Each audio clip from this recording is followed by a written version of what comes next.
All right, all right, all right. Happy Friday in the dome, domies. Who's ready to grouch?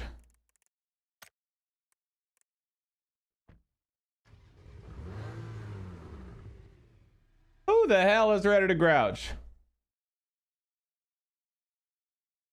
I am.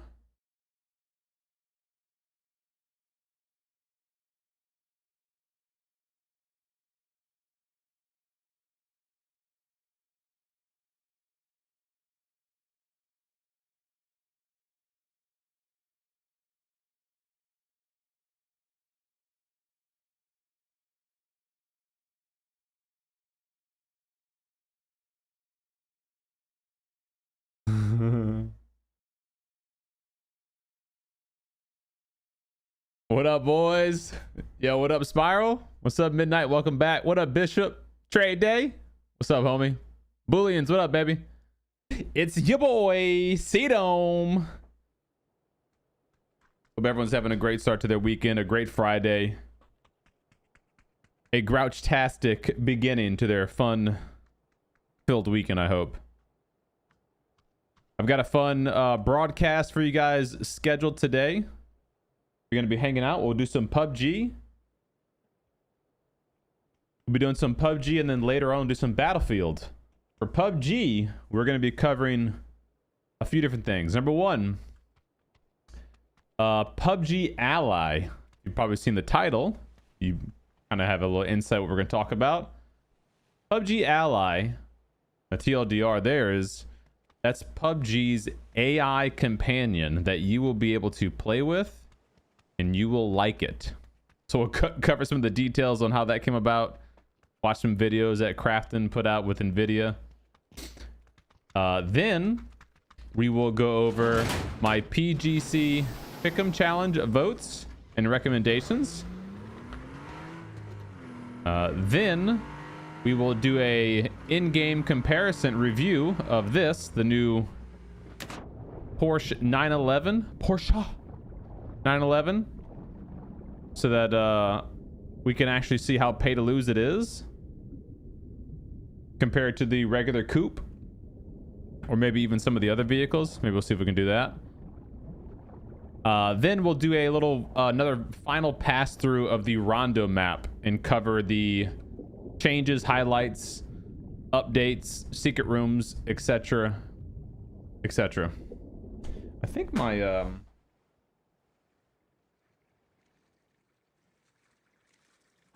I gotta get a new one of these.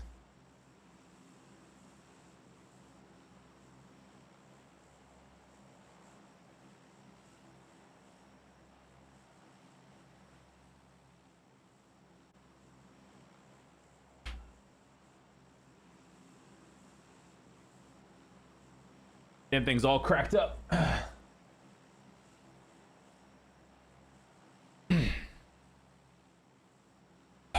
Let's see. So what else? Rondo vehicle. Okay, yeah. And then believe it or not, we'll actually play some PUBG. And then we'll jump over some Battlefield later and do some battle royale stuff. Oh yeah, we'll cover that too. The website, Porsche website thing. Thanks for bringing that up. What's up, Roar? You didn't receive any notification. Turn your notifications on, dude. Why don't you have notifications turned on? What the heck? What's up, Rezi? What up, Manny? I've made PUBG a better game. Well, thank you. I think that might be a little overstating, but I appreciate that. Glad I can help you out. What up, Sandwich?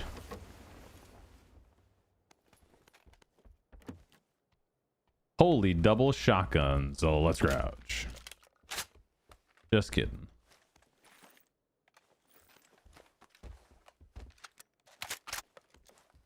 What are our missions? Oh, they didn't reset yet. Rats. Hello. Night night.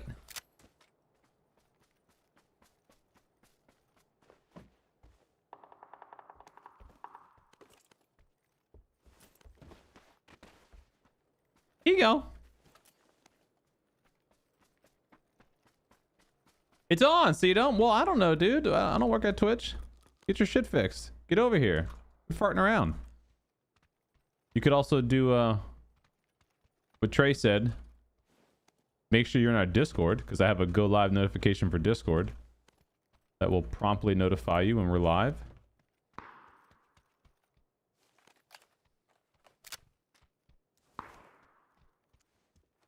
All right, well, I don't have any missions to complete because they didn't reset.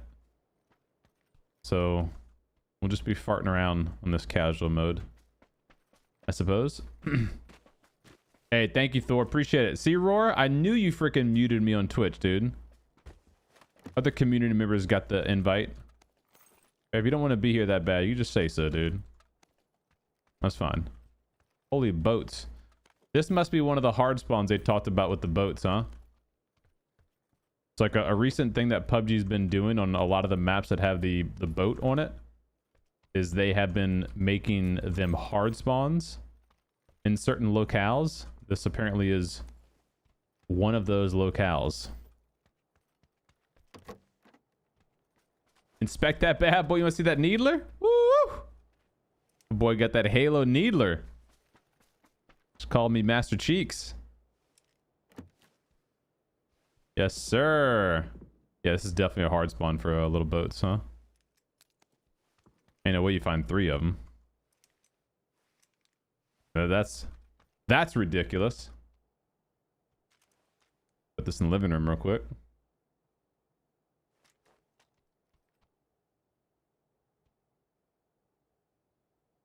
Where was the sound for that boat? The heck? This thing has no sound. You should be hearing the thing going.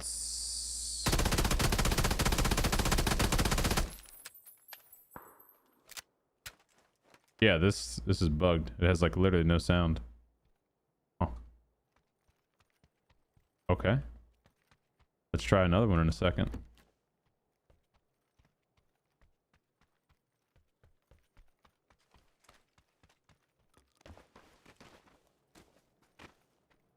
I am.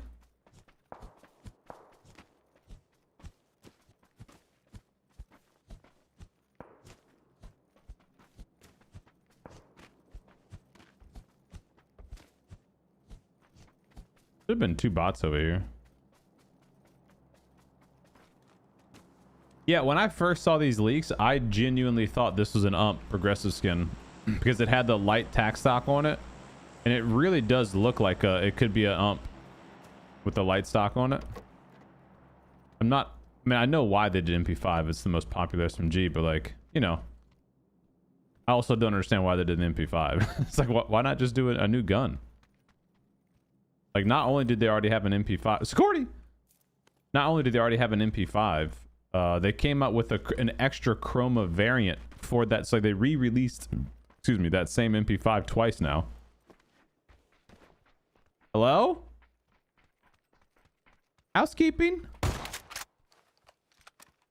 Night night.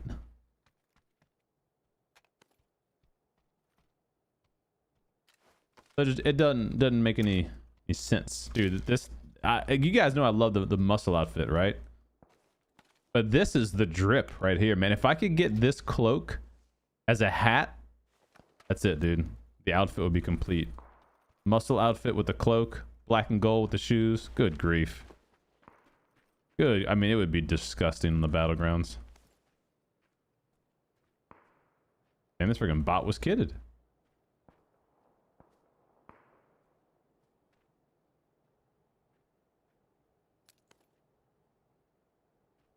Let me try this boat. See if it makes noise. Yeah, are the boats bugged for anybody else? This is the second boat with 0 noise. Can you guys confirm if that's the same for you?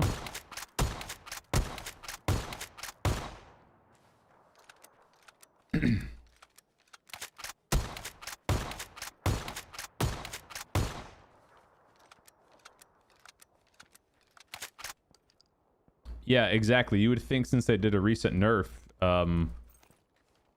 that might be more of a reason for them to do a different weapon. I agree. I mean, the gun's still stupid strong, even with the quote-unquote nerf, you know? What up, Zick? How you doing, bud? Happy Friday, man.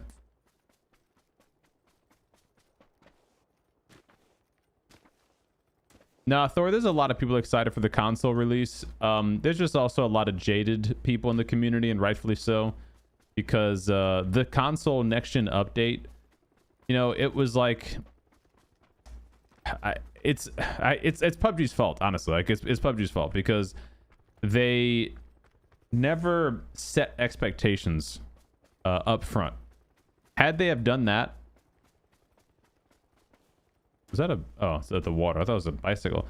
Had they have done that, I think people's imaginations wouldn't have run wild and like been speculating like, oh, what's going to be coming with the next gen update, you know, for console. But because they didn't do that, everyone's kind of, you know, is it, oh, it's going to be 4K? Is it part of the UE5 thing? Like, if we're going to get 120 hertz, we got to get at least 120 hertz. Like, everyone's like just kind of running rampant with their thoughts and ideas about what should be happening. And then it turns out, they're doing 4K 60 is the best you can do, which is, it's good, but the systems are definitely capable of doing more. And so I think that's leaving a sour taste in a lot of people's mouths on console. Like, I think overall it's going to be a good thing, especially moving forward. I think if anything, it shows that they want consoles to stay around for UE5, because that was one concern, is that, well, hey, PUBG is making a console specific battle royale, right? Like Krafton's making a new game. It's a console battle royale shooter. So the idea was like, oh, are they gonna not do PUBG 2? You know, like when they do UE5, are they not going to... I don't have the Porsche. Are they not good?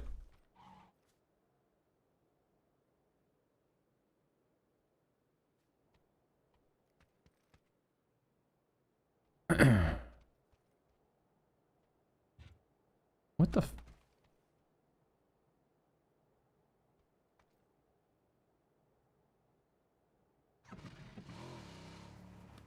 the hell was that about? Are they not going to do the console UE5 update like they are on PC? But I think with them forcing the transition into the next gen consoles, I think if anything, that shows, yes, they are going to want to try to make that happen. So I think overall it is a good thing, the console migration, but you know, it's not great the way they did it. Yo, Average, I have a full, and I mean a full, very in-depth tutorial guide on the MP5K, on the Augie Doggy, and the barrel about all the best attachments for those weapons. And not just like, oh, use these attachments and use nothing else. No, use these attachments based on your playstyle. Use these if you play like this. These are the benefits, the pros and cons of these set of attachments. I'd highly recommend you go check those in-depth video guides out on the tubes. And to quickly answer your question, I prefer the light stock over the heavy stock for the MP5. There's multiple reasons that go into that. Like I said, if you're interested in all those details, but the hows and whys, and is it the same for you? Is that stock or that grip the same, the best for you? Go watch that video. What's up, Flash? How you doing, man? Oh, we're just getting started, buddy. This is just a little TPP solo casual mode. We're just chilling. How you doing, man? Oh, wait, where's the secret room around here? There's one like right there. Oh.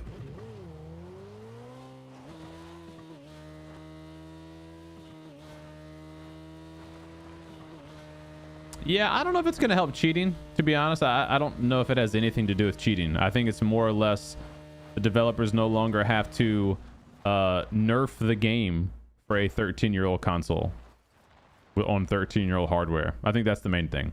So the game should run better, should run more smoothly. It should be better fidelity, better frame rate, better resolution. It gives them more expansion opportunities on future updates.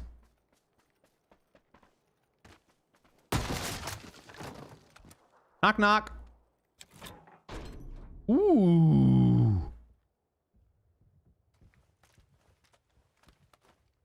Okay, we're gonna have to do a little audible here, aren't we, guys? We're gonna have to do a little bit of an audible here. Let's go ahead and let's make this happen, baby. Ain't no way they gave me 30 bullets. They gave me 90 bullets of 7.62. Okay. I'm gonna remember that one, PUBG. I'm gonna remember that. Shh. Okay. Oh, 8x. Boom. 6x. Extended quick draw sniper magazine. Never see one of those. Ultra rare find. We're good on that. No cheek pad though. That's fine. We're not gonna complain about that. Little BZ. Extra frag. Another BZ. Fun fact: if you're an esports gamer, how does this cover our clothes? Let's say. Nah, I definitely can't have that. Can't be doing that. Not with this drip. No, sir. I'll use a stun gun. Let me, come on. We're just playing around, right? Do stun gun. You can... Here's some. You can out heal one BZ grenade. So if someone ever throws a BZ on you, don't freak out. Don't panic. Relax. It's fine. It's just one BZ. You can sit right inside of it and just do a first aid. You're fine. However, if they throw two, you go. So if you ever want to be esports about it, always carry two BZs. That way you can, you know, if you knock somebody, you throw two BZs on the knock, they for sure will not get revived.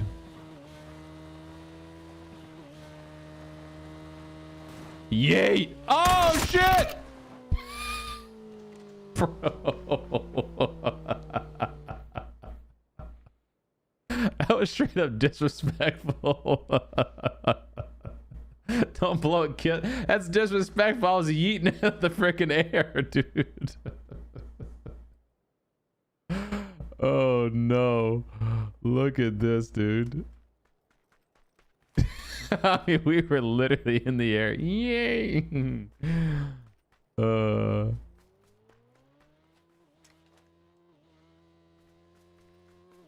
Whee! Yay!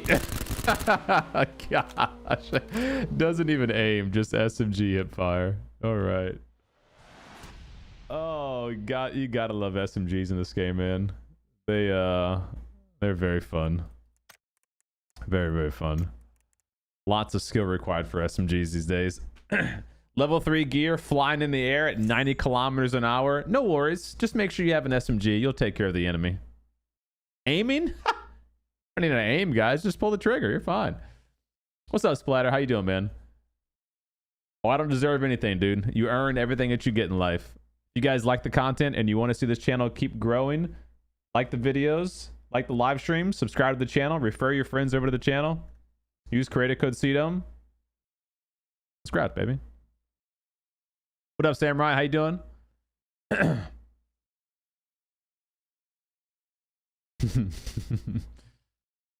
Am I crazy, or did we cover a new heavy gun for the roadmap? You're not crazy, Scott, and you're not free. There is a new heavy weapon coming to PUBG. We don't know more details other than that there's a new heavy weapon coming. What's up, Kramus? Doing good, buddy. Doing good. I had a pretty chill day, actually.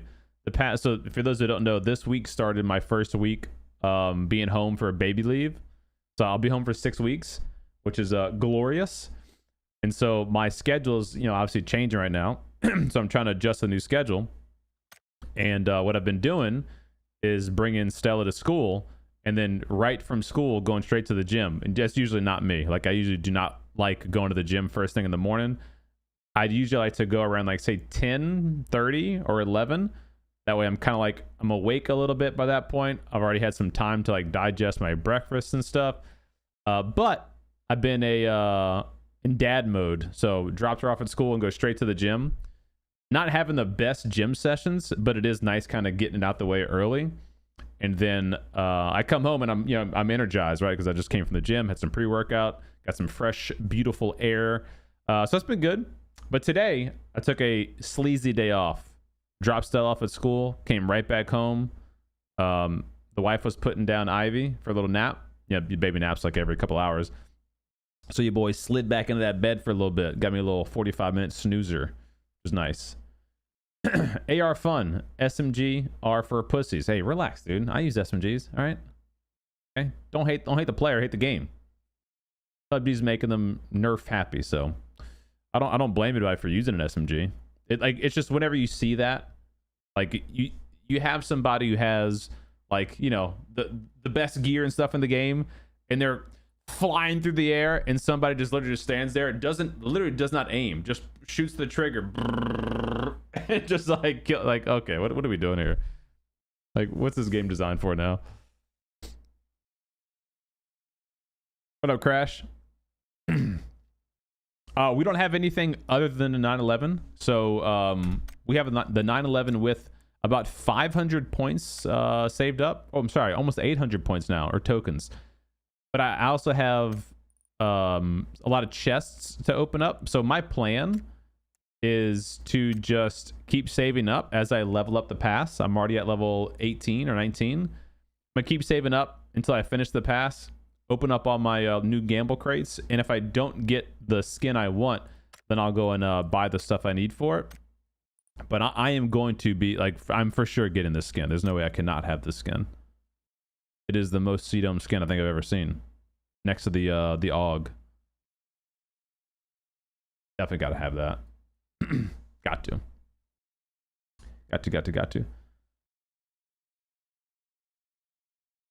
Hell yeah, Melanie. Hope you guys have a great day. Hope you and Bert get some chicken dubs.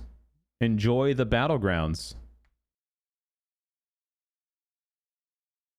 What's up, Marvin? What's that? What up, Live? How you doing? What up, Kondokum? Yes. There are certain paint schemes that are only available in the primest of parcels. So if you go to the hideout prime parcel, you just scroll on the right side, you'll see them here. Here, obsidian, ink, and red. This paint job only available in the prime parcel.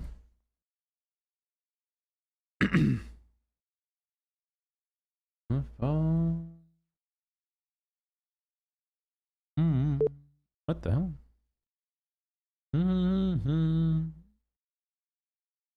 There we go. Pretty sick looking. Pretty sick looking, I do have to admit. All right, so let's go ahead and let's start our news coverage for the day, shall we? Because we actually got a pretty good bit of stuff to cover.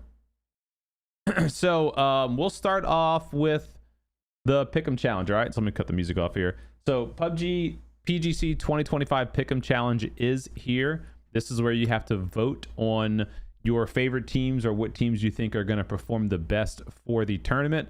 Why would you have to vote? Well, it's to get esport points. So what do esport points do? It buys skins in the game. So come take a look at all the skins. We've already covered them, but I'll just kind of give you a quick TLDR recap.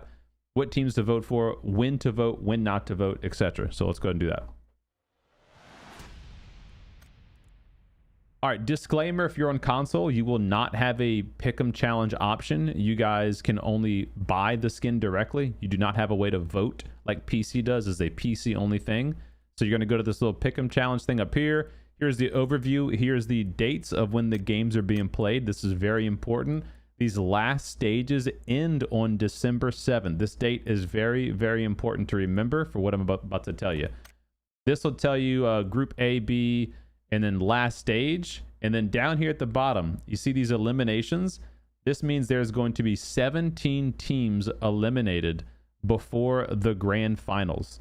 So the grand finals is what you're actually voting for on the Pick'em Challenge. You are voting for what team is going to place, first, second, third, etc. for the grand finals. So why I always scream from the rooftops, do not vote yet, is because you could be voting for a team that you may love that team, or they may be a really good team, but there's a possibility they do not even qualify for the grand final. So you have with the 32 teams or whatever here, 17 of these teams will go poof, fugazi. They will not advance to the grand finals. So all of these votes, we have 1 million people voted for DN Freaks, 1 million people voted, 222,000 for Twisted Minds. All these are all votes that people have already made. which is obviously fine and dandy. If you want to go ahead and vote now, feel free. Like I'm going to vote for the boys, right? So Falcons, I'm always going to vote for them. Always going to vote for them. But what I'm telling you is that if you want the best chances at winning, you don't vote yet. You wait until right before this day, or I'm sorry, right before December 12th. That's the actual day of the grand finals, and you'll see up here at the top left, ends in 34 days. That means you have up until this timer when it runs out to cast your votes. You see this little icon right here? It says grand final team. On the last few days leading up to this expiration timer, this little double asterisk or whatever you call it, this will get applied to the teams that advance to grand finals. Of those teams, that's who you are going to want to vote for and choose which team you think will perform the best. So when we get closer to that date, I will make a follow-up video with my pick, my recommendations on, hey, based on these teams that advance to the grand finals, I think these would be the top 5 or the top 6 teams, which is what I do for all the pick'em challenges, choices for you guys. All right, so that's what not to do and then when to do it. Now for the team face-off challenge right here, this is different. You have to vote now, well, not now, but before 20 days. You have about 21 days left to vote. So here's my votes. I'm gonna move my camera a little bit here for you. So I have already voted here, and what the team face-off challenge does is it asks you, based on these two teams competing against each other, which team do you think is going to place higher by the end of the tournament? So they give you a 1v1 situation and you vote for which team. Here are all my picks, and this is based off of the same thing I always do. I take all the previous matches these teams have played, the team's individual stats, for the past few esport teams, running through Excel. I used to have to use Excel. Now I can just use freaking AI, which is super awesome. And I make my picks based on that. So if you want to copy pasta my picks, here they are. If you want to make your own recommendations or picks, drop those in the comments or whatever. Let other people pick and compare. And in terms of points that you get for this, these points are going to be extremely dependent on how many people vote for each team. So PUBG kind of gives like an underdog extra point bonus. So like for this team exactly, or for example here, for a T5 in Geeky Esports, you see over here it says that you get 800 points if T5 wins, but if you voted for a Geeky and Geeky wins, you get 6,800 esport points. That's because they are not the favored team to win. They are less likely to win. So it's just like if you gamble at a casino, you're making picks on sports bettings. If you bet on the underdog and they end up winning, you get a higher point percentage back. Okay, so that's the TLDR for the team face-off. Those are my picks. If you want to copy paste my picks, or like I said, if you have different ones, feel free to drop them below. This is a free voting tool. You do not have to pay anything to do team face-off. Pick the winner. You have to vote with these coupons, which is what we covered in the PGC skin video. These coupons can be obtained a couple of different ways. Number one, you can buy them by buying the PGC skin bundles, which we purchased a few of them already. Let me find where are they at? Featured, new, PGC here. So you can buy these skin bundles. And if you guys haven't seen that video will be coming out, I think, in a couple hours, where I show you can buy these skins, the mega bundle or the smaller bundles, and you can buy the weapon bundle or individuals. But if you buy the mega bundle, on the bottom, it only gives you one voting coupon. But once you purchase this mega bundle, these two smaller individual bundles show $0, so they cost you nothing to get. You can claim them and get the extra voting coupons. Same thing for the gun skin. So do that. And then you can also buy the emote. If you want the dancing emote, that comes with one extra voting coupon. Then if you go to the daily login check-in things, over here you can get one free coupon simply by playing PUBG for 30 minutes, surviving in the game. Then if you vote for your favorite team in the Pick'em Challenge, you get 5,000 bonus esport points. If you go to the esports point shop page, which is the last page I showed you just a minute ago, you get 5,000 points. If you vote for one of the teams and the pick'em winners at least once, you get 5,000. If you visit the PUBG esports website through the overview menu, you get another 5,000. Then if you watch the tournament broadcast, so when the tournaments start to happen, if you go to the overview menu and then watch the link through there, you get another 5,000. And you can just simply do that by going to the pick'em overview. There should be a visit website right here. Click on that. It'll load the PUBG website. Once you're there, I think you might have to log in when you get there, to be honest. But it might take some time to register for the game. Yes, team face-off you can do right now. That's the one that you actually have to do before the tournament starts. Is there a login? There's a login section. Let me just see what happens here. All right, I can be your guinea pig, figure this out. So let's go ahead and do that. Boom. Okay, so now we've officially logged in and we visited the website. Let's see how quickly it reacts. If it gives us the 5,000 points. Yes, there is zero incentive for voting early. In fact, it's the opposite. You're penalized if you vote early for all the reasons I just explained. Oh, as soon as my computer wakes up, I'll check it. Oh, nope. Try again. We'll try again. Yeah, this is PUBG PC. What up, Juan? Happy Friday, buddy.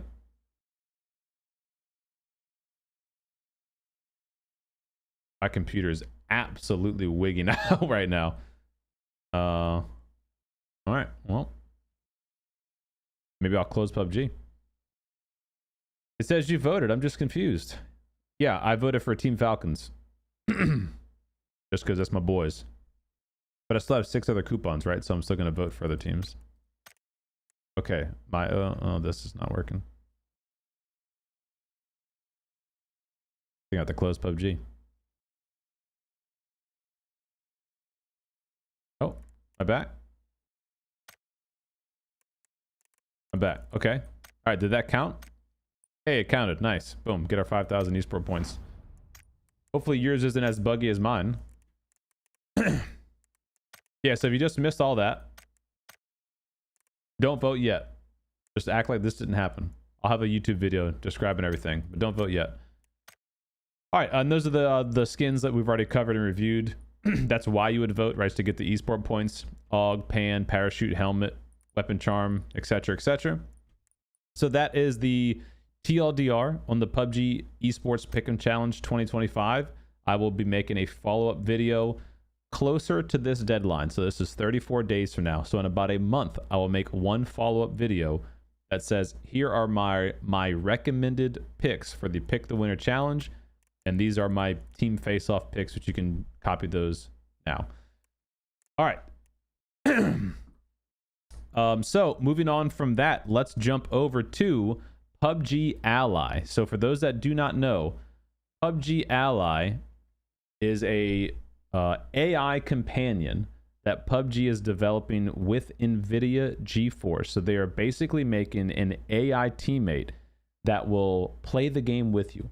You can talk to it. You can use text communication in-game, like emotes, or verbal communication, and get a chicken dinner with it. So let's take a look.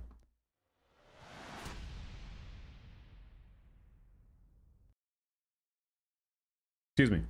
So NVIDIA made this tweet October 30th, but this goes back to about January of this year, which is when the first that we saw it. So here is a little website link from NVIDIA where they talk about the announcement, the official announcement. PUBG Ally user tests will start in early 2026, adding a collaborative AI teammate to your squad. Watch a new trailer here. We'll go watch that trailer in just a second. But it says here, PUBG Ally is a result of AI research and development at Krafton and NVIDIA, born from the desire to create the next generation of AI game characters that enable more meaningful and immersive engagements. PUBG Ally is a co-playable character, a CPC, technology combining NVIDIA ACE and Krafton's own research to performantly run the necessary AI workloads on each player's GPU, your RTX GPU. So you're going to have one of those new GPUs. Unlike an NPC, CPC is an AI companion that can interact with gamers, equipped with the ability to understand and respond to game situations in a human-like manner. Oh boy. Designed for 2 players, PUBG Ally understands and adapts to both text and voice inputs, including instructions, casual comments, and exclamations. I am. And PUBG Ally has fully understanding of PUBG specific terminology, player lingo, map and item attributes, and more. Like, teabag that pussy for pushing me with an SMG. You think it's gonna know what to say to that? PUBG Ally's initial test phase will enable Crafton to collect invaluable real-world feedback, aiding development and iteration ahead of a full-scale launch at a later date. For further info about underlying technology, we recommend checking out this article. Let's take a look at the video, shall we? Let's take a look. We'll go maximum quality. We'll go full screen. All right, watch. Crafton presents, in partnership with NVIDIA, the world's first CPC powered by NVIDIA Ace. Step into a new dimension of gaming with PUBG Ally, developed for the... This video is made with AI, by the way. This is an AI voice, if you can't tell. PUBG IP franchise. Breaking the boundaries of conventional NPCs, PUBG Ally takes the initiative independently TPP? analyzing situations, collaborating with players, and adapting to evolving game dynamics, transforming solo gameplay into a seamless team experience. Hi, I'm Ally, your PUBG CPC partner for the day. Nice to meet you. Oh, nice to meet you. Bro, the emote's dancing on him. Or the allies emote dancing on him. What a dance. Glad to be teaming up with you. All right. So wait, what's gonna happen if the real person is like toxic to the AI? Let's head towards Mong Nai for a safe start. Can you mark up the map? This is actual gameplay footage, by the way. Look at the bottom right. Captured actual gameplay footage in development. I tried to look to see if there was user feedback and user playtest video footage. None of that exists yet. Where's the Mong Nai? Sure, I'll mark Mong Nai on the map for you now. That's nice. Okay, I'll follow you. So the AI actually marked the map for him. Do you need any specific gear before we move? Well, notify me when you find the 4X scope. Found a 4X. Check the ping. Really? Where is it? Check the ping, he It's right here said, in the dum dum. house. Just follow my ping. Good grief. Enemy spotted. Let's move in. I'm detouring. Get close to the enemy. On it. Let's close the distance and prepare to engage. Shoot him. What the I'm down. I'll crawl to a safe place. No, you're no. Come revive me if you can. Okay, hang in there. The thread is gone. Thanks. I'll be ready to move as soon as I'm up. Oh, what an idiot, What are you dude. gonna do after chicken dinner? What are you gonna do after chicken dinner? Aha. I will probably do a little victory dance and then relax. Only one left. The last one. Go first. The bot just jumps up and down. Okay, they're playing against a bot. You can hear those shots that just happened. They are playing against bots, by the way. Found them. Follow me. Oh my god. He just runs out of the open towards the enemy. Hold on tight. Oh, We did it. God bless, dude. It feels amazing to win together. Great job. It feels amazing. Oh my god. Solo. My head's blocked. It says solo, but like a team. Solo, but a lot more work for no extra benefits. Dude, this is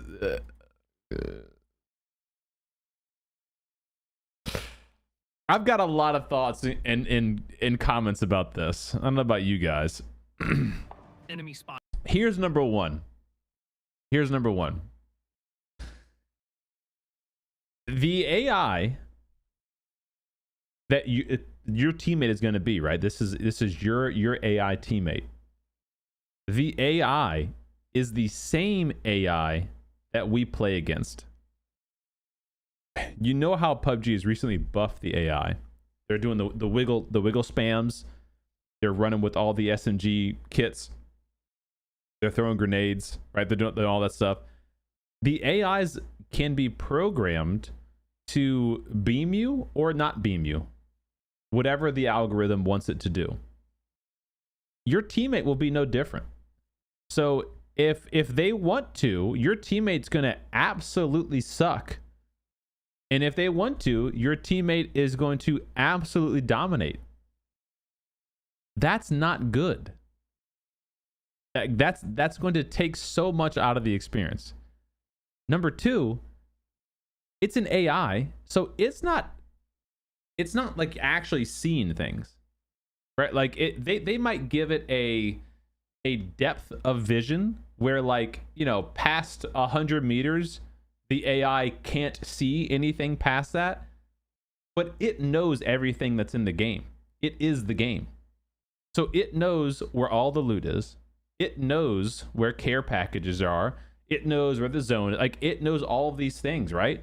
Just like how right now a bot can shoot at you through a tree. Like if a bot is like way back here, it technically knows that you're there because it knows you. It can see you through all the stuff, the x-ray vision, and it can shoot at you behind the rock and stuff. Your teammate's going to do the same thing. It's going to, like, right now it says enemy spotted, but, like, you know, the guy's like behind a rock or something. Like, did he actually spot him?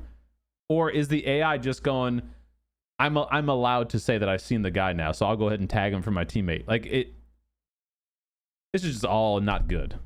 It's none of it's good. In a normal game, I guess I should specify. They say this will be tested in an arcade mode in 2026.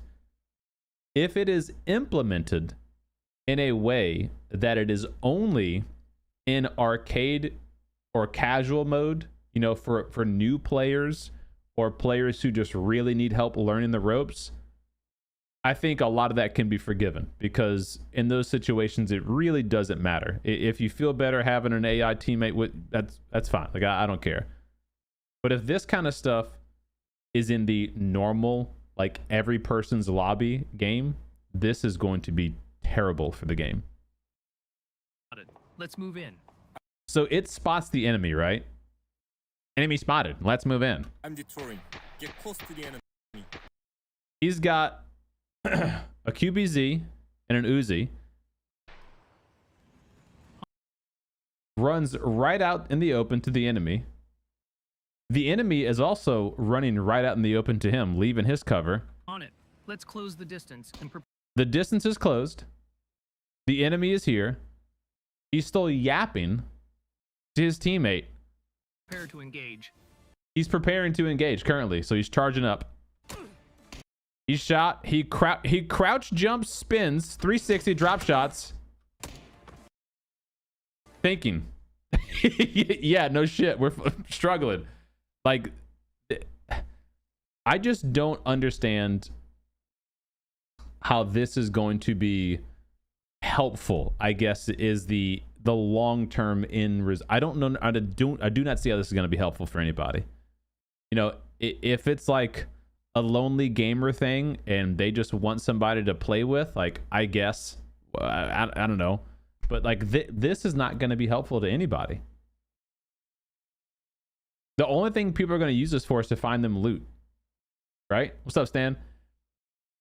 That's the only thing I can see is like, hey, can you go find me an 8X and a level 3 vest? Oh, and let me know where the care package is. Oh, can you go to the care package and try to get the loot and bring it back to me? That's the extent of what it's going to be useful for. So I don't know. This is all just very... I'm down. I'll crawl to a safe place. Come revive me if you can. Meanwhile, you're in the middle of a gunfight and your fucking AI's all... I'm down. Please please try to locate my position in the middle of this gunfight and come revive me. You might need a smoke grenade, because it's a useful feature in PUBG if you throw smoke grenades so that enemies can't see me. I'm crawling. What, you can't hear footsteps? Why not? I'm crawling, like... What the hell? Quiet, like comms. Okay, hang in there. The threat is gone. Thanks. I'll be ready to move as soon as I'm up. And then again, this is real in-game footage, right? Like this is not like rendered. This is like them testing it out. Do a little victory dance and then relax. Only one left. The last one. Go first. I found them. Follow me. Hold on tight. Never shoots his gun. Doesn't shoot the gun one time. We did it.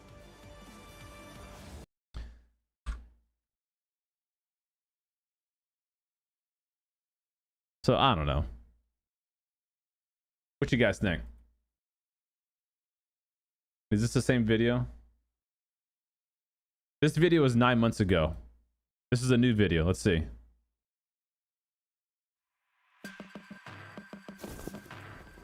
엔비디아 에이스 기술로 구현된 최초의 코플레이어 캐릭터 PUBG LI를 소개. Okay. Or do they already have captions on? 합니다. 하이하이 만나서 반가워. 난 엘라야. 오늘 Give my best shot. Let's have some fun. Nice to meet you too. Let's go for that chicken dinner. All right, so this is actual in-game footage of it. Wait, why are the closed captions in a different language? How is that going to be helpful? Korean. Oh, okay. Maybe I'm an idiot. Yeah, let's do auto translate. English. Here we go. Okay, let's try that again. 오늘 제대로 싸우고 싶어? Do you want to go all in today? How about boot camp? Or you want to fight properly? Then I should take a picture at boot camp. Let's go. Sounds good. I kind of want to grab a Panzerfaust. Can you help me find one? I kind of want to grab a Panzerfaust. Okay. Hey, I found the Panzer. If I shoot this, all the enemies will run away, right? Thank you. I'll pack it up quickly. Take your time. If you need anything else, let me know.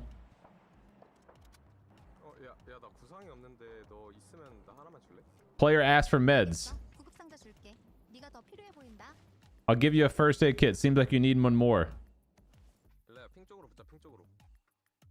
Players telling the bot to move to the ping.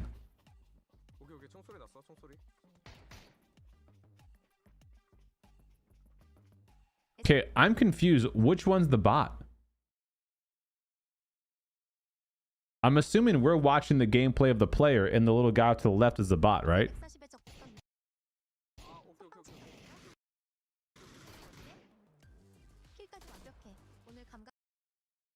Yeah, okay. Okay, so this character was the bot and it actually did shoot their gun this time. Let me see. Did it get a kill?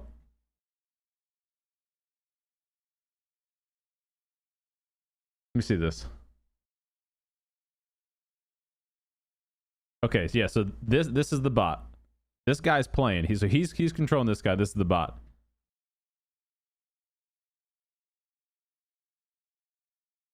I want to see if it gets any kills. So it's JH.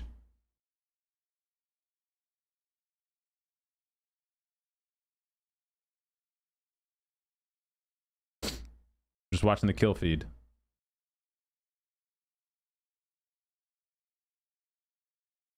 Nothing. Bot found the Panzerfaust, pinged it for him.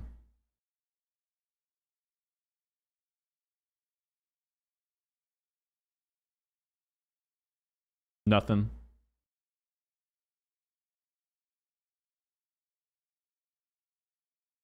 Can't vault with the Panzerfaust out. That's the new nerf. Comes over, gives him the first aid. Spots the enemies. The one enemy left, the last one alive. The bot does shoot right here too. It shot like one bullet right there. Boom, boom, boom. Hit him a couple times.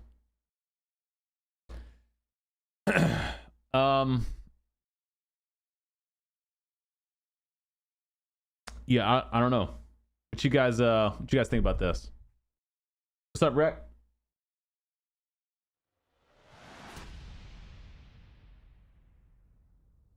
What up, Stinking? What's up, Section Spam? What's up, guys? What up, Clubber?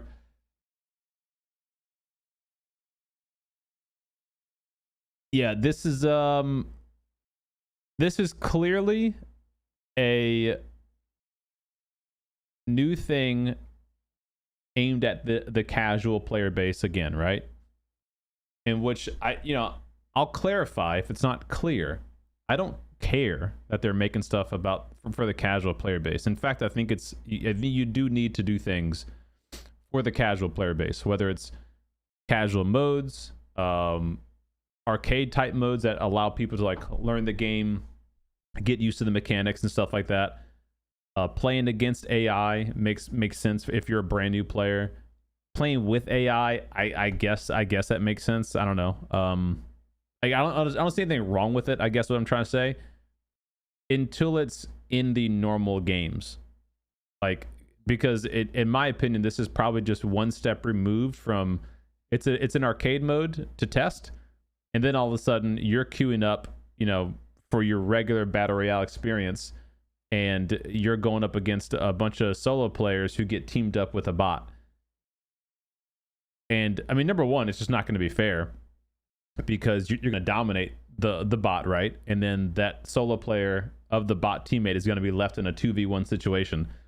They're never going to financially recover from that. Or the bot's going to have to be programmed to be so good that it's going to be like beaming everybody like Tiggleton. And then that's not going to be necessarily fun to play against either, So I just don't know long term what their plan or goal is for that. And it doesn't say when it's going to be implemented. It just says there will be a early user test event in 2026 with an arcade mode. It says it'll be available for English, Korean, or Chinese players. So I would expect for us to see this in the early, quarter of 2026.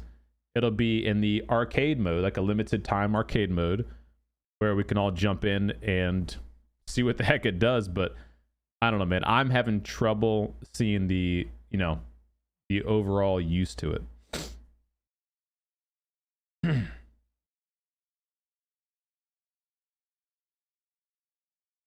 Yeah, and I don't think that's necessarily a bad thing, like to make the game, like you say, easier to learn, or because if you go to PUBG now, let's say you are a brand new player, right? And you're like, okay, PUBG's been around for 8 years, whatever. I never played it, which is kind of crazy to think about. But let's assume there's new players that never played it, whatever, and they want to load in. I think my computer's doing that stupid thing again.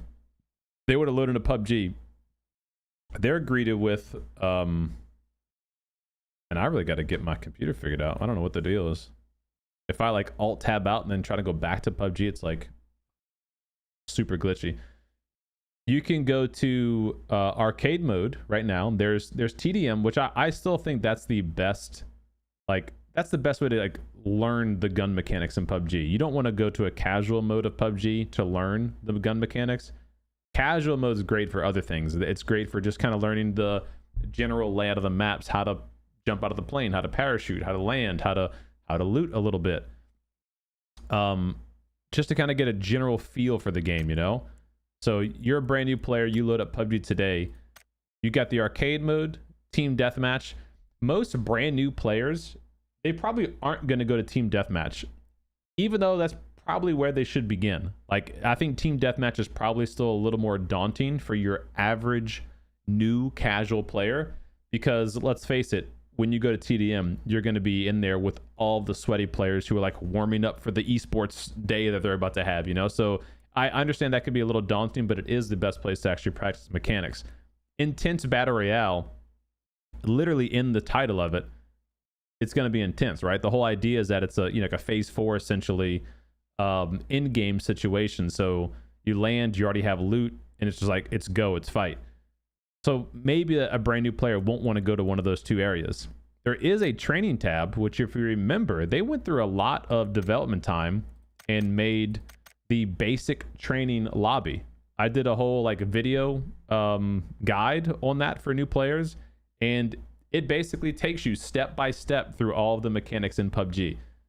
I think that's good. It's boring, albeit boring, but I think it's good because it kind of teaches you all the general basics: how to aim, how to loot, how to pick up stuff, how to throw grenades, like how to heal, like all the general things you would want to know. It teaches you in that little tutorial. Then you've got the casual mode, which I think it might be a little difficult to understand. Like, I'm trying to put myself into the shoes of a new player. Yes, it does mark enemy locations.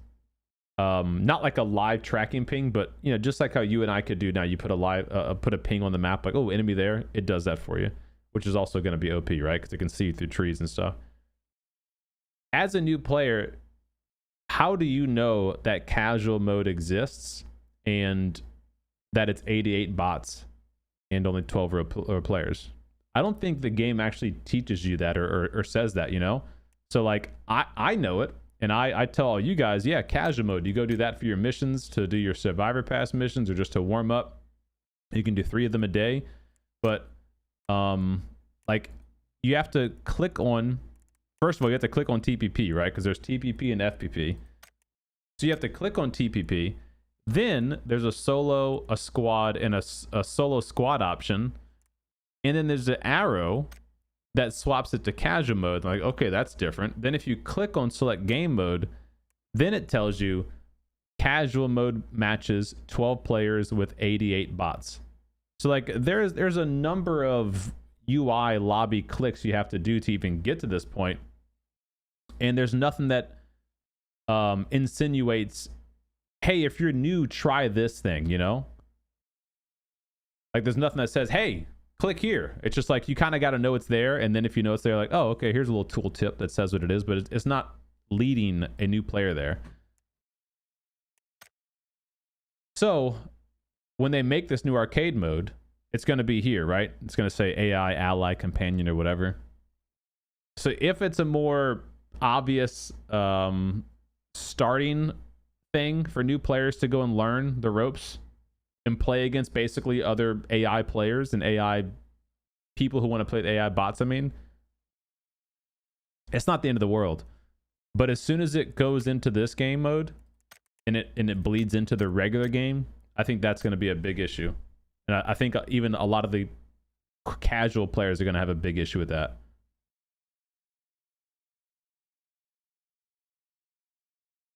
Yeah, Tattoo, that's awesome, dude. I mean, like, the game is fun. It is unforgiving. It's very difficult, for sure. But, I mean, as you guys just saw on that mode we were playing around in, I got vaporized by a SMG, hip fire, no aiming, as I was flying through the air on a motorcycle. So, PUBG has done a lot to make the game much easier for the casual player. And I think like the idea of making the game more approachable is not bad, but like we really got to be careful with watering down the core PUBG experience in the attempt to attract new players, because yeah, you might get some new players in, but once those new players realize that they kind of never have like a skill ladder to advance, and they're just kind of always going to be stuck on the SMG meta because that's what PUBG is promoting right now, is that going to keep them around long term? You know, I don't know. The problem with TDM is that it's only fighting moving mechanics. I thought the AI matches were good for the rest. Well, yeah, that's literally what I just said. Arcade is best for learning how to shoot in PUBG. Casual mode is good for the other stuff. Yeah, no one's disagreeing with that. No, I do not know why you'd have a resolution bug. I don't know. So yeah, so that's a review of the new PUBG Ally mode. Again, it's supposed to be coming out 2026 as a test phase. Like, it's not going to be rolled out in early 2026, but it will be a arcade mode that we'll be able to play and test. It's going to be you get teamed up with an AI bot, you go up against other players presumably who have AI bot teammates, and yeah, I guess PUBG is going to farm you for data. I know, to try to teach their AI stuff.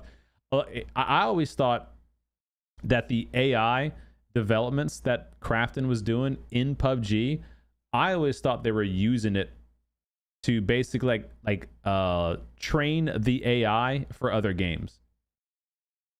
Like the other game Inzoi that they have, that's like a very popular Sim City game that Krafton makes. I always thought that PUBG was using the AI tools in PUBG to train these AI algorithms in use of their other games, like basically just using it as like a little test bed. Because I don't know personally, I don't know of anyone that like plays PUBG regularly that likes the bot experience, you know?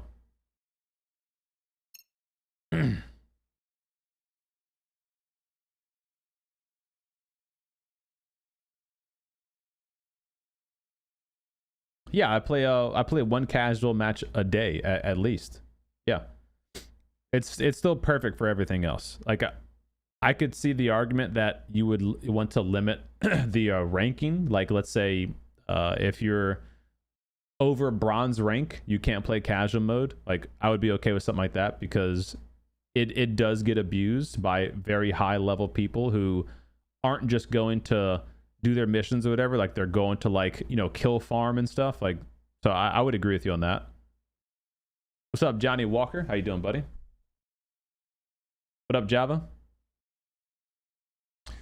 What's up, Hom? How you doing? Yeah, thank you, man. Appreciate it. Thanks for the shout out. Hope you're having a great day today. For anyone else still joining in or just getting in here, happy Friday to y'all. Hope you're having a good day. We just reviewed all the PGC Pick'em Challenge votes and what to do, what not to do. We just reviewed PUBG Ally. That's their new bot system coming to the game. New bot companion coming to the game next year. Testing next year. I don't know when it's officially going to drop. What else? We wanted to cover the Porsche. Let's do that. So let's go to custom. We'll go to create.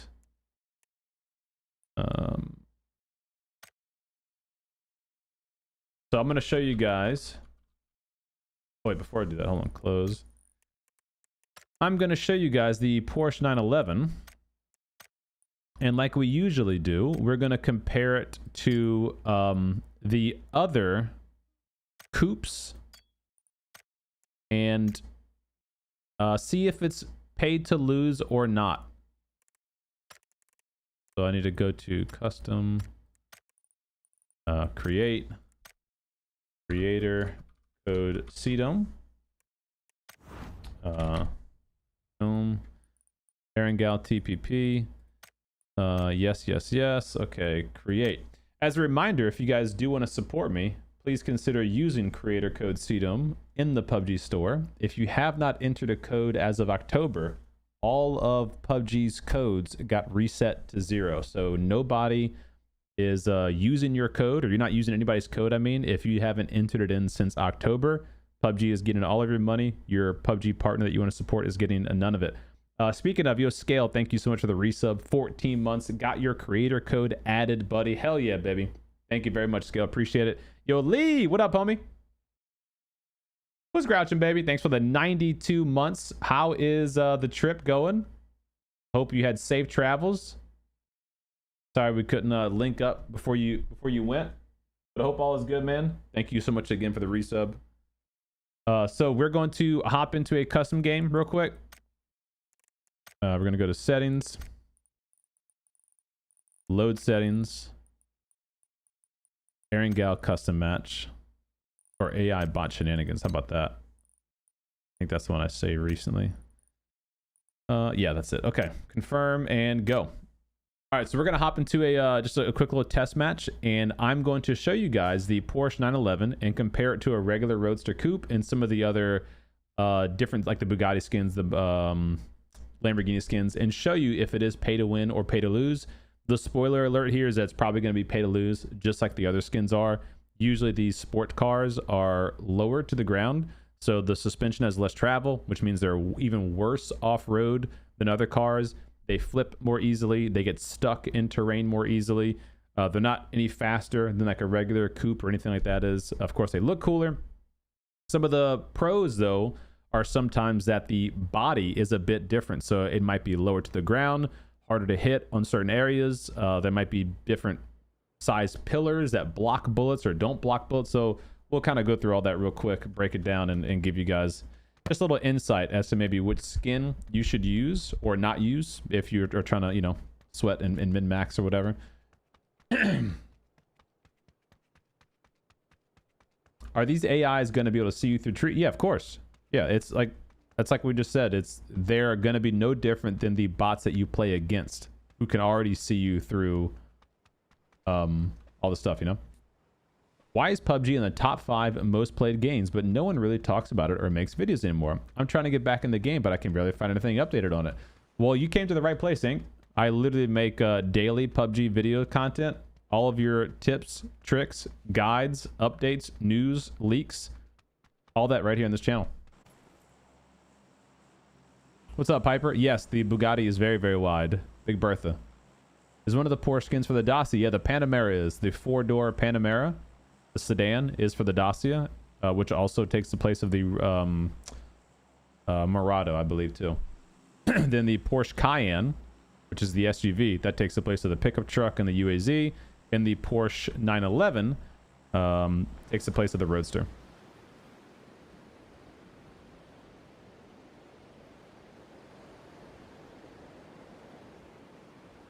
What's up, Bouncing? Yes, we sure did. You're just in time. We're going to be testing it. Let's take a look.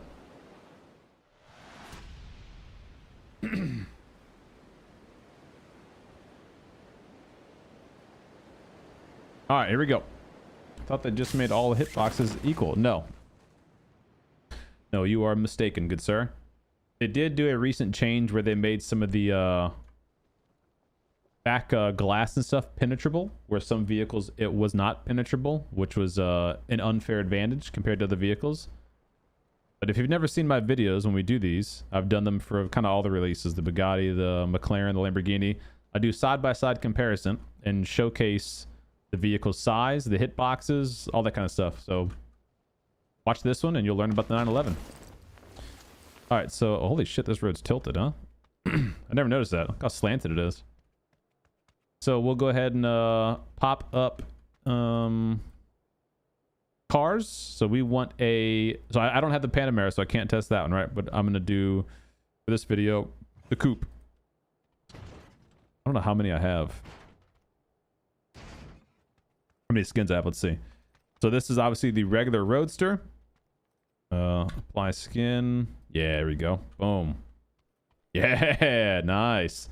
All right, then we get this one.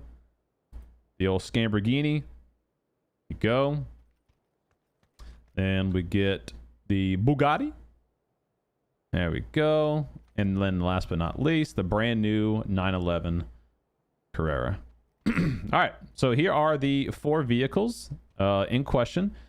And yeah, I think it's pretty obvious just by quickly looking. There's going to be some very notable differences between them, right? The Bugatti looks like it's the widest, followed by the Lamborghini. This coupe and this Porsche might be pretty damn close, to be honest. We'll kind of do a little closer comparison, but let's go to AR. What are we going to use? Our creator could see them Augie Doggy, sure.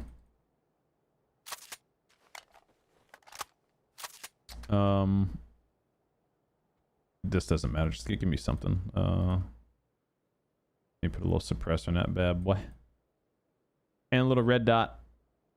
Okay.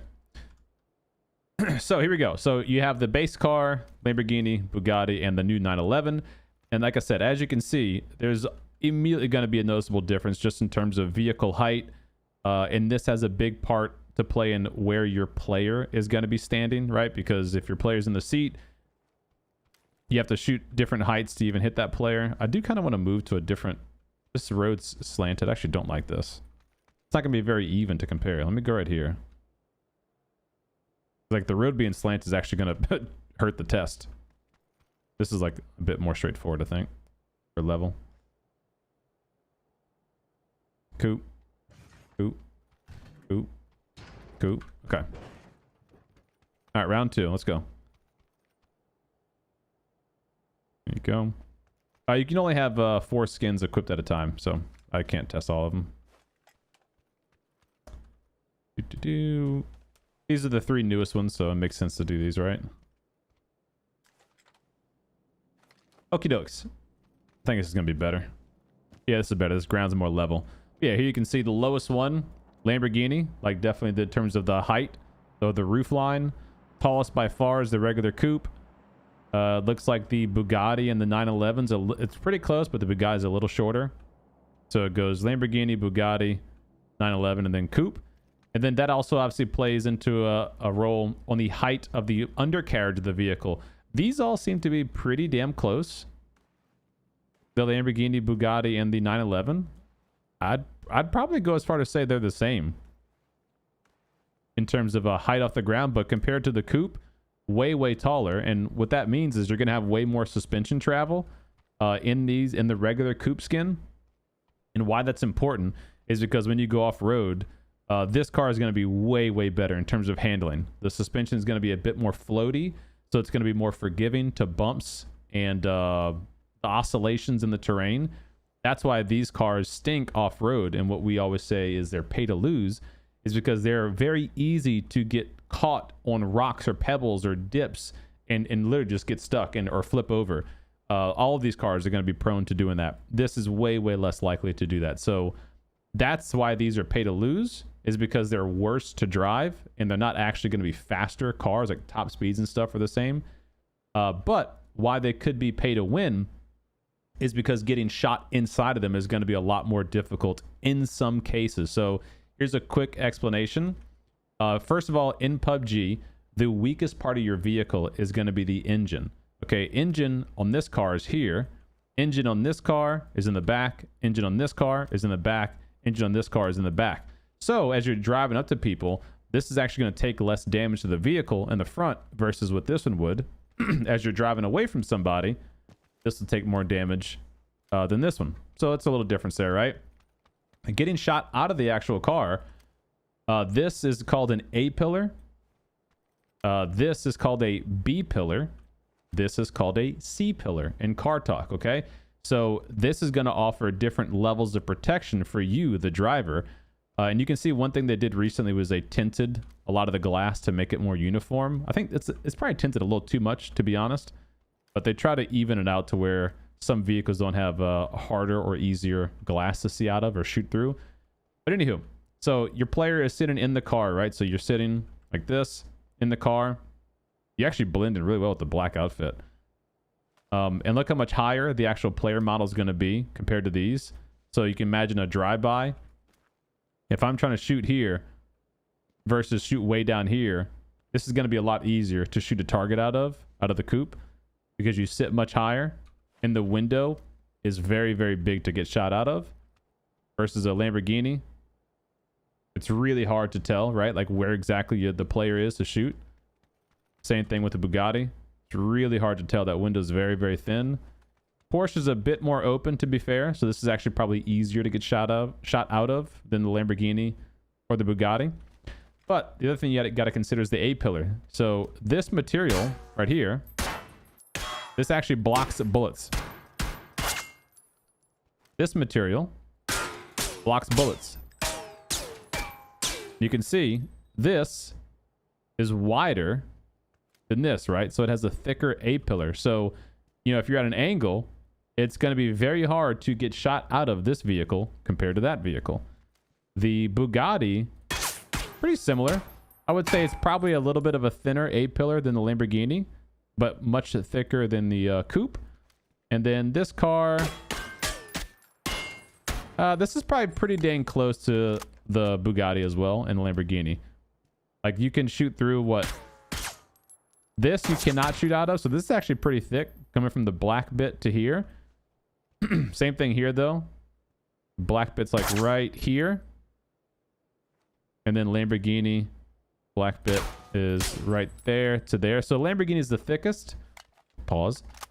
These two I think are pretty even. That's the thinnest, okay? So what's easier to get shot out of? Coupe then the Porsche, then these two is what I would say from the front of the car. That's actually come from the front angle. From the dead on front, let's see. Height is a pretty good height to get shot out of here. Pretty hard in this one. Pretty damn hard in this one too. The sun's like right freaking there, isn't it? And then pretty easy in this one. So what's easier to get shot out of? Again, this is the easiest, second easiest, and I think these would be tied or, you know, third, fourth easiest. Can you shoot through the steering wheel column? Let's see. You can. Okay. So this doesn't block bullets. Like you'll shoot through the steering wheel in the column of the dash. Oh, wait. Interesting. Look at this. You can't shoot through the steering wheel column of the Lamborghini, but you can in the Bugatti. Oh, that's a problem. What about the Porsche? The steering wheel is blocking bullets, is it? Like this is blocking bullets too, but is the steering wheel blocking? No. No, okay. So, but this is blocking bullets. So this is actually crucial. Look at this. All these bullets got blocked. So in the front, Lamborghini is by far the hardest to get shot out of. Like by far. The thickest A-pillar. You can't shoot through the steering wheel column. And it's the lowest to the ground with the thinnest windshield. Like this is by far the most pay to win in terms of it being able to get shot out of the front of the vehicle. Like by far. The side of the vehicle, honestly, probably the same. Because it's got the thinnest window. Can you shoot through these doors? That blocks it. That blocks it. Yeah, the Lamborghini for sure is the one to use. Like, no question. Oh, did you see that? That means you can shoot through that. Whenever you see that carbon fiber material kind of going up, means you can shoot through it. Second. I want to blow these cars up here. Hang tight, guys. One sec. Let me do some wrenching if you don't mind. Feel like I'm back home with the M5. Oh, I reached out to a couple of companies about doing sponsorship videos for the M5 with some upcoming like maintenance and stuff that I want to do to it. One of them is open to discussing, so we'll see. All right. Let me get this one repaired too, to be fair. So that is, again, a TLDR. TLDR is the coupe roadster. The RB coupe is going to be the best to drive. You know, it's the less likely to flip and roll over and stuff. But it is going to be the easiest to get shot out of. The harder ones to drive off-road are going to be these for sure. But of the three, this is the safest in terms of getting shot out of it, okay? Lowest roof line, can't penetrate here. Lowest window line, etc. So by far the winner is going to the Lamborghini in terms of safety of the vehicle. Also, the width of the vehicle does matter, right? You know, like going in between these little openings and stuff. Bugatti's by far the worst. Let me see if the Lamborghini is much wider than the Porsche. I know it's wider, but I don't know about how much, huh?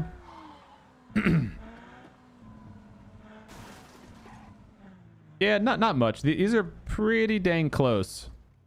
Like Lamborghini is definitely a bit wider, but it's not a terrible amount, to be fair. And I think based off of the regular one, these are probably pretty close.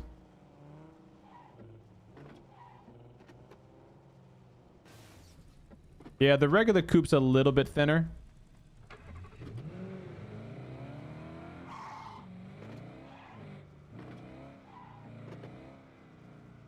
But look at this monstrosity, dude. Let's see. Look at this. Yeah. I mean, the Bugatti is like clearly the big boy on campus in terms of the size of the car. The Porsche actually might be shorter than this coupe, huh? Hey, am I tripping in that? Let me see. Little Austin Powers moment here. Hang tight. It's awfully close. No, I guess it's actually a little longer. Okay. Yeah, I mean it's close enough, but I think the Porsche is a little bigger. Okay, so anyway, so that's front of the car and driving the vehicle. What about behind the vehicle, right? So in reverse, Terry. A little parallel parking for you. Excuse me. So we covered just from the side, from the front. What about from the back quarter panel or behind the vehicle? So again, this is A pillar, C pillar, and then your or B pillar and C pillar, okay? So the B pillar for the vehicles used to be able to block shots, but now they made an update where some of them, they all should not block shots anymore, but as you saw, this does. So let's see. So B pillar, let's just say you're, you know, the driver's behind the passenger seat or in the driver's seat. Can you shoot them? No. The Lamborghini fully blocks shots right there. Okay. Driver in the Porsche. Can you shoot them past the B pillar? Yes. Yes, you can.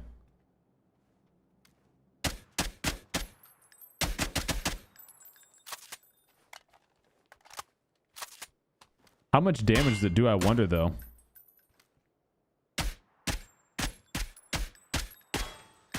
It's like this has the carbon fiber stuff, which tells me the bullets are penetrating, but I don't know how much damage it's doing. Like, I don't know if it does reduce damage or not. I'm actually need to have another player test that. Coupe. As you can see, bullets go right through that. They do get stopped here, though. So the C pillar blocks the bullets, but this does not block bullets, so not good. And the Bugatti.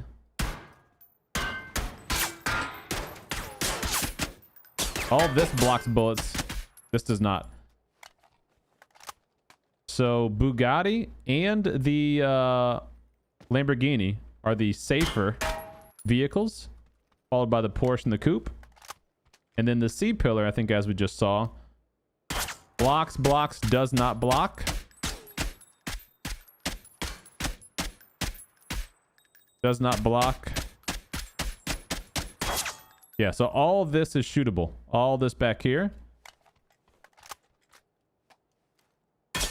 Does not block. Oh, this does block. Does not block. Does not block. Does block.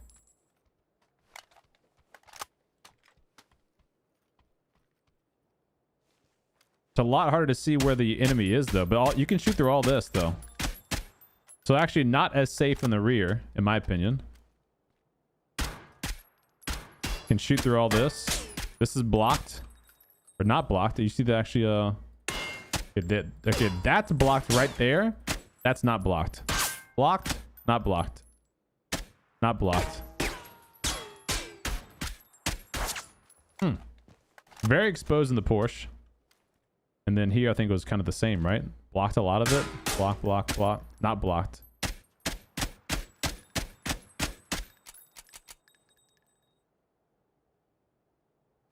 So, ironically, the base coupe. The base coupe actually blocks the most bullets. Because of this. It's like dead on. Like, you can, you know, everyone can get shot. But from the angle, pretty well blocked. All this is going through. This little bit right here is blocked, but the rest of it's going through, so not good. Going through, going through. This is blocked right here, so this is actually good from this angle. Dead on in the back, it's actually not good at all, but it is good at the same time because you can actually see, like, where the player is, you know?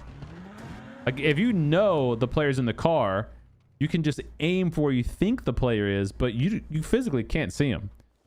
So it's kind of a double-edged sword. Like, it's not blocking bullets, but you physically are blocking the line of sight to the enemy in that car. Pretty much the same thing with the Bugatti.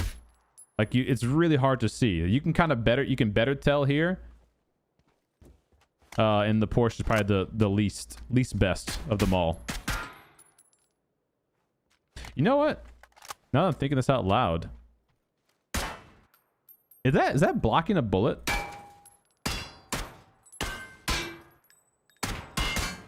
Like, that's physically making a bullet imprint. And on this seat, it's going right through. Is this coupe blocking shots?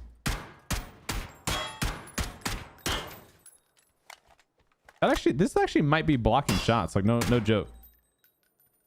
It's just not going through to the other side of the seat. That shouldn't be right, should it? Like, this should be for sure letting bullets go through the seat.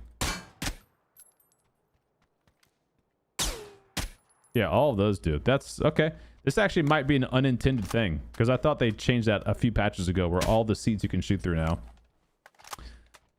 But in its current state, if this is not a bug and this is intended, the coupe is going to be the safest to protect your back as you're driving up, because most of this is protected and the seats are protected. At least as of right now, recording this video, least amount protected. So worst, I would say this is next, and then the Lamborghini is probably the best, because lowest, hard to tell where the player actually is.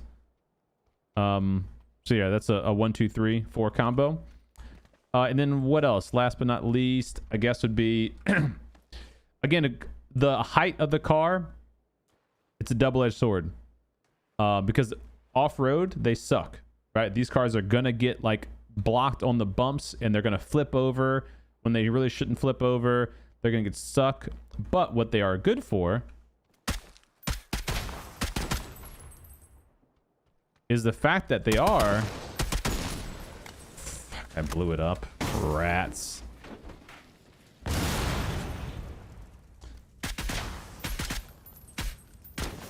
Why does shooting the tires hurt the car? That's kind of silly, huh? No, stop! Okay, what I'm trying to show you is... I'm trying to show you that the coupe is gonna be easier to get shot under the car compared to the other ones. So what a lot of people do in PUBG is use these vehicles to physically hide behind them, right? And so the coupe... Oh.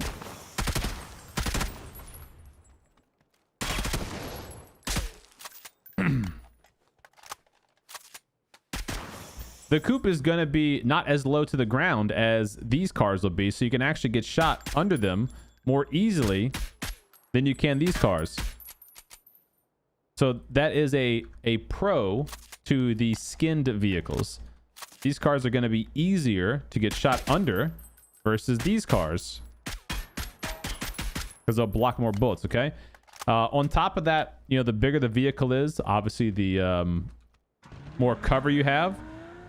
So on one hand, the Lamborghini being the lowest to the ground means you're going to be able to be seen above it more easily. So like, you know, right here, I'm crouched and I'm leaning over, right? I'm trying to hide myself. But if you got somebody who has a height advantage, they might be able to see you pretty easily compared to something maybe like the Porsche, which is a bit stubbier, a bit taller, and you might be able to physically hide behind the vehicle more. Same thing with the base coupe. And then same thing with the Bugatti, because those are a little bit taller than the Lamborghini. So that is a tick away from the Lamborghini. So far, I'd say Lamborghini is the best in terms of like what's the safest vehicle to be on or be in. Lamborghini is the best, but that is going to be a ding against it because it's the lowest vehicle, which means it offers the less physical protection, physical coverage. Okay. How about the Porsche spoiler? Good question. Let's see. Shoot through it. Yep, you can shoot through it. So again, whenever you see those like carbon fiber, those little flurries, that means your bullets are penetrating through whatever that object is. That was a recent change they did. Shooting through all this. Now you're actually hitting the body of the car. Yeah, so I think that's kind of it in terms of the comparison I wanted to do. I guess last thing we'll do, you know, which ultimately, at least for a player like me, I'm not, you know, trying to be an esports pro or anything like that. I play the game to have fun. Which car looks the coolest and sounds the coolest for you, right? That's like ultimately what you're gonna probably make your decision based off of. At least that's what I do.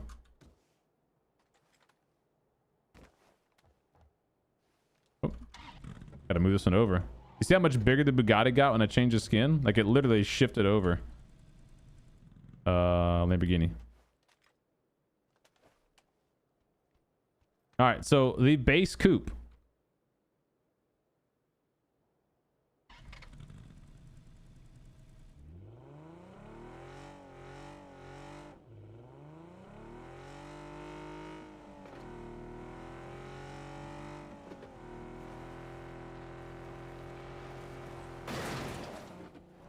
Okay. Classic. Sounds good. It's got a straight 6 in there. Sounds good. Looks good. Brand new Porsche 911.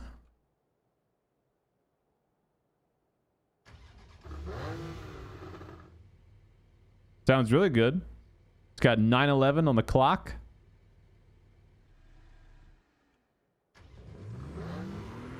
You can hear the turbo spooling up, which is nice. You hear the zzz.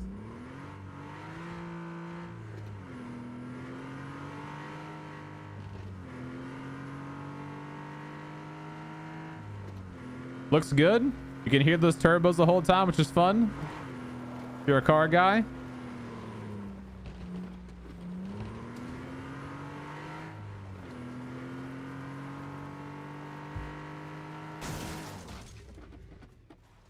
I think that's a good choice. What looks the meanest though, huh? Gotta give the Bugatti that one. What does this thing got, a W12 in it? Or W16? What the hell does this thing have?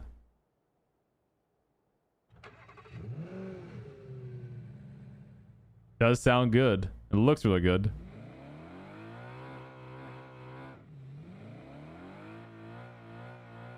Ironically, this thing is like with 4 turbos and you can't even hear it.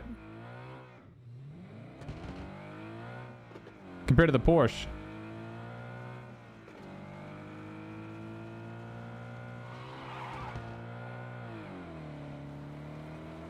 This one definitely looks the fanciest, huh?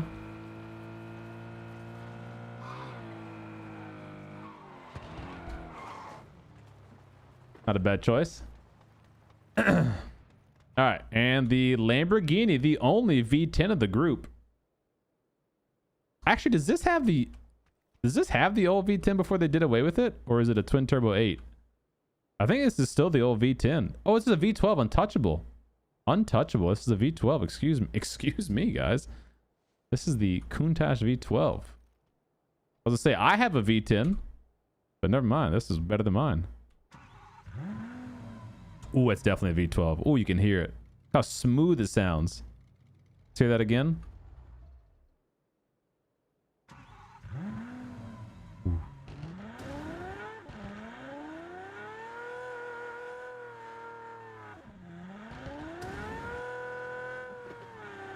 Oh yeah.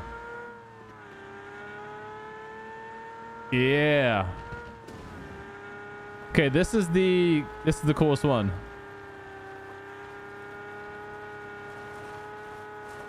This is the coolest one. It's the safest, sounds the coolest, has the biggest engine. Yay!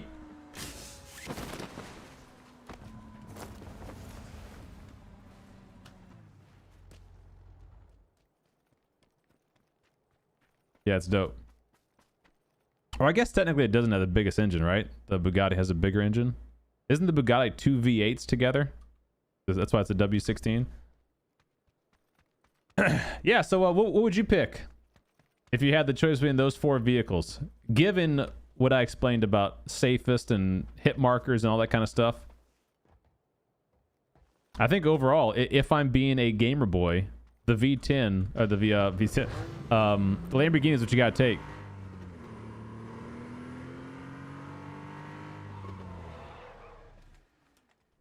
OG coupe for you. I mean, you can't go wrong. It's got the safest C-pillar area. If these bullets do in fact get blocked on the seat, that's a big win for the coupe. It's gonna be the easiest to drive off-road. It won't flip, etc.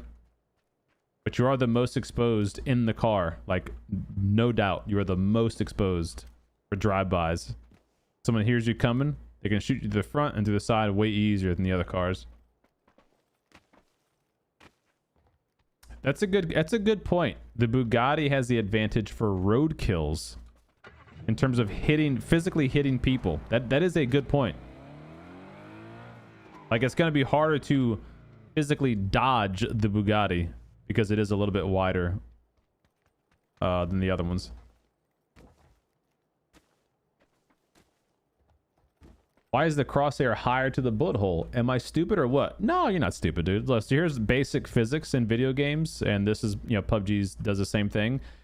The way your gun is zeroed in by default, it's 100 meters. Okay, so based on the barrel of your gun, where the bullet comes out of the barrel, it's defaulted to 100 meters, which means, let's say if this is 100 meters away, it's going to go right where my red dot is aiming at. If this is 100 meters, if this is less than 100 meters, the bullet's actually going to hit lower than that red dot because the red dot is zeroed to 100 meters. Okay.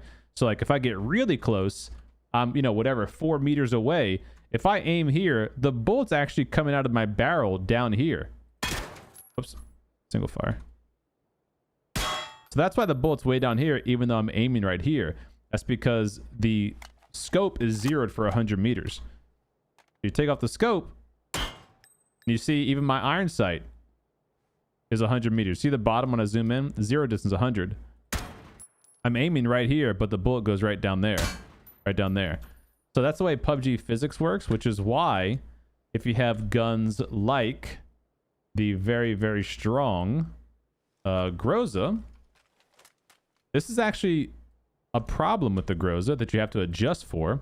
Is that because of the rail design, it's actually higher than most weapons. You see where my red dot is placed on the gun? It's way, way, way up above the muzzle. Whereas the AUG is like right there, right? The AUG is, the red dot is just right above the muzzle. So with something like a Groza or like a QBZ that have that upper rail design, you have to actually aim even higher than where you intend to go. So if I put one bullet right here, look at how low the bullet lands. So if I aim right here, bullet's way down here versus the AUG, I aim right here, bullet's way up here. So they're both 0 to 100 meters, but because physically the Groza's rail sight is way higher, you have to aim up to compensate close range for that. So that's why if you're close range fighting and the enemy's peeking around the corner, you actually want to aim up a little bit because the bullets are going to go, something like that. If you've never seen it, it's a couple years old, but it's still a very valid and good video that I did. I made an ultimate PUBG scope guide. I went over every sight in the game from red dot to 15x, how to zero them in, how to shoot them if you don't zero them in, how to account for bullet drop and bullet velocity, for the different weapons and stuff like that. So go check the video out if you're interested in learning how to get better with all the different scopes in PUBG.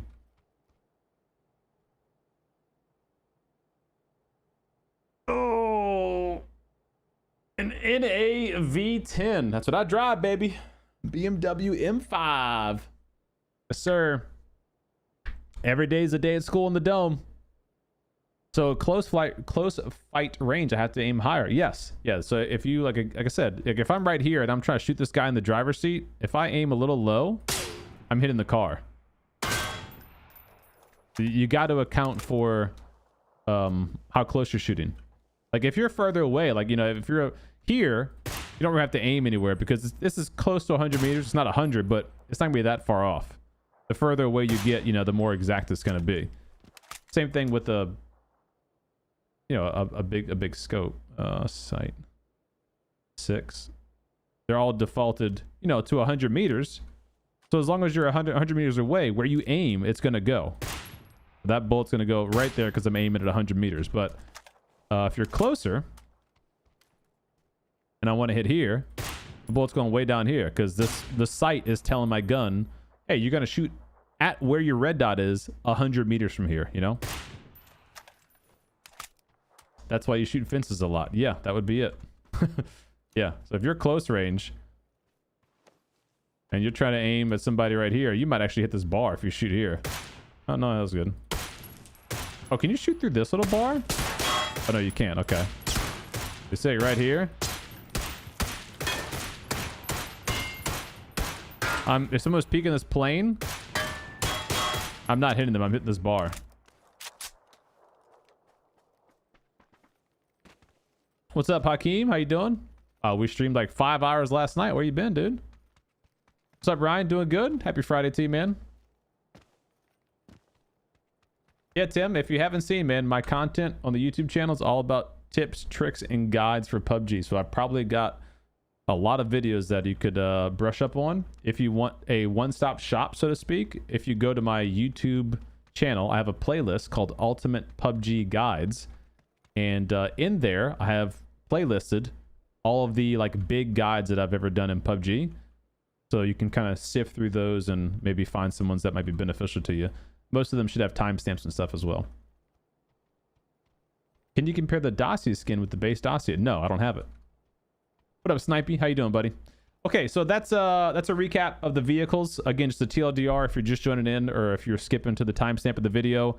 All the vehicles are obviously usable. In PUBG, they make it pay to lose, typically, to have an upgraded skin, which I think is a good thing because you don't want people to have more money and have a better advantage in you in the video game. So this coupe is going to be the safest car in terms of drivability, not flipping over, controllability, that kind of thing.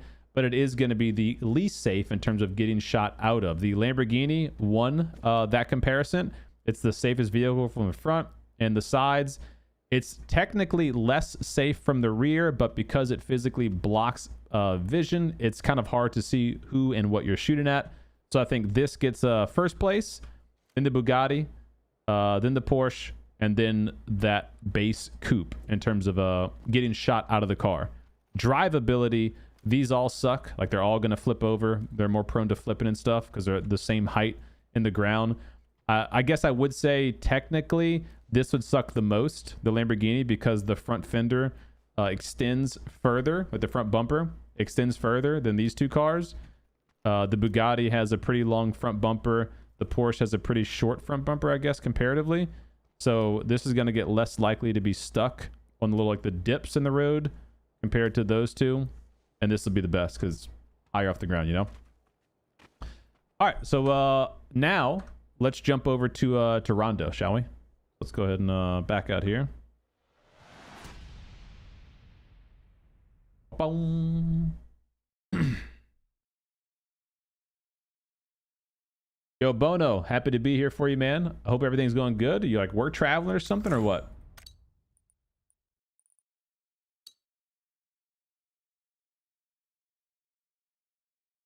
No, I cannot spawn the Aston Martin. You have to choose 3 different paint jobs, and I already had all 3 paint jobs selected. I should have already done a video on the Aston Martin. Just go look at the YouTube channel. I've done that same comparison for all the vehicles, so if you just go search, there will be one for you. All right, so let's go to customize. Not customize, play custom. That's what I want. Create. Lobby name, creator code Cdome. You guys want to support me, if you enjoy the content, you enjoy the channel, like the videos, comment on the videos, subscribe to the channel, but also link your PUBG account at Crafton's website and use creator code Cdome. If you used to support me, you no longer do. PUBG reset all creator codes to 0. So anytime you buy something in the store, PUBG gets all the money right now. In order for you to fix that, you got to click that link, go to the website, log in, and choose your creator, whether it's me or another PUBG creator. Doesn't matter. Choose somebody so that PUBG isn't getting all your money and you're supporting a content creator of your choosing. Yo, except for thanks for the 5-month resub. EXE in the dome with the Prime. Thank you, baby. Yo, Booze, thank you as well for the Prime. 18 months in the dome. Thank you so much, man. I appreciate you being here. Hope you're having a good start to your weekend. And a happy Friday to you, dum-dums. All right, Rondo. Let's load up. Match settings. We're going to delay the circle here as much as we can. And a 9. Max 70 minutes. So 600. There we go. Confirm. Okay. Start. Okay. Okay, so then we're gonna go here. Actually, I'll put up on this computer. Ooh, it's gonna bug out though. Ah, frick it. Let's do it. Discord. Whoop. Discord. Shit, dude. Unnecessary.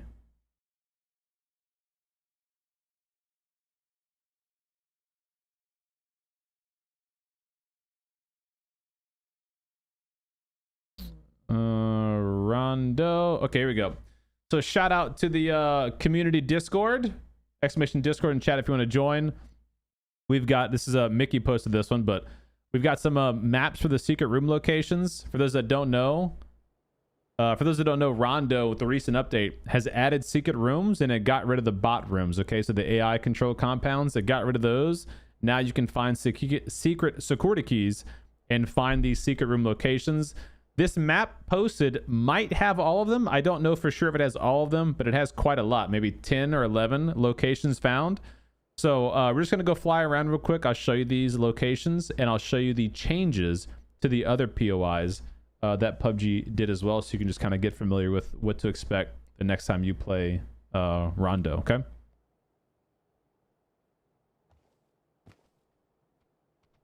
We are in the Forerunner going through the car wash. Roll the windows down. What up, Trail? Thanks for the 4 months, baby. Scrouch, homie. Happy Friday, baby. Those keys open specific boxes, like old PUBG boxes.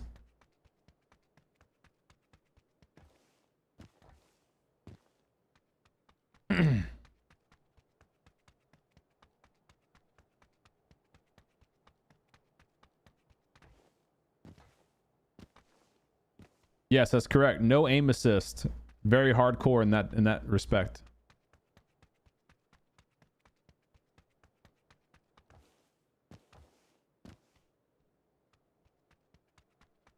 All right, let's go. Boom, boom. Map playing here. Okay. So, I'm gonna post the picture when I edit this video in post, like a full-size picture, but I'm gonna jump out of the plane at the launch and I will show you just one of the examples. So like this is what the POI looks like of the secret room. It's these circular little things. They're all over the place though. Another one at Bamboo City, another one over here. So they're kind of all over. And these are just like the ones that are on Tego, for example. You have to find a secret key, a security key, and then you can unlock these rooms. These rooms will have the chance to unlock different weapons. Sometimes they might have level 3 gear, sometimes they don't, but this is what you can find here. Excuse me. So these are what they look like. You cannot enter them unless you have a secret key, so don't waste your time going there without one. Here you go. So there's 4 different doors. You just open one door and all doors unlock and open. If you try to open it, it'll say open door, unable to open door. You need a key, right? So this is what they look like. And they're all over the map. I'll post a picture of that map. You can screenshot it. And like I said, I don't know if it has all the locations, but it has a lot of them. Then I'll take you to the other POIs that got changed in Rondo with the update, so you guys can see those.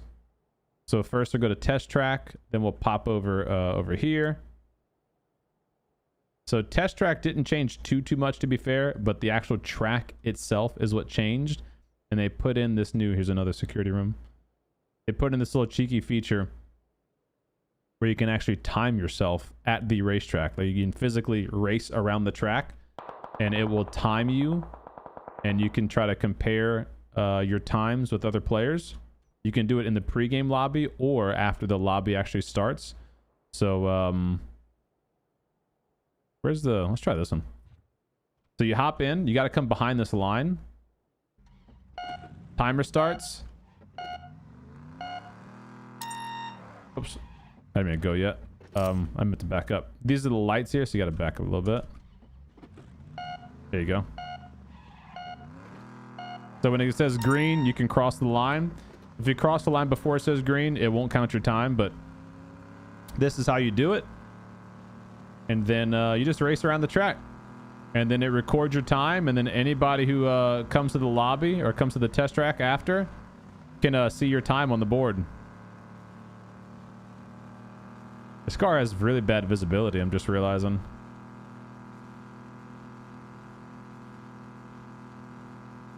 It's one of the better handling vehicles, you know?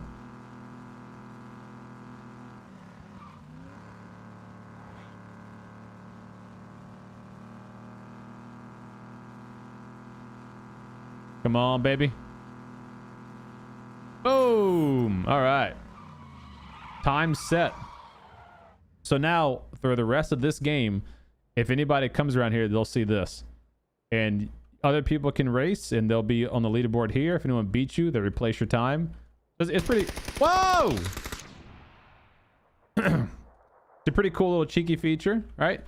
So that's at the test track. And then if we go over here, this is one of the new POIs that they updated. So this used to be the AI guard compound.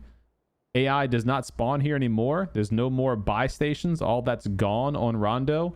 Now it's just replaced with regular good old-fashioned loot. So it is once again a good POI to kind of hot drop. It's going to have a lot of action. There's some new buildings that have been added. Those long, tall stairs have been removed. Everything's been kind of reoriented, if you will. Little island added there. New compound to land at here. And then this bottom area has been changed slightly as well. You can now drive a vehicle straight across this. This isn't that deep. You can drive straight across the crossover. Yeah, so this should be a new fun POI to fight at and land at. Then, if I remember right, Rin Zhang was one of the other updated ones. What other one, chat? Help me out while I'm flying over there. What other locations were updated? I don't think it was many with this update, huh? No, it's not just... I'm in the regular game right now, Tro.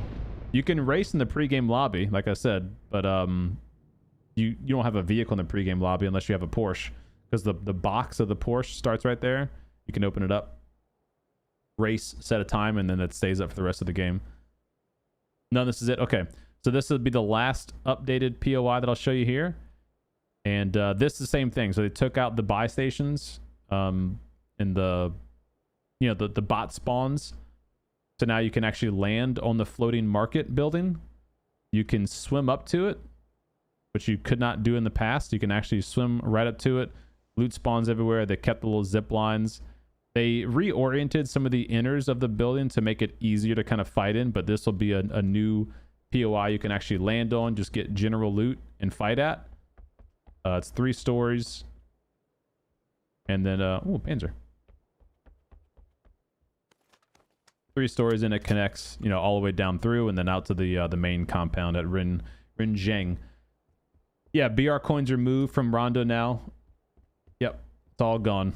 So that's the update for Rondo in a nutshell.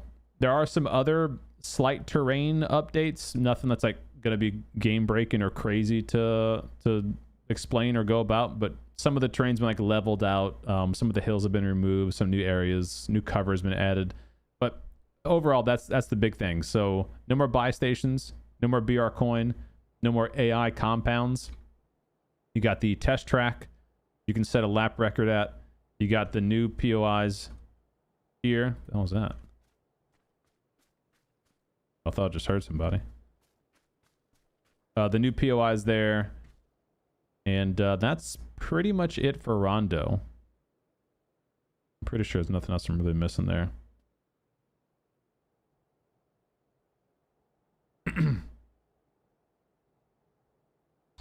Ooh, good point. Pillar UAZ also removed. Yes. Yeah, I guess that would be correct. I did not even consider that. Thank you for bringing that up. Those used to only be available at the buy stations, right? So yeah, the pillar UAZ is removed. Average Sniper is going to be very angry.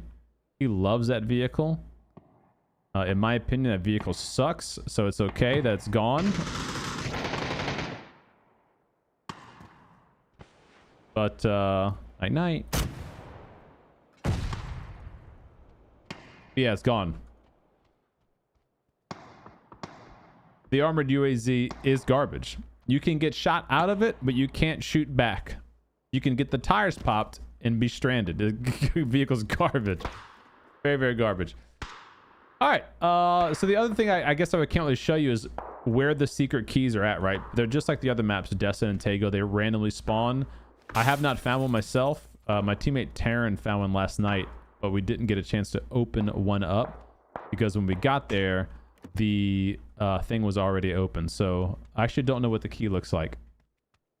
I don't know if it looks like a Destin key. I don't know if it looks like a Tego key. I'm not sure. But you know, it's gonna be a little key. Like you'll see it on the ground. Pick it up, go to the go to the thing, just press F to open it. It's a one-use key, you know. Capiche? Capiche. All right. Now, we'll play some PUBG. Shall we?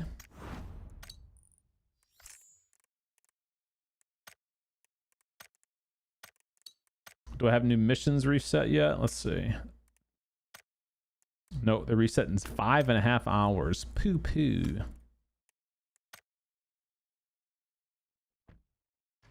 Armored UAZ is a Panzer mains wet dream. Well, fun fact, the Panzer got nerfed. And last night I panzered. Actually, it should still be in the replay file. Not too long ago, it was on Miramar. Probably this one. Let's see. Check it out.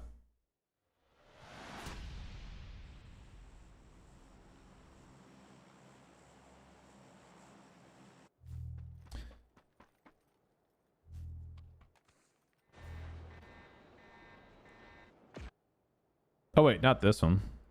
This isn't it.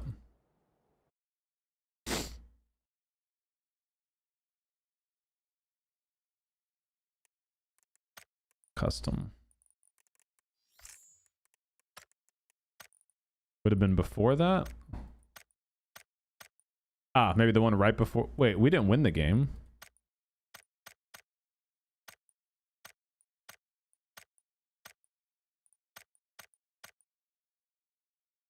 This one maybe?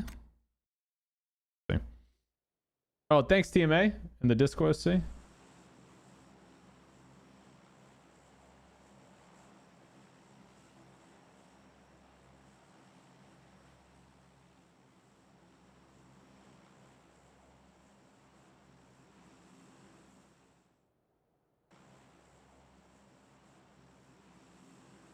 Oh, I don't see it. It must be way up there.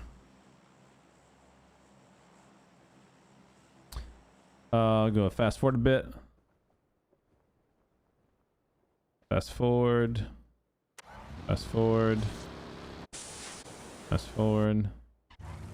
Here we go. There we go.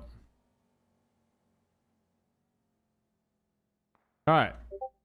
So here's the Panzer nerf in action.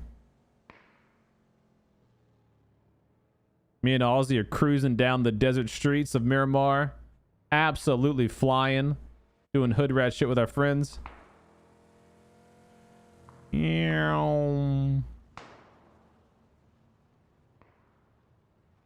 Multiple cars pulling up. I come out with a Panzer. I got 3 people in this car. I'm ready to absolutely dominate.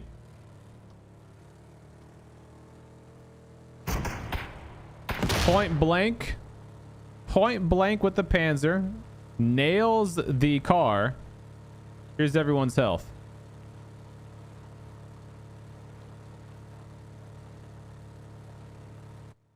I mean, you're talking half health. 25, 30%, 15, 20% health still. Doesn't even blow the car up.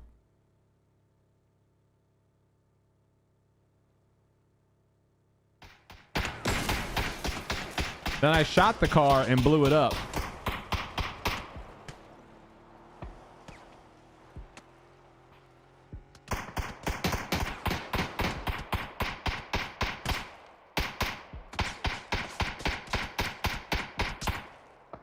And of course, I'm getting third party by this team. Unlucky, but that is the Panzer nerf right there. Unfortunate. Very unfortunate. So a rocket to a car doesn't even blow the car up. Nor does it kill anyone in the car. Unlucky. Yeah, Panzer shit. You can't run with it. You can't vault with it. You know, to be fair, if I would have hit... wait. You know, if I would have hit them on the side of the car, like the driver door, I probably would have killed the driver of the vehicle because of the through-wall bullet penetration of a Panzer. But I mean, you know, you're talking about hitting a moving vehicle, which is already a very hard task. You land that shot, and car still could potentially drive away, you know?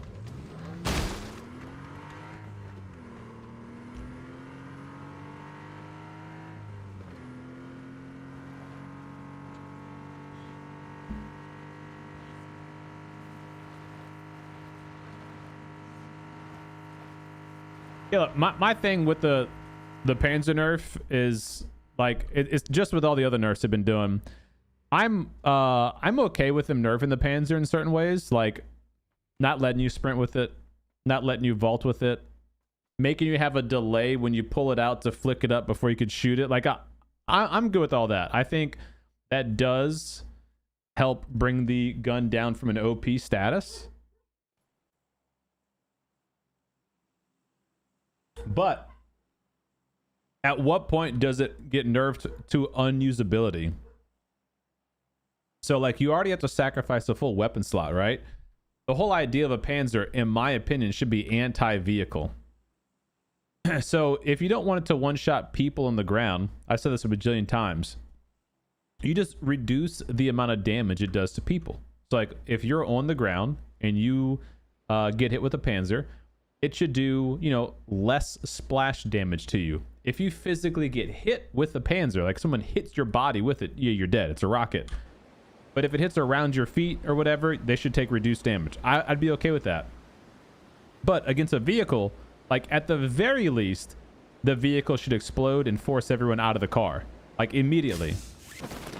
Because otherwise, what's the point of carrying one? If it's not going to one-shot your average car in PUBG, and you have to sacrifice a whole weapon slot for it, it seems a bit excessive, you know?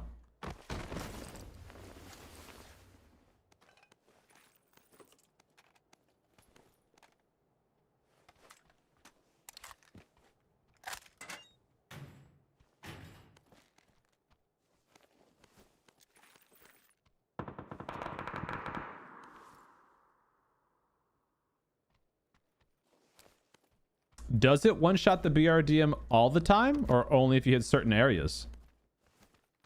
Right? And it actually does not... No, it does not one-shot a BRDM full health. It does not kill a BRDM. It does through-wall damage. So if you hit the back of a BRDM, and there's someone in the driver's seat, which is the front of the BRDM, does it still kill them instantly? I'd probably argue no, it wouldn't. If someone's in the back seat and close to the RPG's through-wall damage, maybe. But that's not guaranteed at all.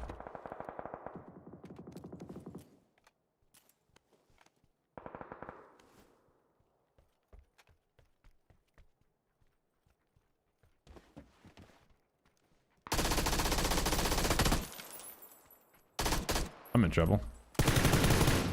It would have been if it wasn't a bot.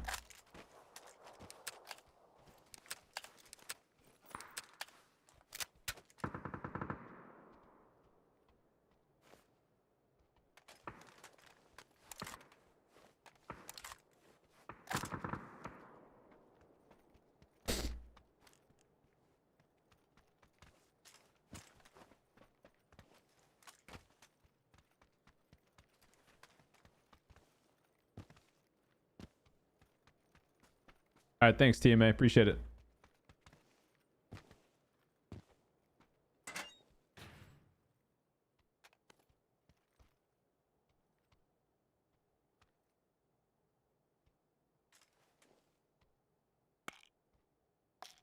Yeah, all DMRs got reduced a couple patches ago.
Get absolutely wrecked, son.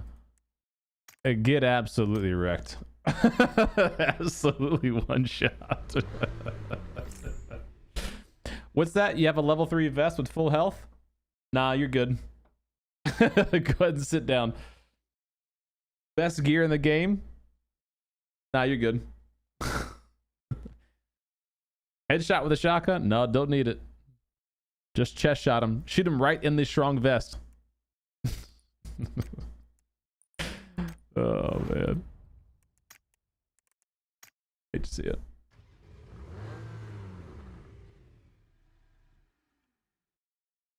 Got me. I thought he was in that side room too. That was my bad. I could have flashed that room. I didn't think he was in that room though. I thought he was in the room that I flashed. Otherwise I would have used my other flash in there.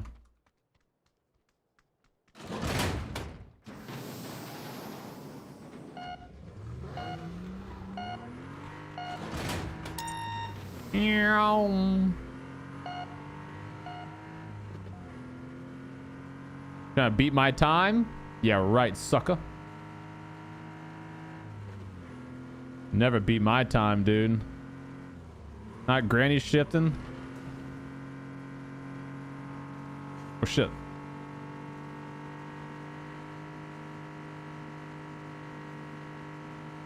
Uh-oh. Oh, Nelly! Alright, he might be my time, guys. I'm not gonna be on the board. There he goes. What up, Sosa?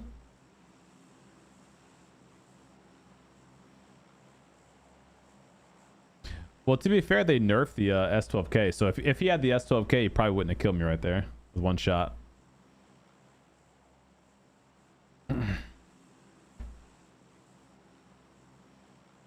What's a good number for FOV?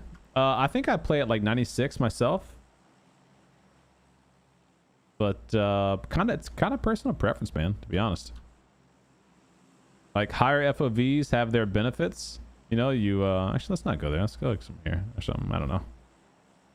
Higher FOVs have benefits of, you know, higher peripheral vision, more peripheral vision. But you make everything a little bit smaller.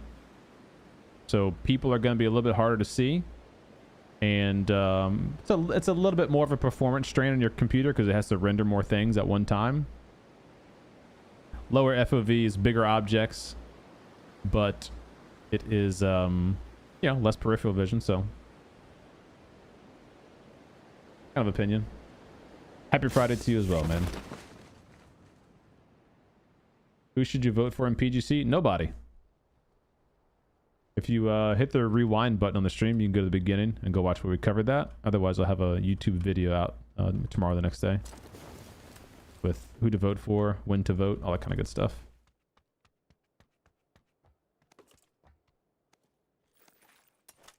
Nobody.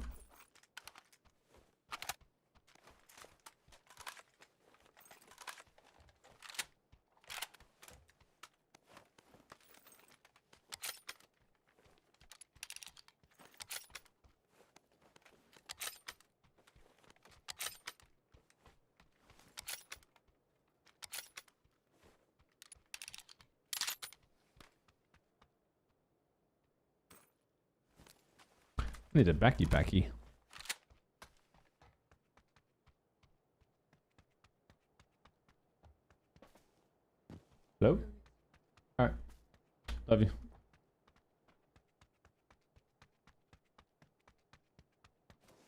me? Oh, level 3 vest. Cool. Hope I don't run into a shotgun with one bullet.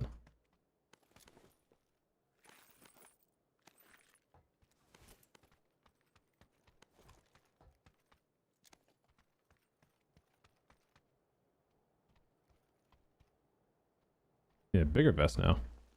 Or bigger backpack, I should say.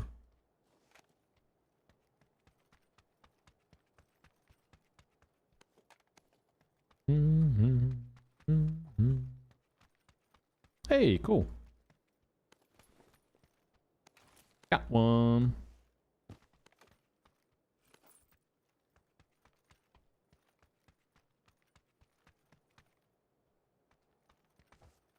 Not enough space again? I need a bigger backpack now.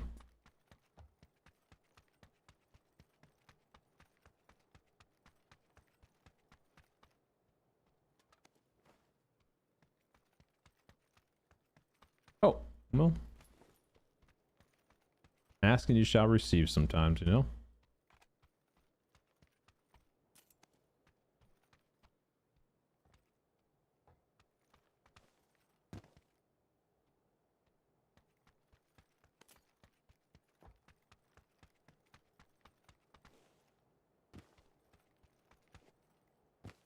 I don't know if anyone landed over here with me.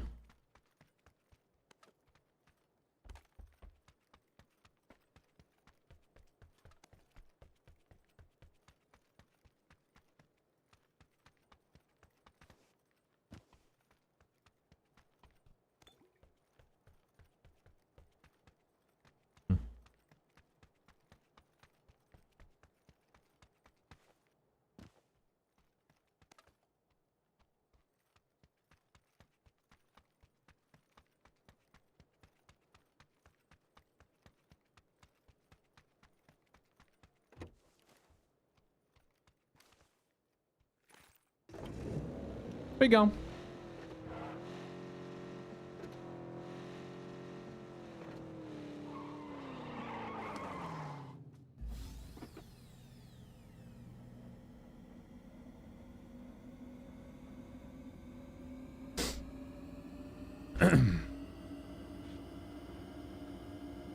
Yeah, I find one level 3, one level 2, and one level 1 backpack.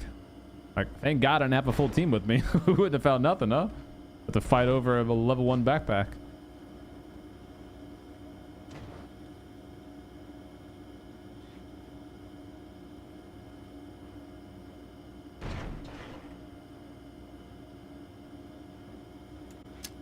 Oops. Oh, shit. I'm gonna do that. Screw that grenade, huh?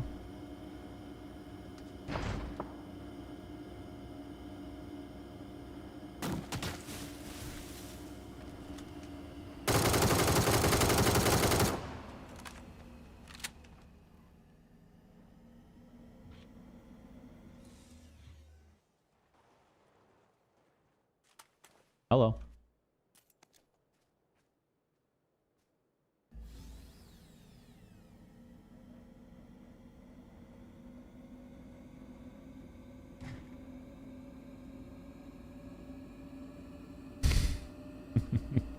Glad you like the commentary, Ken.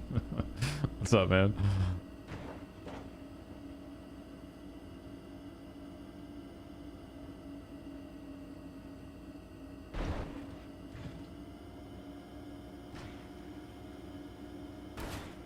Uh-oh. Oh.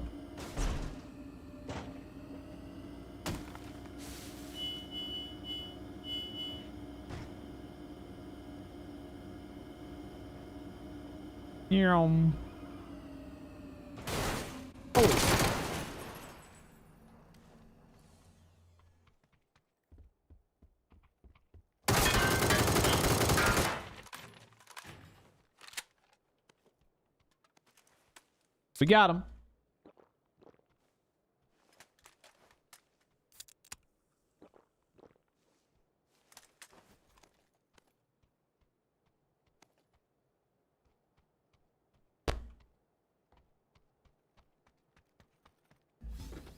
We go. Never mind. You refuel my vehicle, right? Yeah. If only. I need petrol.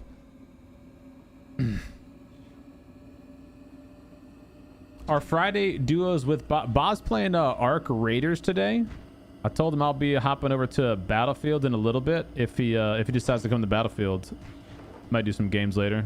But if he's on Ark, I'm not gonna be playing Ark. Game looks fun, it's just not with my thing.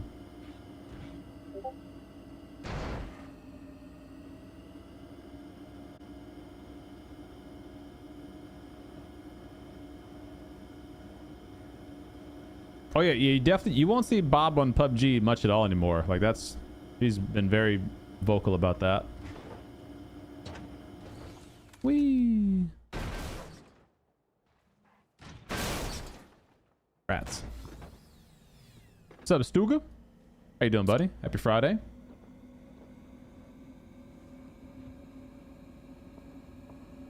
Music Man, what's up, bud? Happy Friday to you as well, man.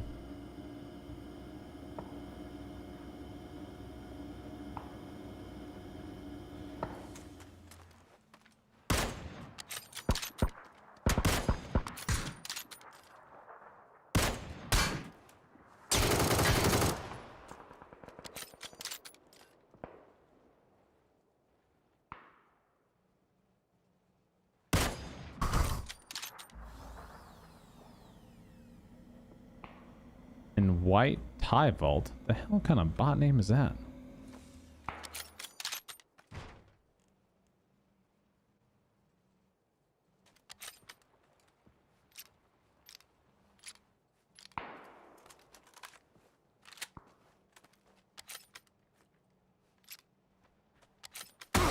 Jesus. Right.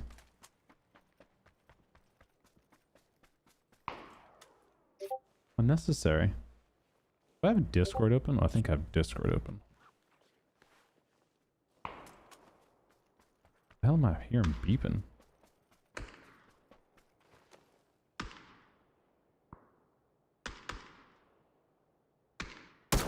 Oops.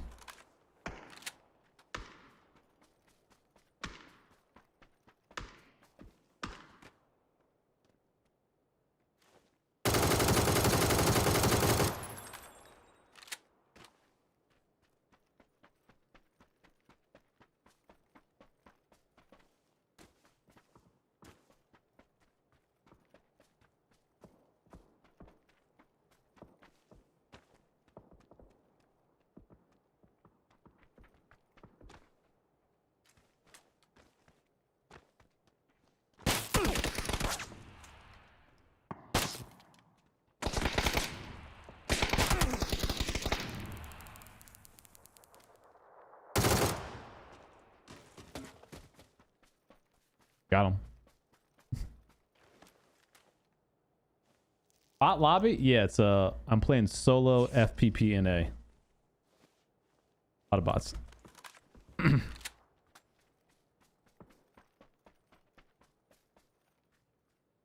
Lots of bots. Running a little ammo though, huh?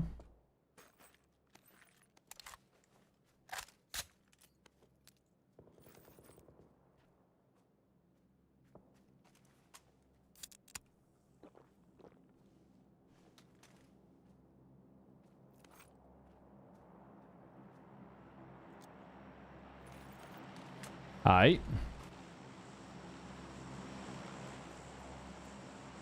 Let's go get it.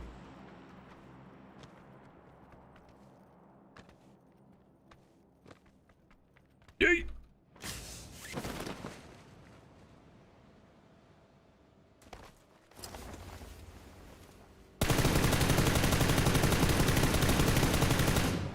Didn't hit one shot.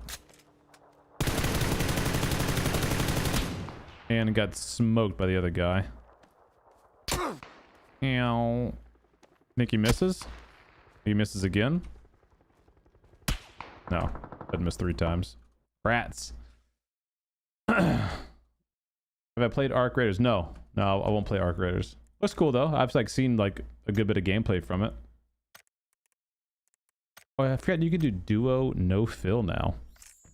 I forgot that was the thing. Yeah, Arc Raiders looks fun. It's like, for me, that's a game I'll watch other people stream. Like, I don't, it's the same thing with Tarkov. Landing or, you know, spawning, whatever, then going to get all of your missions done and like getting your you know, low tier loot, trying to extract, like that kind of tedious process, in my opinion, is always way more fun to play than to watch. So with a game like that, I like to watch when people do like big raids, when they're going like high stakes. You know, they're going after a big boss, or they bring in some really good gear in an attempt to get even really, you know, really better high tier gear or something like that. So that game is fun to watch for me with those kind of things. But just like the, you know, let me log in and do my very tedious missions thing, for me, I'm like, because I know that I'll never play that part of the game either.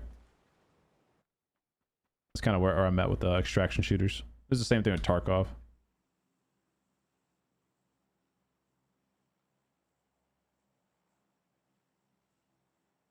My buddies would get me to play every now and then I'd go in raids with them. Yeah, and they would like kit me out. Like they would start the game off and give me like really good, you know, guns and armor and scopes and stuff, so we could like go and have fun, do the raid together. But outside of that, well, meh.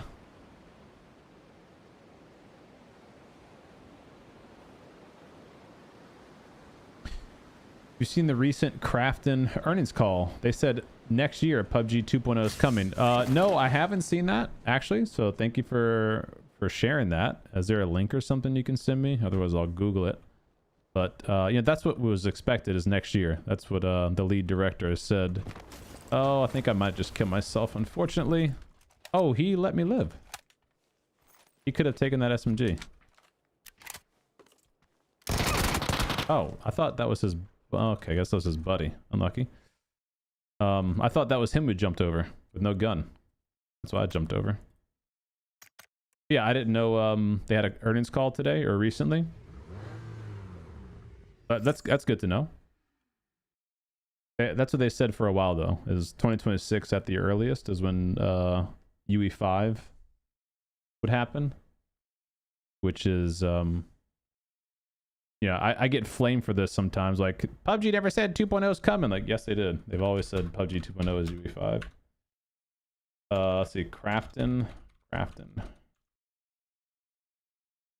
Call. 3 days ago? Let's see.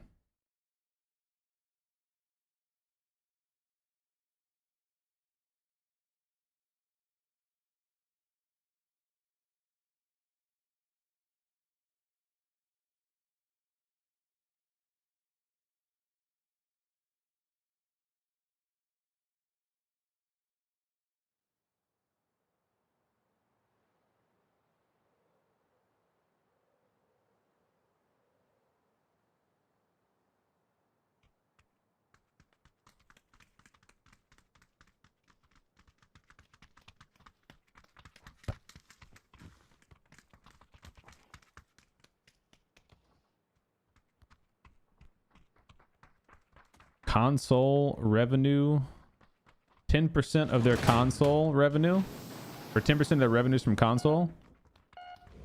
Is that right?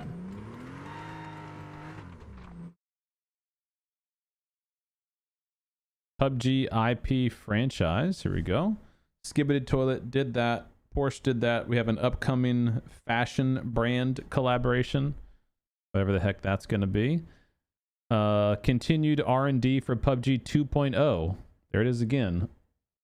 PUBG 2.0. So I can stop getting flamed about, they never said PUBG 2.0, CM. UE5. Positive user feedback from UGC Alpha service during the Q3 2025. Yeah, this was just, I don't know if they had, oh, never mind. You just meant UGC. Yeah. Payday mode, co-developed with Starbreeze. Oh, cool. There's going to be a payday mode. Black Budget, that's their new extraction shooter. PUBG Blind Spot, that's the top-down shooter. Valor, that's the console exclusive shooter.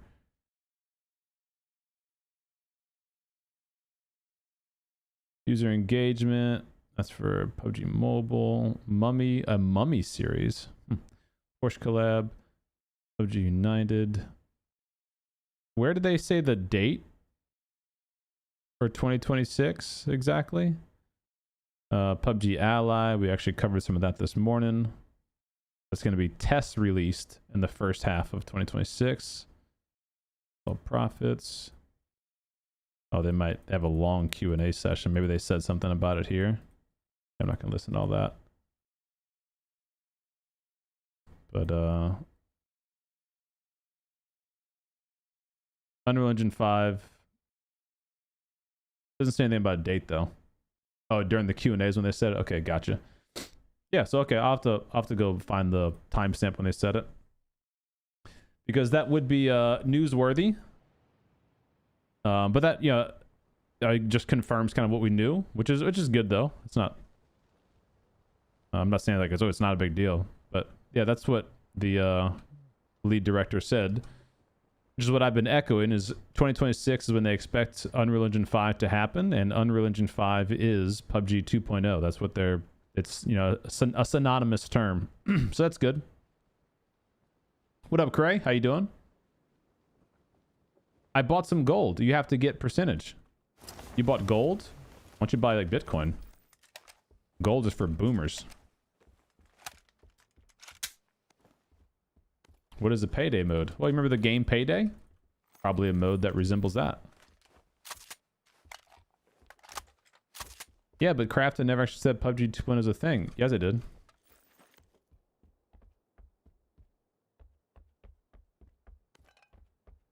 Yeah, it did.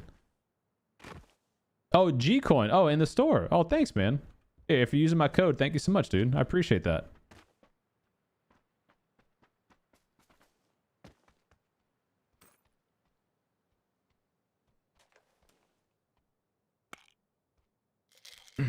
Yeah, you should Google it. Go look at what Payday is. It's like it's a game.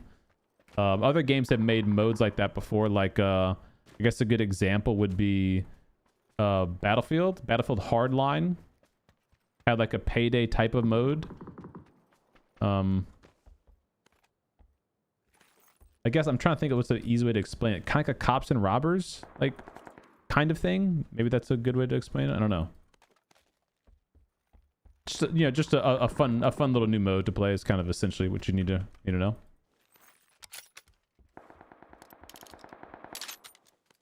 I'm assuming they developed it under UGC.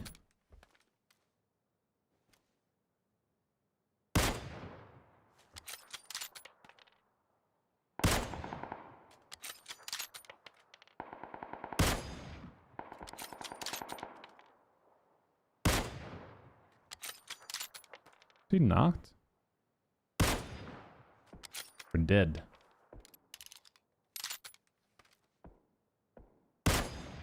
Well, I won't be able to flush him because I stink anyway. Oh, there we go.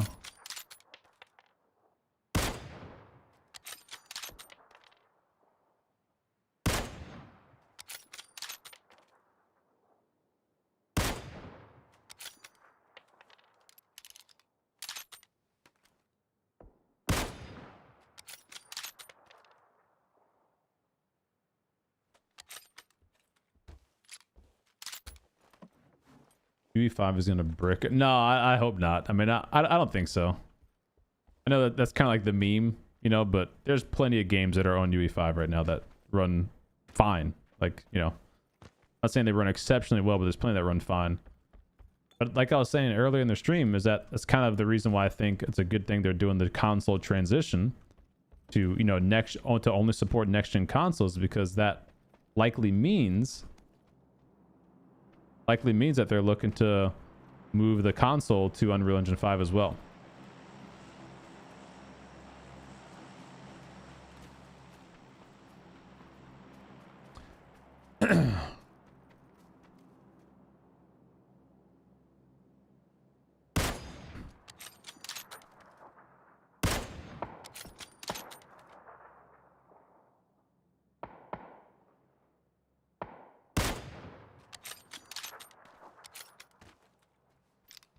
What up, Kratzy? Oh, I know, Ken. There's always got to be someone in the chat. I don't know. See, they never confirmed that. Where'd you get that intel? Quick clickbaiting.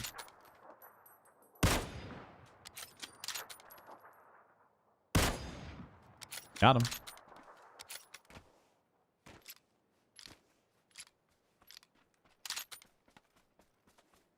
Oh, thanks, BG, for sorting that out after 55 minutes. All right. I will give it a listen.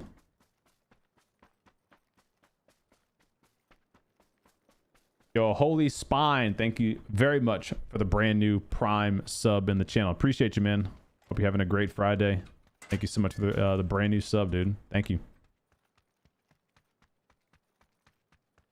I'm killing bots. Ain't that hard, you know?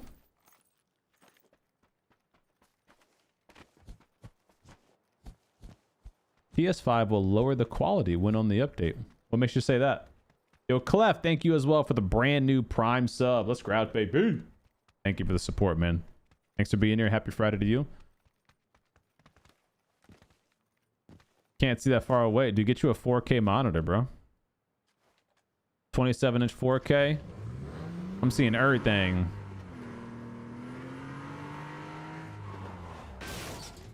Crash my new Porsche. My new Porsche.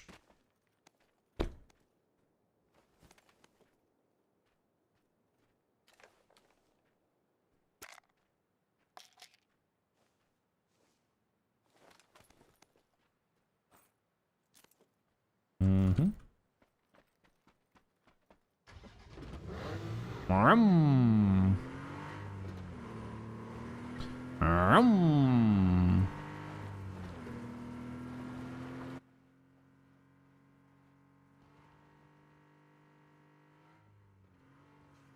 I mean, it's not that hard when they're sitting still, though, no? You just gotta squint a little bit. That's, you know. We need a new car. Oh, rats. I found the one big puddle in this map. You gotta be shiting me. Damn, that thing is sunken. Well, I think we have a wheelchair.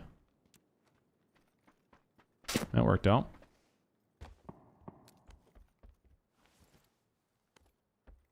This has been looted too. Oh shit!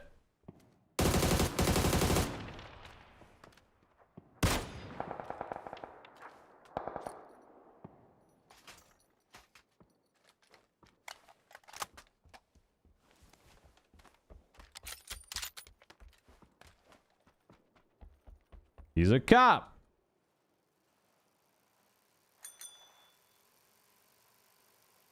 What's up, sucker?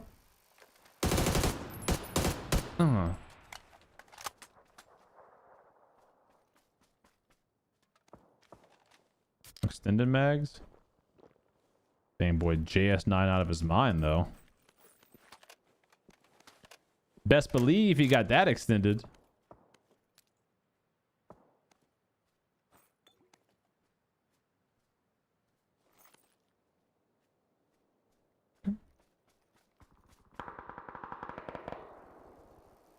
We go. You would think it's casual mode. This is duo FPP, believe it or not. PS5 getting well, PS5 is 1440, PS5 Pro is 4K. That can't be a downgrade from what you guys have now, right?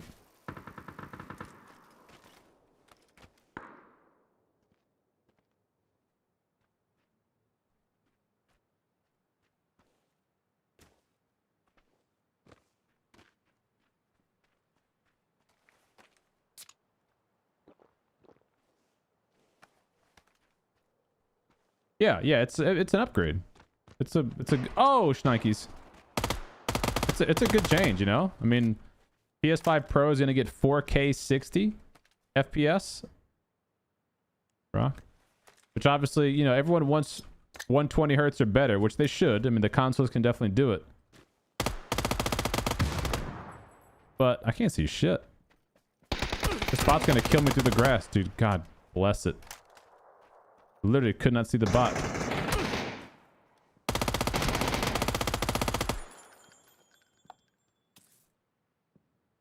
if the console can do 4K 60 consistently, like a constant 4K 60, yeah, go ahead and res him. You got him, buddy. Yeah. You got him. Go ahead and touch him. Fuck, I can't hit the button. What keybind is it?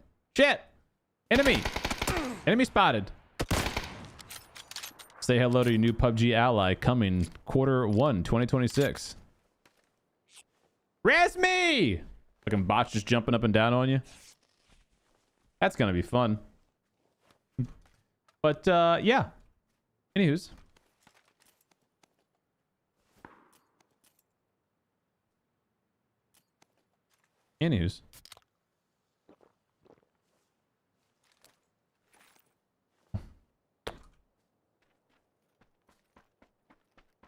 Where'd my bike go? PS5 Pro. Oh yeah, it's silly expensive, right? Like the Xbox Series X and the PS5 Pro, like $500 or more. But yeah, if they could do 4K consistent with 60 FPS, that's nothing to be mad at. People do want higher FPS, and I agree. You should be able to select 1440p 120 hertz. If it can do 4K 60, it should be able to do 1440p 120 for sure.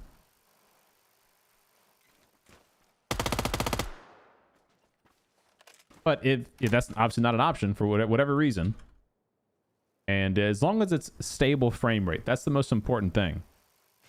Like if it's not a stable frame rate,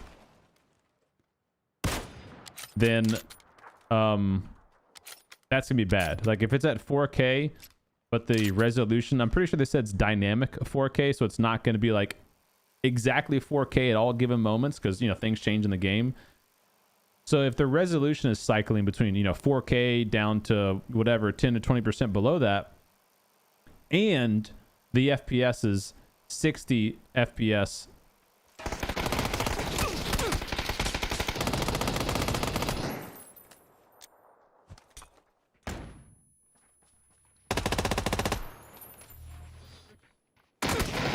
Rats. And the FPS is going to be 60 and dropping down to like 50 or 40 in times, like that's not going to be good. That's what I would consider like unacceptable. Yes, mate. Batteries real quick.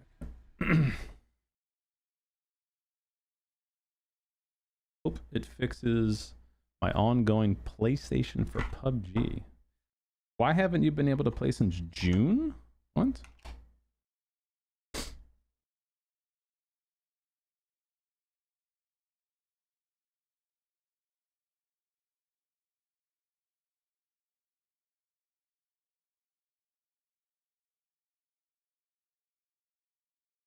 Imagine the bots actually drive.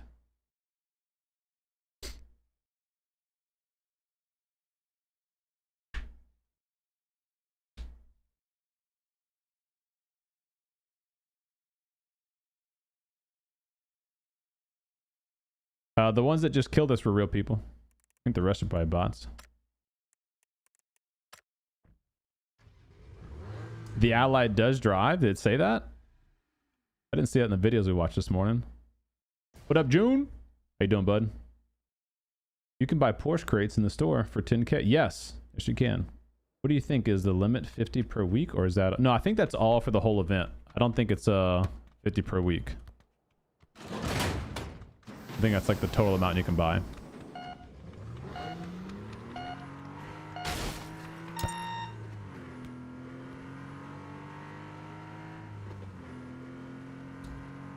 Same error as my... Oh, wow, okay.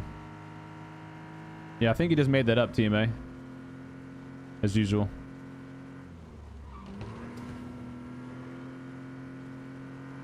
I'm saying, David, who needs friends when you got bots that can res you sometimes, maybe don't res you? What up, Cobalt? Doing good, buddy? How's your Friday going, man?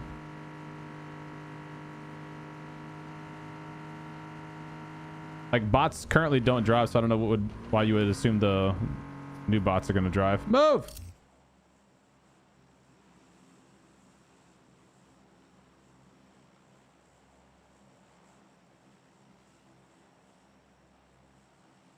Yes, that is the 911 Carrera.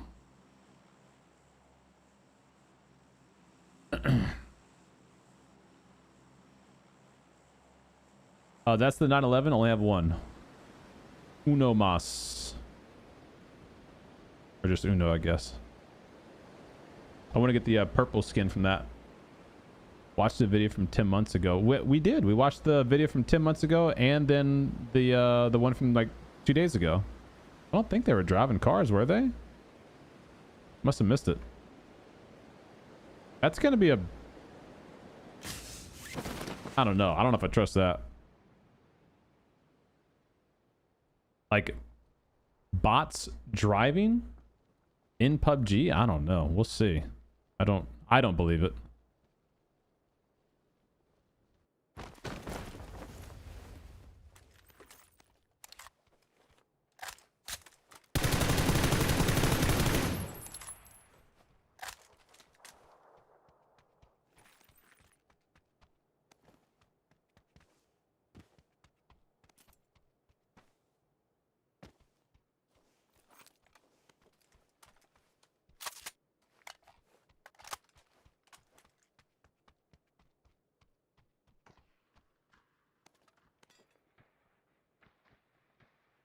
Where is he? Oh, he's coming, buddy. Where is he? Right up. He's right ahead of me, bro. Hold on. He's right there. He's right there. Look, see that D there on that sign? Oh, yeah, straight ahead. Straight ahead. Fight him out, bro. He's coming. He's coming. Fight him. See him? Right a little bit. Get him,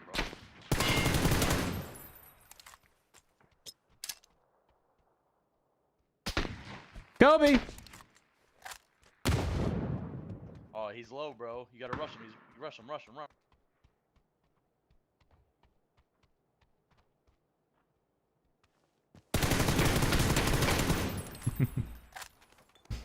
GG. Good game.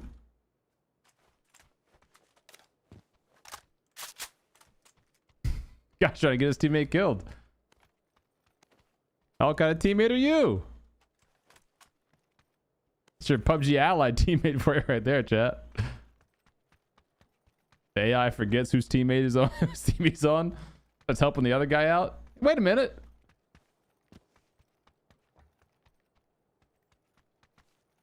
Yo, see you, Kratzy. Have a good one, buddy.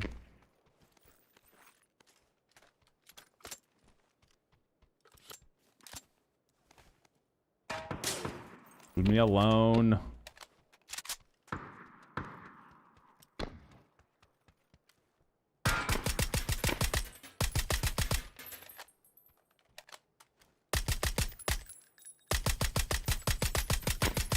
Die.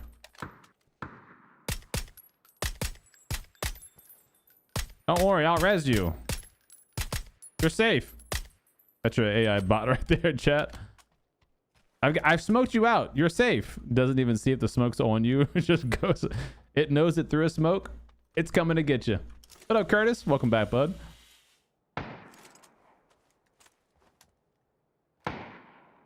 Where? How can you see me? I can't see you. Where? How can you see me to the trees? I can't see you. I just see. Ah, you freaking rat.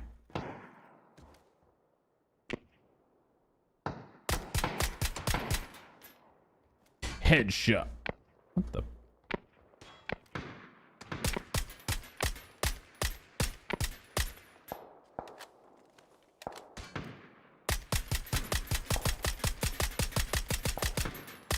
You're safe. I got you. Hang tight, Jimmy. Don't move. Safe res. Ah, frick. We're getting beamed somehow. This guy's hacking. Whee!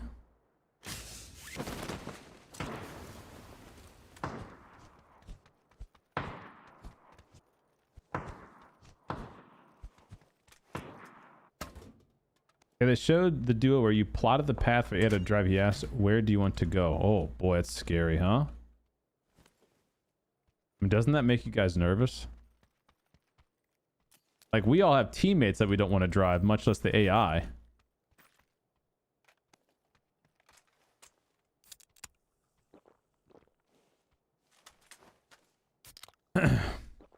Damn, you see Scoom is giving away gift subs if you can beat? Yeah, I did see that. Yeah, I commented on his post. I wanted to ask him what vehicle he set the times with, just to make it fair. And I smoke his ass.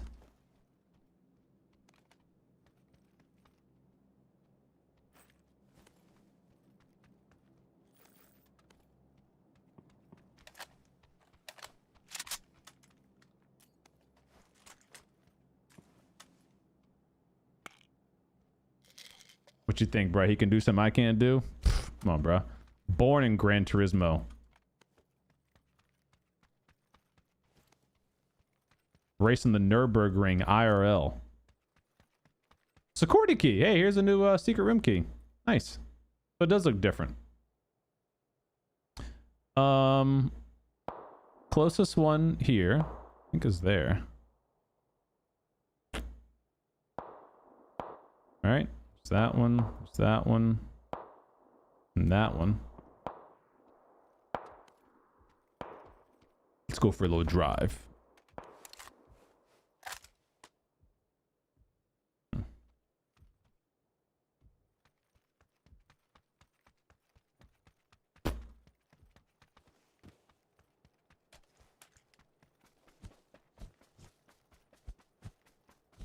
Yo, Deca, what up, baby? Happy 25 months in the dome. Scrouch. Happy Friday, buddy. We're doing good here. Grilling and chilling on a nice Friday. Playing some PUBG. Gonna be jumping over to Battlefield Battle Royale for just a little bit before we end the stream here. How's your day, man? Well, look, here's the thing with the lap times. There's a way to kind of min-max the system, right? You got the countdown timer starts when you're in the car and parked. However, it doesn't disqualify you if you get a running start. Where are the vehicles at? I guess there's a garage back here. I'll get lucky. I'll find a vehicle here. So the trick is going to be parking the vehicle early back enough where it starts the countdown timer, and then punching it to get maximum speed before crossing the finish line as the green light turns on, which actually counts your time starting at that moment. So you can get, you know, a 50-kilometer-an-hour head start if you do it that way. And it also depends on which vehicle you use, because like a ATV or a dirt bike is going to have insane acceleration but not that much top speed. So that track does have a kind of long back straight, so you might lose out on too much top speed by using like the motorcycle, but it has great turning radius, so you can actually cut the corners a good bit and keep a lot of good speed.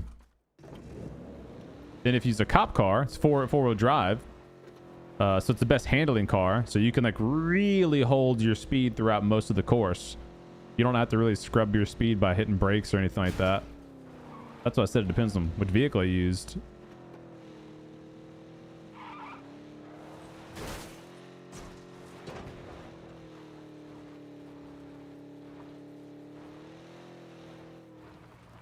Something about PUBG 2, so 55 minutes and 44 seconds. Thank you, BG. 55 minutes, 44 seconds. Okay. Thank you, man. UGC was just in its alpha state, so it's coming back once they make some changes to it. Oh, this isn't one of the rooms. I baited myself. Oop. Oh. On the road again.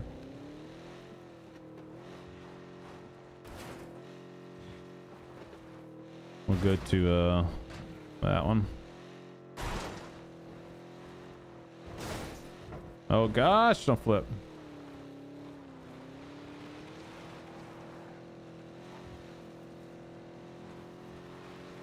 Yeah, UGC is user generated content, so you could modify the game and stuff.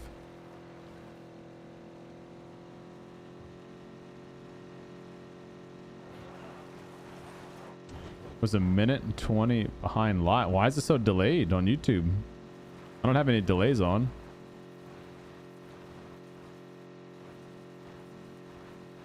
Glad to hear your day's going okay, Deca. I don't know if you didn't, if you heard or not, but I'm done work for the next 6 weeks. I'm on baby leave. Your boy is big chillin'.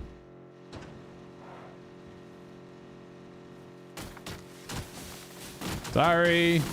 Sorry.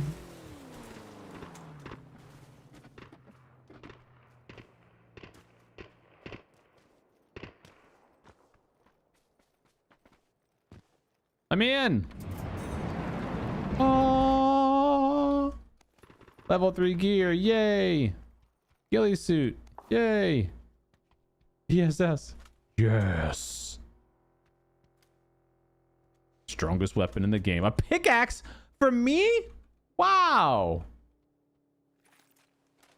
Cool. We got a pickaxe.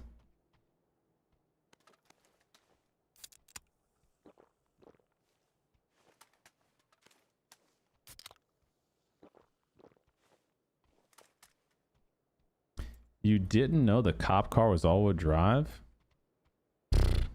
Granny shift and not double clutching like you should, man. That's why it's the most OP vehicle in the game.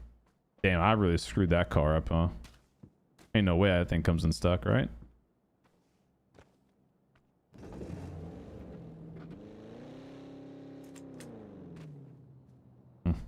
Oh well. Wish it was 4-wheel drive. It would have worked.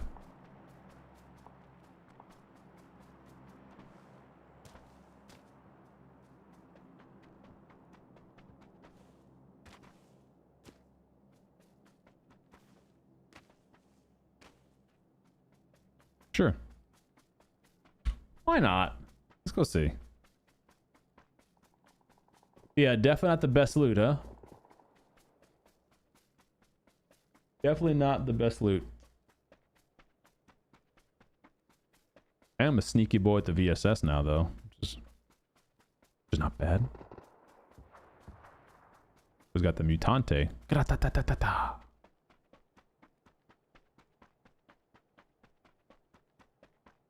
Excuse me. I feel like they should always give you the special Tego ghillie suit if you find a ghillie suit on Tego. It should never be like the regular one. It should be like the Tego ghillie suit. You know, the one with like the pink flowers and stuff on it.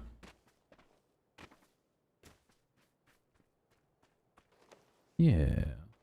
Yeah. There we go. Dial it in, Cdome. Dial it in, baby. Yeah. Oh, yeah, he's lit up. Oh, boy, he's lit up. Okay. His buddy's gonna be looking now through the shots. I'm getting shot at, dude. Cover me.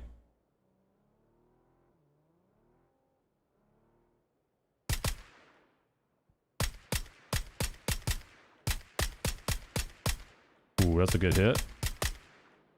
Ah, oh, rats. Don't run me over, please.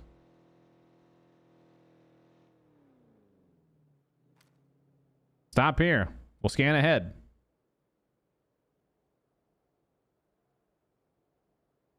Do I take the tires out?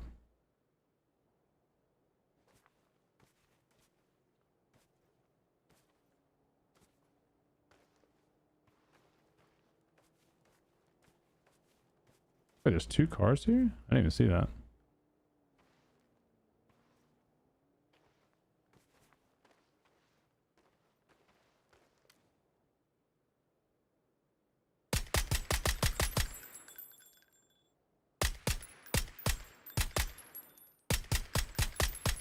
Shit.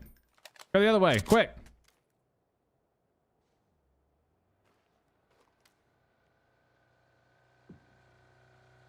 Run me over, please. Bro, you gotta die, huh?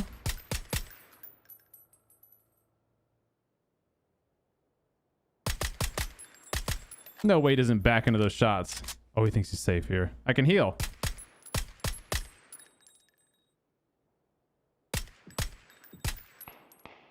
There are 2 bullets left, chat. Save him.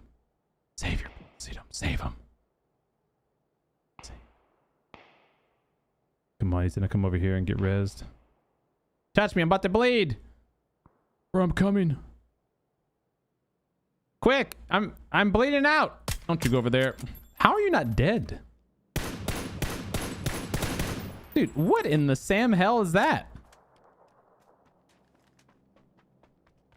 How tanky is this guy, huh? What the frick?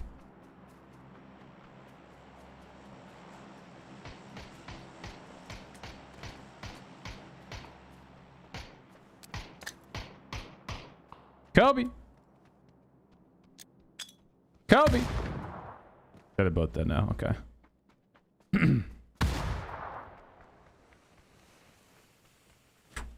Hell.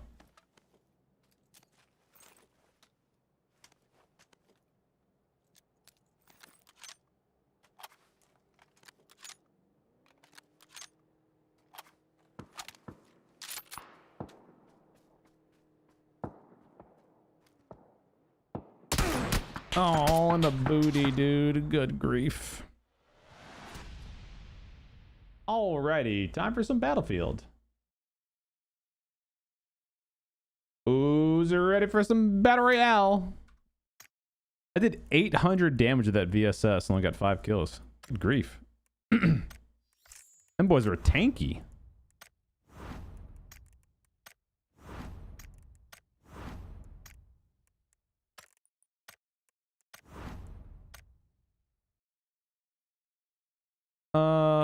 Yeah, I agree. They should be removed. Oh, let's look at that timestamp. You said 55 minutes and 40 seconds. 55 minutes and 44 seconds. Let me see this. 55 minutes, 44 seconds. 55 minutes. Oh, like at the very end? Good grief. They snuck it in there, huh? Let's hear. Subnautica 2 and Pal World Mobile. And also in regards to PUBG 2.0, the key element would be on top of the core Battle Royale experience, well-made game modes will also be made available to users. And the timing at which these modes will be open to players is going to be 2026. So not just 2027, but we also have high expectations for next year, 2026. And we would like our investors to continue to keep an eye on Krafton's journey going into next year. And that's the end of the meeting. All right. Okay, so there you go. Officially, you guys can get off my back about it. PUBG 2 is Unreal Engine 5 once again, as I said a bajillion times, and it's coming out in 2026. Allegedly. Obviously, that's the goal is 2026. We'll see if they hold to that goal. But yeah, there you go. Thanks for the update, BG, by the way, for the video and the timestamp. Appreciate that, man. The inflatable boat and the pickaxe, both worthless, although the pickaxe is probably more worthless. The inflatable boat isn't as bad because they put them in like permanent hard spawns, not hard spawns, but like, you know, locations. So you should not find an inflatable boat in the center of the map. But if it's near water, I think that's okay. It ain't gonna stop people from claiming. Oh, of course, no. It never will. You know, clickbaiting again. You'll see you, Ken. Have a good one, bud. You don't want to do anything for the YouTube views. Speaking of YouTube views, if you guys are enjoying the content, like the video, subscribe to the channel, like the channel on Twitch, and use creator code Cdome if you want to support your boy in the store. If you haven't re-entered a code, as of October, you are supporting nobody. So all your money that you spend in PUBG goes right to Krafton. None of it goes to a creator. So if you'd like to support me or any other PUBG partner, please follow that link. Go get logged in and use code Cdome or any other code you want to use. But use somebody.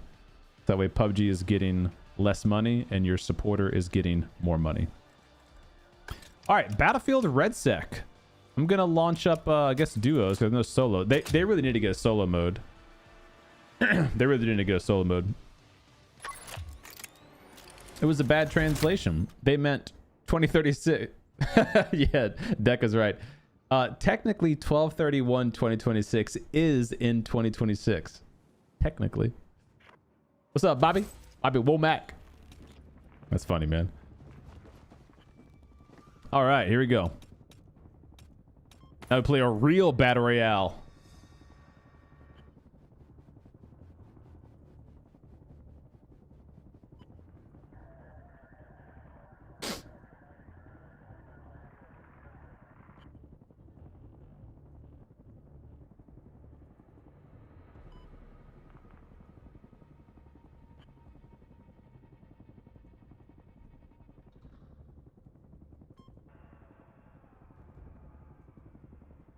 Double down XP this weekend in Battlefield 6. Ooh.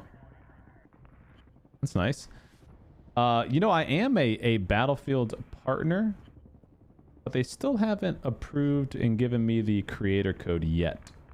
Still waiting for that dang thing. I do need to go log into we have like a Battlefield partner portal. Kind of like PUBG, but it's a little bit more like fluid, intuitive. And there's actually special like missions and stuff we can do, which is pretty cool. Like you know, just like in-game missions, do this with this gun or do this many times, etc. Trying to find the website. Do I have it saved as a favorite? I think I do. Dashboard.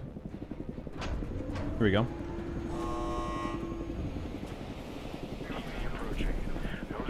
Challenges.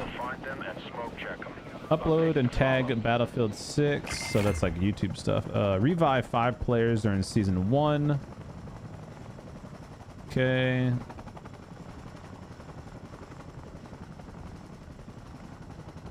Alright, you're good to go for deployment. Post up. Rack up to 50 assists by playing as support. Alright. What's up, XX? My teammate's name is XX. Sounds promising. Rock and roll.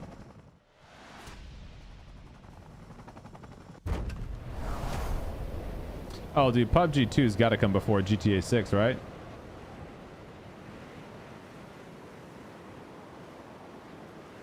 How do I get paid on PUBG? How do you get paid on PUBG? Get a creator code? Is that what you mean? Become a PUBG partner? Oh shit, where's the door at? Damn, I did a terrible thing. That was my bad, buddy. I literally ran around the entire building, didn't know where the door was. Try that again. Stand by to jump off. Squad is ready to RV with you. Yeah, Juan, it's very annoying when they reset all the codes to 0. Yep. It's very... what the... Give me the gun. Annoying isn't even the word I use to describe it. Infuriating, insulting, despicable. Those words all, I think, handle that situation much better.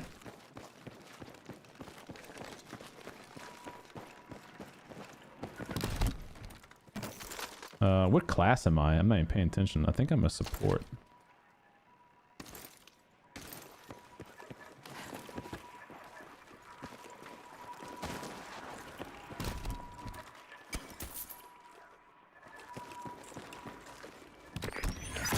Yeah, give me that. UAV online. Request Overwatch. Grid as indicated. Plates. Oops, plates. Mission available. Upgrade my LMG. Upgrade it again.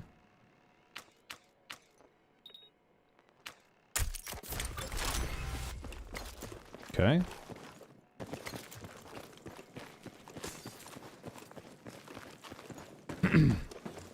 How do you get to be a PUBG partner? You have to apply whenever they open applications. You have to meet certain metrics of viewership and content creation on different platforms. And then see if they approve you. Is it hard? I mean, it's not easy. You know, you can't just like hit the go live button today and become a PUBG partner. Oh shit.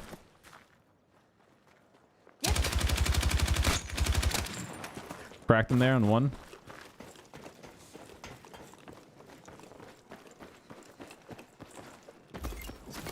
Check your missions.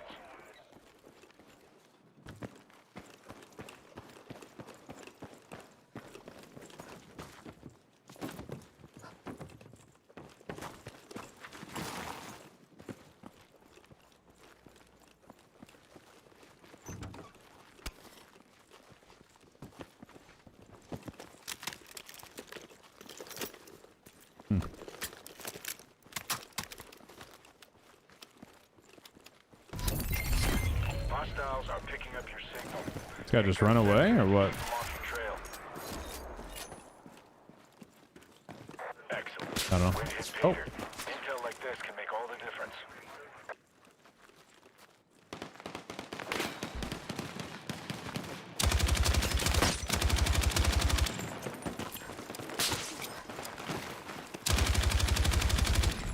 Can't shoot through that?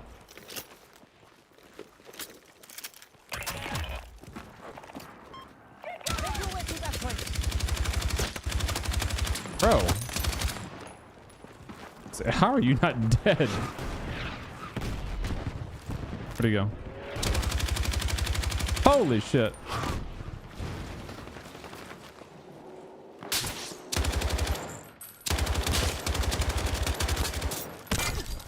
Ew.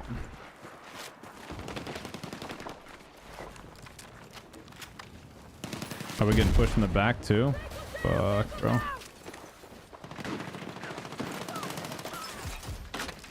Nice job, dude.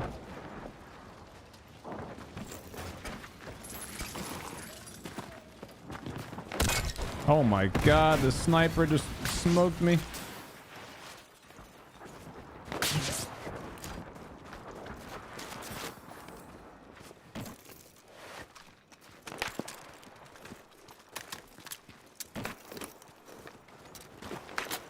Reference waypoint. Move there now. Get these guys' head real quick. Oh, give me this, dude. Got a bad feeling about that. Yeah, come here, little sucker. Marked. Fucking send it. Fast mover inbound. Stand by. That's gotta get him, huh? No? Enemy is gunning for you. Watch yourself.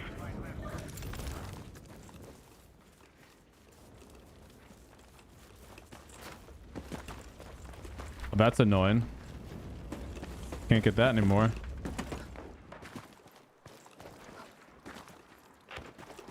That area doesn't look good. This guy ran off to.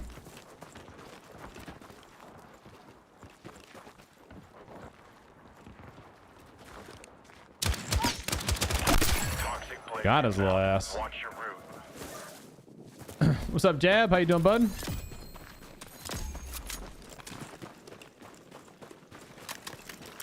Do we even have enough time to do our missions? Probably not, huh?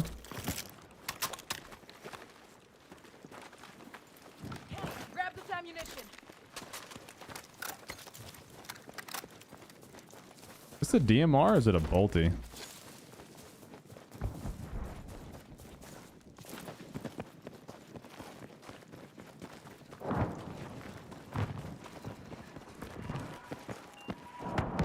Get over! One down. Zero in on the next one and move fast.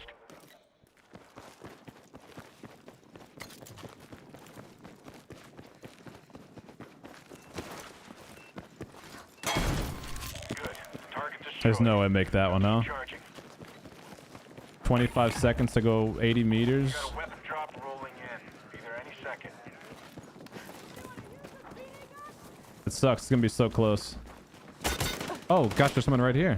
And I can't vault that. That's really annoying. Wow. Jeez Louise. Can't vault the fence, huh? Okay.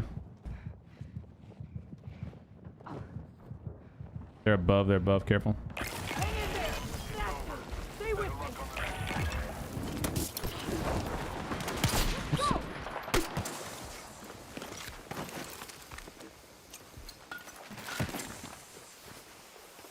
you. Oh, can't shoot.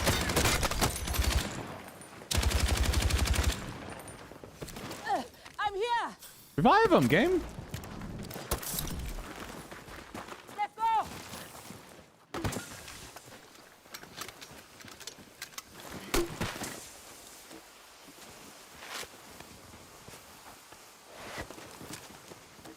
I should not have to hit the button to put plates on twice, did I? I should just like do it. Take what you can carry.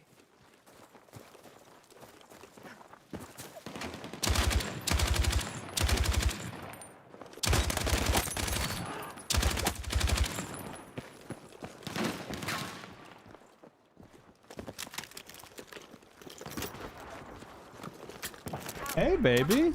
Welcome home. How was school, Boo? Good. What, baby? All right, new mission is up. It's marked on A your map. bad guy on the TV.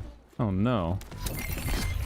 Target is a high value. What movie y'all watching? Retrieve the intel and pull the hardware. Tiana. Oh, okay. Hostiles will know you are there, so stay sharp. We watch it sometimes, don't we? All the time. Should me and Pops over here? No? Okay.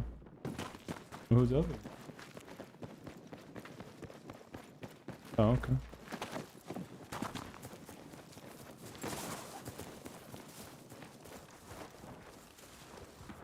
Yeah, they are. Mm-hmm. Y'all gonna have some fun tonight, huh? Positive mark. Send it.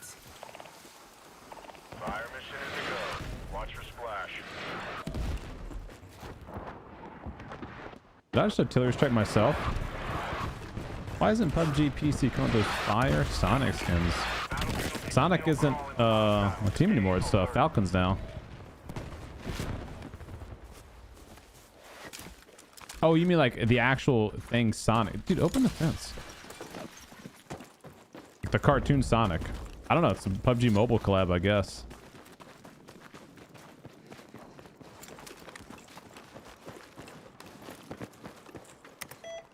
Laptop is pulling data. Hold your position and watch your back.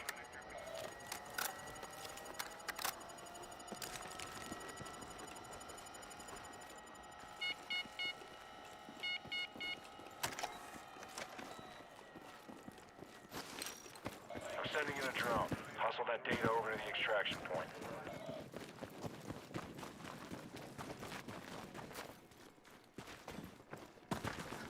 What's that noise? Oh, nice. Those classified materials could be a game changer. Nice work. Yes, babe? Okay.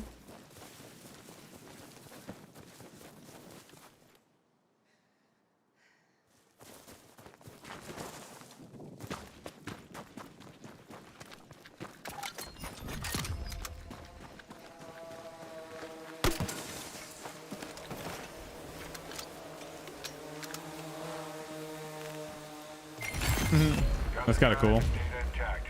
Nice work. Looks like the enemy has a combat vehicle in your area. I'll send AT for support.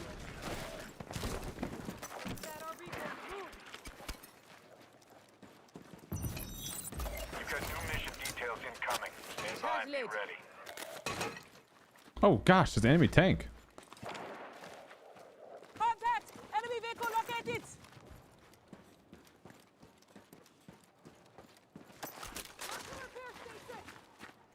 Why can't I pick that up?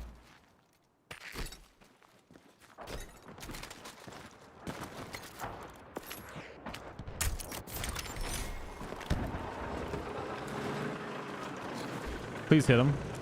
Those mines got to do it, huh?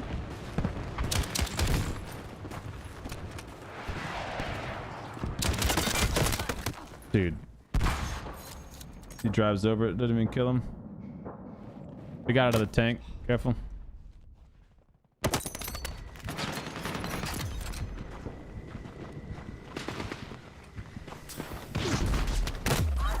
Good try, buddy. That was my bad. I meant to put that third thing down. I probably would have got him too if I did. That was on me, buddy. And your squad's done for. Better luck next time. My B.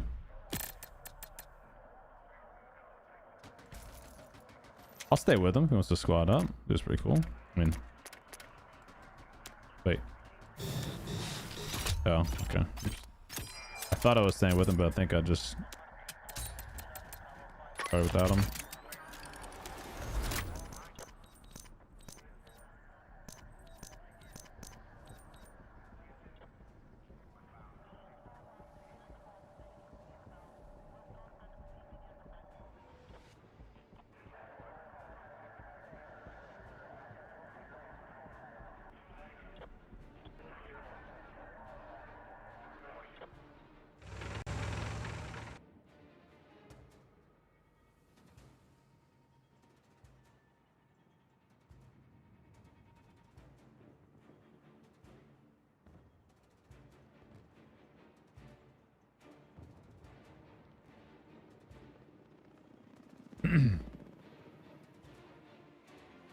I haven't played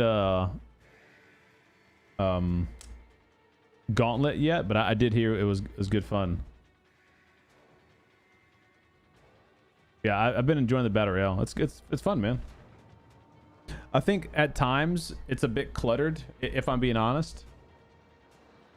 It's like, you know, the map size I'm not mad about. Like I know it's nowhere near as big as like PUBG or something, which is fine. It doesn't need to be, I don't think, but I just think there's like sometimes you're just kind of fighting people. Like there's not usually a lot of like, we see an enemy team at a compound, you know, up over here. How do we want to approach that fight? And then you do it, and then it's like, all right, now we reset. Now who's the next fight or whatever? It's a lot of like, I think I saw a guy running, you know, this way, and he's running through stuff, like, so it's kind of hard to see exactly where he is. He has teammates or whatever. And then once you get there, it's like all of a sudden there's 3 more teams, like all around you, because you just can't see. There's like just a lot of stuff in the game, a lot of clutter, a lot of stuff, you know, floating around. I think my game might be bugged. And just a lot of places to kind of hide overall.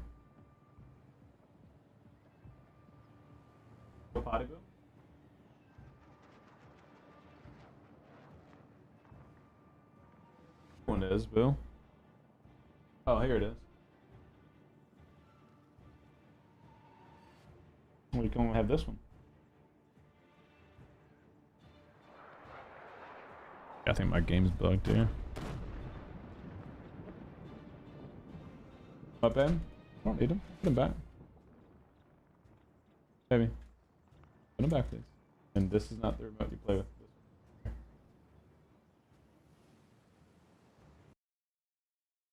Because that one controls the lights over there. Thank you.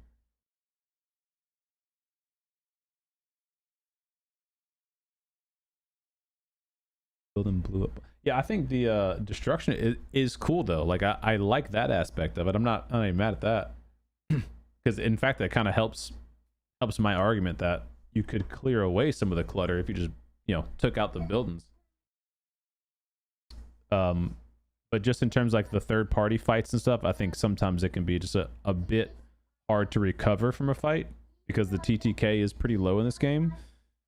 And it takes so long to put the armor plates on that if you get caught without armor plates, you know, it's a good like probably 3 seconds to put on 2 plates. It might be more than that, to be honest. And so if you don't have plates and the other team does, and they're third partying you, it's really hard to like overcome that kind of that fight. Oh, the servers are just lagging out. Okay, I was wondering what's going on.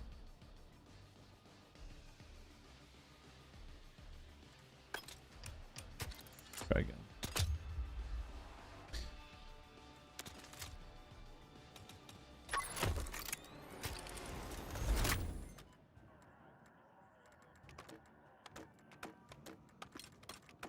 The M240 has 33 damage a bullet. Wow. I guess same as this. What's the rate of fire? Oh, rats. Notice time to get a tank from a side quest. it's well, it's not hard to get a tank, I think, is kind of the concern, right? Is that you can get one pretty quickly. Is it better than Warzone? Yeah, I would say so. Like, my big turn off from Warzone, honestly, was that it was so just like, it was too arcadey. You know, like this game is really, really arcadey too, but it is a bit scaled back from Warzone. And then the biggest thing for me, the biggest thing that took me out of Warzone was the aim assist with controller. And like this game has that too. It's not as strong, thankfully, but you know, it was very unrewarding to fight against somebody who would just like literally laser beam you because they have a controller plugged in, you know? Like that was not fun to play against. And it kind of got to a point where if you weren't using a controller, like you were being silly. Like, why would you not use a controller? But I don't want to use a controller, you know? Like I learned mouse and keyboard for a reason. Bought a PC and did all this stuff, so I want to do PC. And I feel like you get penalized for not using a controller in that game. And who knows, Battlefield might go that way. Like they might keep tweaking the aim assist where it's like, you know, noticeably bad if you don't have it. I just hope they don't. All right, jump window coming up. You've got unknown shooters inbound, so consider everyone down there a threat. Stay alert for updates.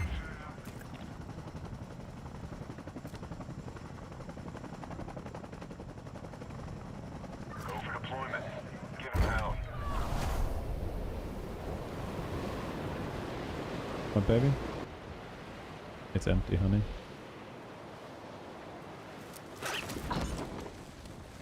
No, baby. That is working right now. You can't play with that. Heads up. Enemy dropping into your area. You had that remote I gave you, bro. Okay. Can't help you with that one, man.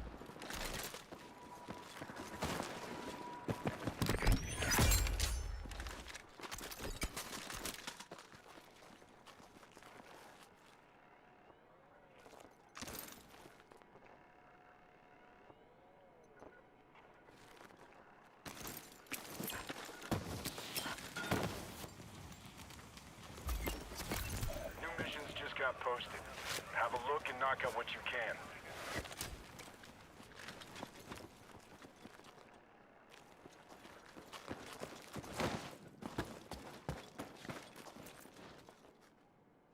Yeah, baby.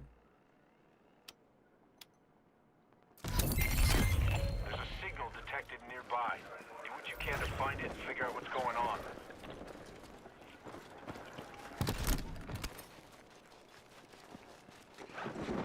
You have a hostile jumping onto your position.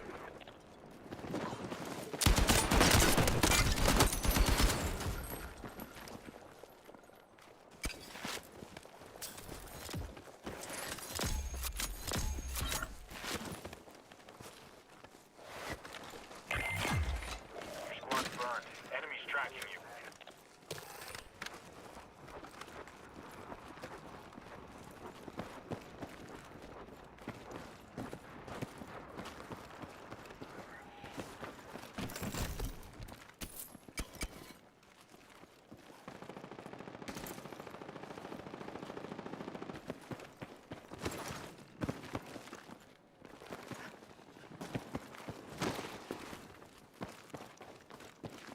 Baby, hold on, please. Hostile shooter jumping into your area.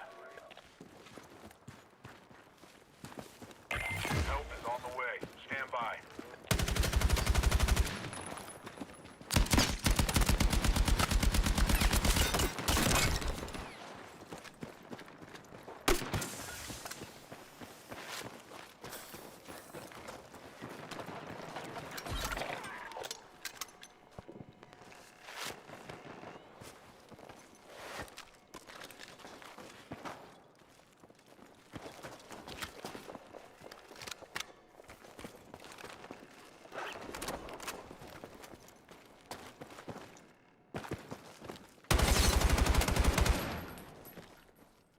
Reference waypoint.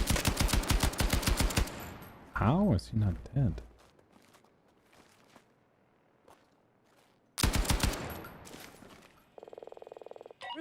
mission over. I can't shoot the glass. Stand by. He's trying to go up with the helicopter, dude. Trying his best.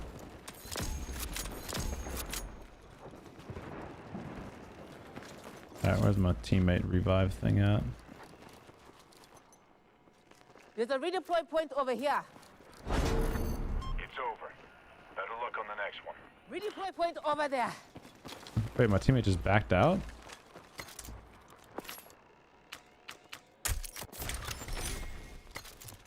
Alright, well. I was gonna go res him, but it's not. Oh, there's somebody right there.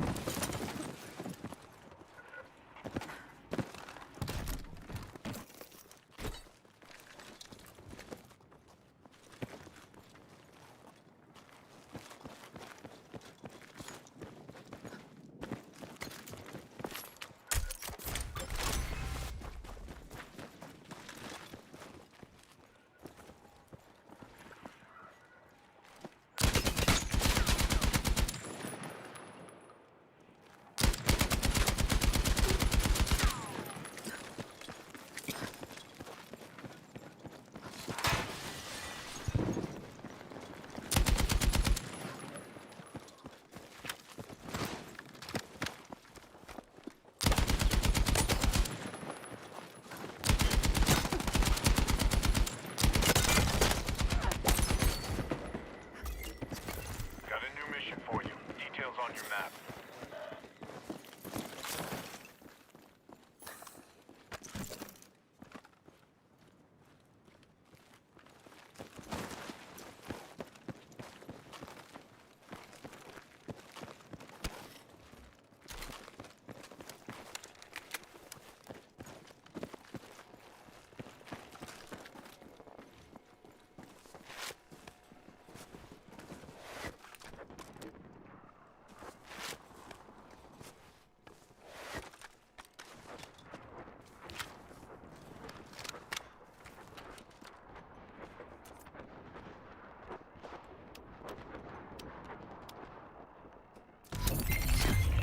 Looks like there's some good resupply in the area.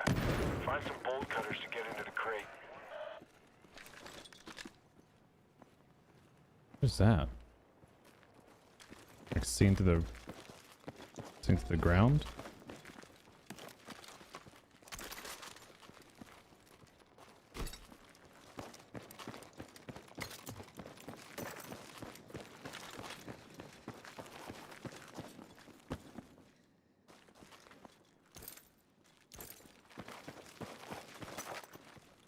Toxic blaze inbound. Watch your route.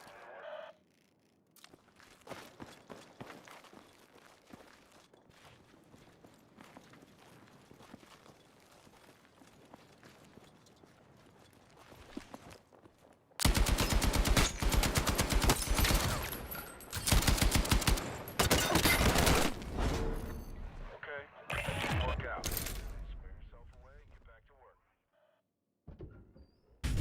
What? Where's the footsteps? Squared away. Your squad is working out there. What?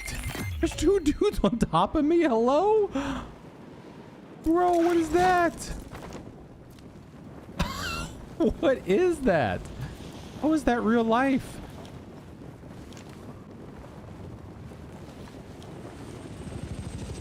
Good grief, dude. That's embarrassing. Weapon drop rolling in. But that's actually embarrassing for this game.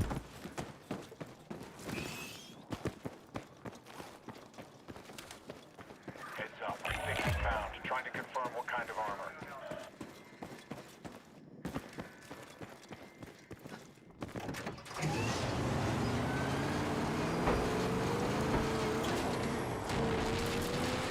Your footsteps don't even exist, huh? Like, what was that? There's two guys right behind me.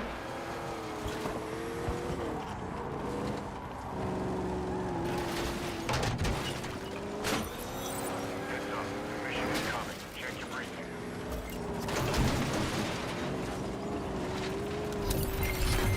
Got a hostile thing nearby. Reckon I'll ride it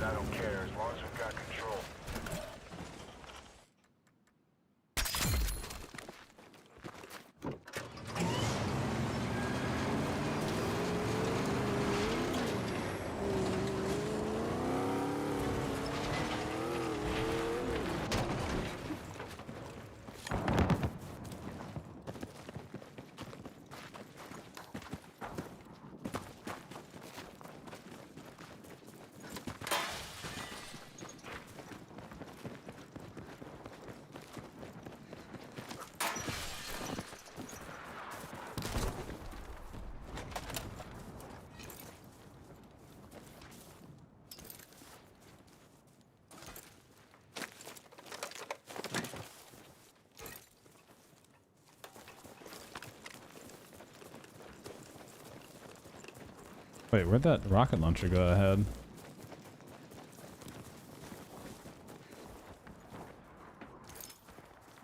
Okay. Tank's 300 meters away already.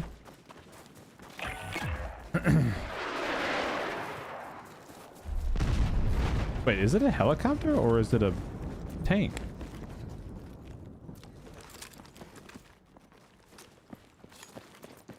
I'm confused. How is it? That's really annoying.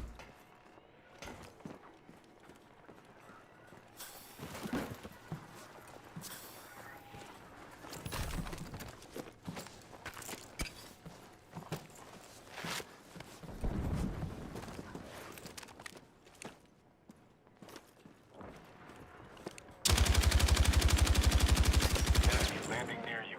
Make 'em pay.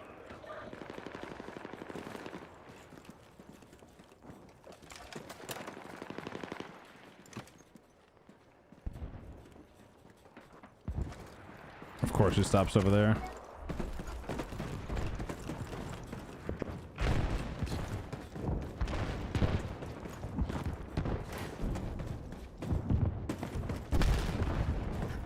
Ah, dude.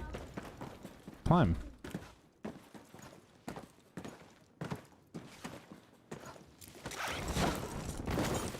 God bless, dude.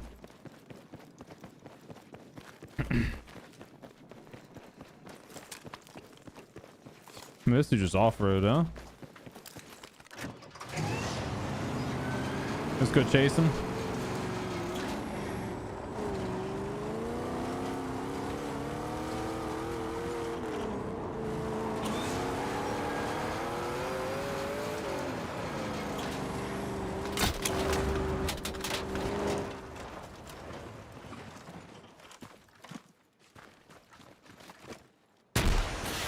What the hell?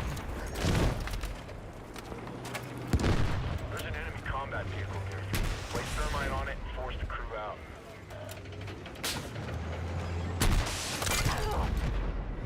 This thing's still not dead yet, bro. That's actually crazy. Vehicle near you.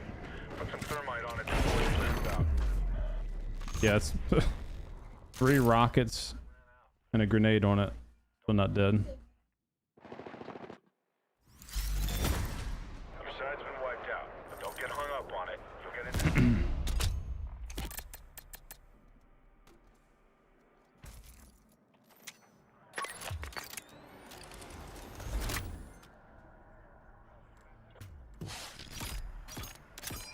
They really didn't have a solo mode in this game, man. Can you shoot a tank if you're driving, or is it like Firestorm? Can you shoot or drive? Oh, you have the main gun. Yeah, you can shoot. Like if you're driving, you have access to the main gun, and then your teammate would be like the turret rider. I almost want to go support. I mean, recon if I'm gonna do random duos, and my teammate might leave like last time.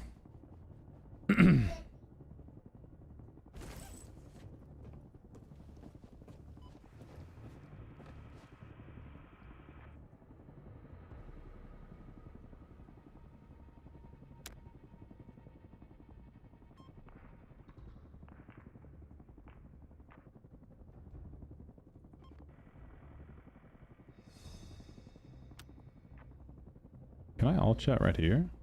Oh, I can. Hey, buddy, you have a mic? Who's seeking?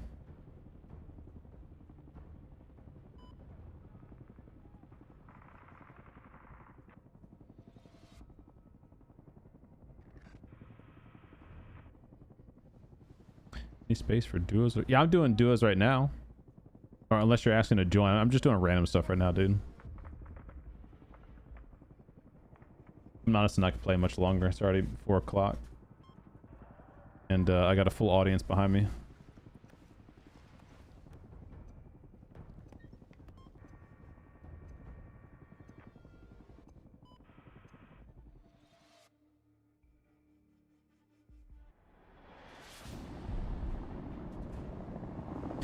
Yeah, like I was saying, they need to add solos to this game, because playing on a team without like an actual teammate, you know, like that first game we played was fun. That guy was working together with us, moving with us. Hostile We're reviving each other. No comms, but you know, still working together. For the next game, we get a guy like, you know, dies off the rip, doesn't even wait to let me revive him, just leaves. It's like, okay, well, I might as well just go play solo then. That's the case. Because now I'm 1v2 the rest of the game. And this game, with the time to kill being what it is, very hard to counter a 1v2. Especially when they can just walk up right behind you with no footsteps.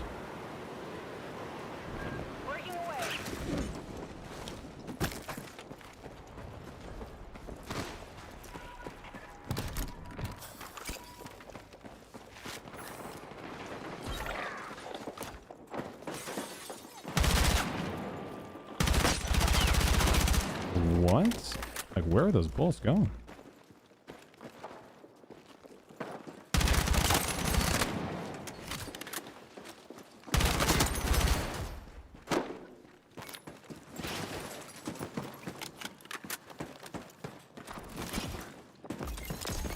Missions updated. Review them when you can.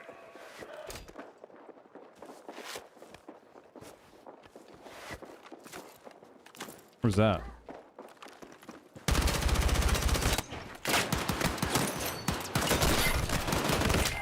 Oh, they're really lucky I had no ammo.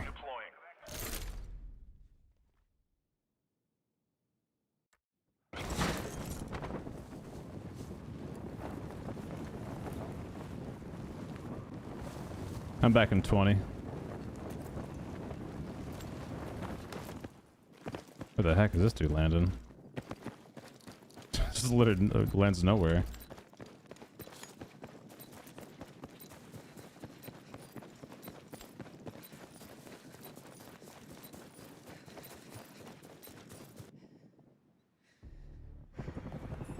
Square yourself away. Squad is working out there. Yeet.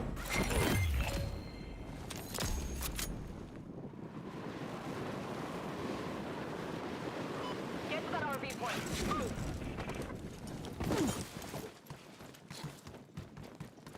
What up, Dino? Doing good, buddy. Happy Friday to you. How you doing?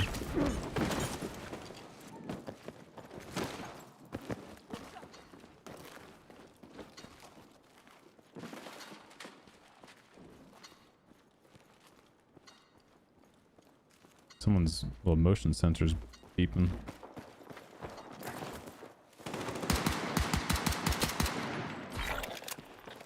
Teammate's dead again. No parachute. Broke my legs. It's just you now. Make every shot count.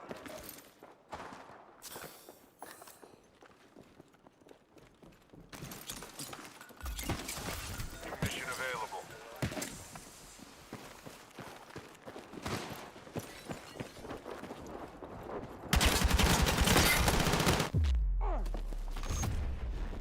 I just don't understand where half those bullets go. Like purple shield, purple shield, purple shield, and all of a sudden, like, this hit marker just stopped. Side's been wiped out. We'll get it next time.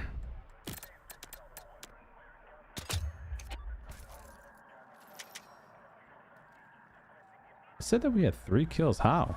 Oh, I had 3. Okay, gotcha.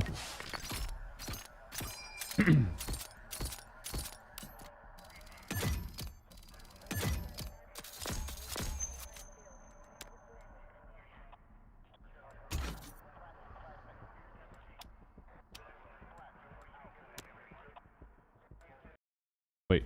Oh. Looking at that. Rats.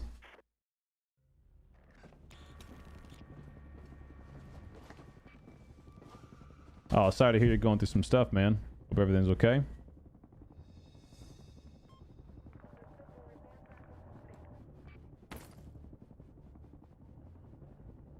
Wait. Oh.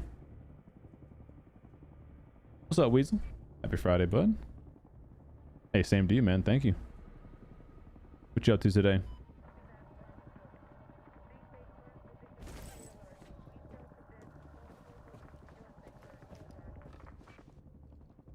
Brand new teammate, rank 2. Wonder what the skill-based matchmaking is like in this game. Doesn't seem very good, does it? I'm being ranked up with a brand new player and I'm ranked 36. Seems a little lopsided.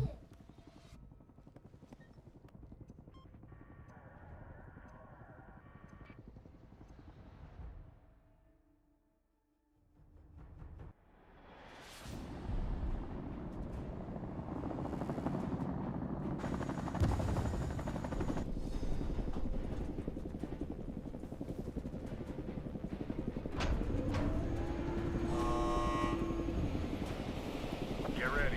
Approaching the jump window. Locate and eliminate all enemy shooters deploying across the area. All supporting depth, so stay alert.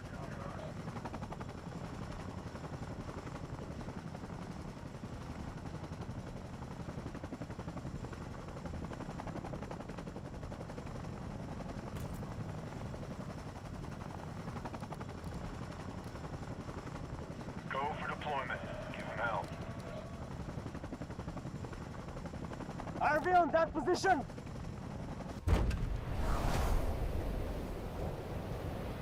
Get over here.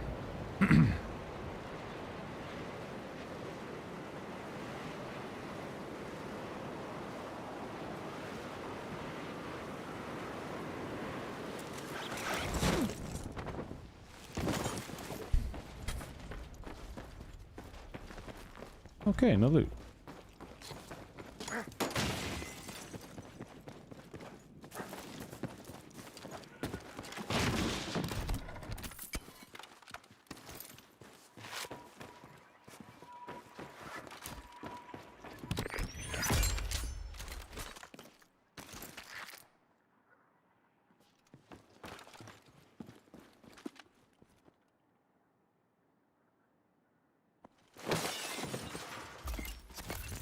Missions just got posted. See you, Max. Have a look Have a good and Friday, knock out buddy. what you can.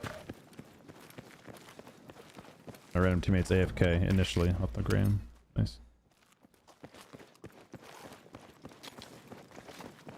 Can't make this sub out, dude.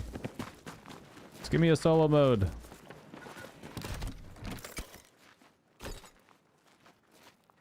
Incendiary grenade launcher.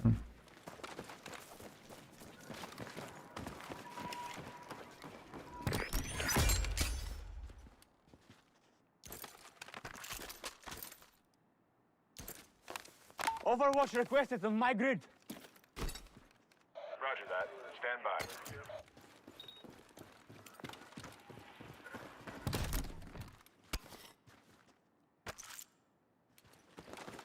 You get a sniper rifle. My class is good for. Your mission is up. It's marked on your map. Enemy landing near you. Make them pay. Hear me. What?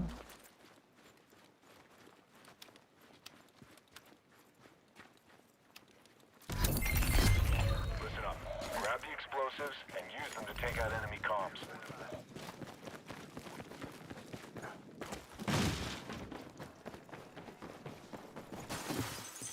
That is a solid job. Way to go.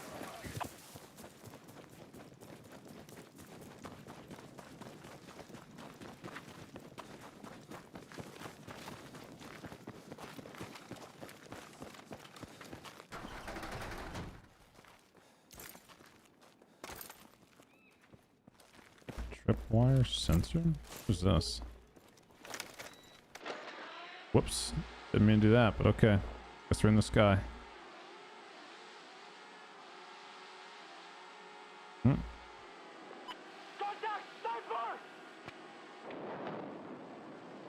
How long until this battery goes out?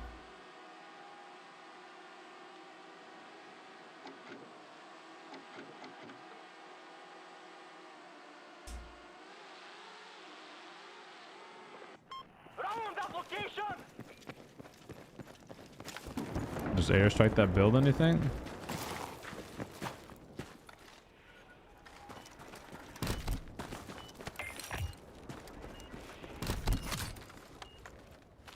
There's a sniper rifle.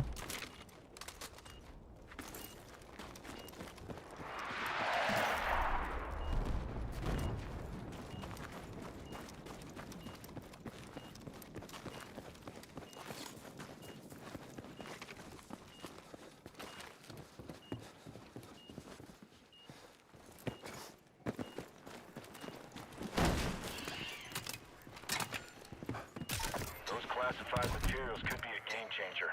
Nice work. Request fire mission. Over. Copy your last. Rounds are downrange. Huh? Defend that position now.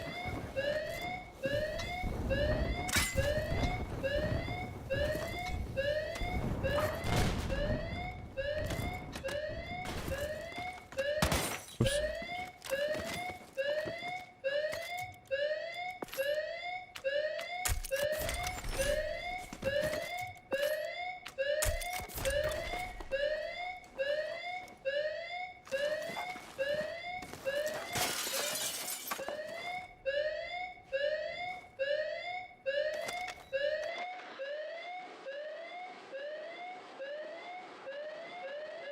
Can't.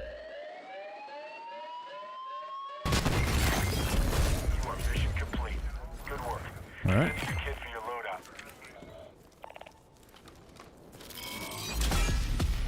Dun, dun, dun, dun. Assault rifle. Ooh, there we go.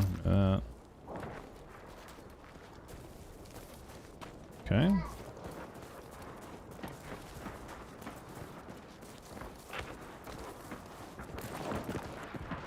My teammate DC'd. Okay. Sounds about right. Excuse me. Come through.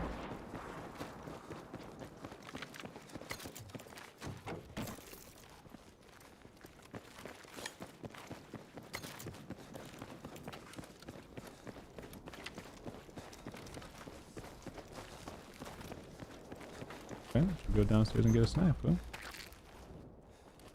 Friend zone's closing in. You'll be compromised if you don't move it. An auto run in this game? We double tap or something?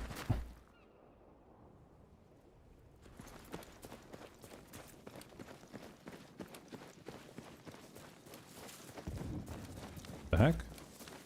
We just got robbed? It said new missions, 0 seconds. And then we got no new missions. I think I just got robbed. I did get robbed. That's unfortunate. What in the heck? How do I swap them? Swap. Go.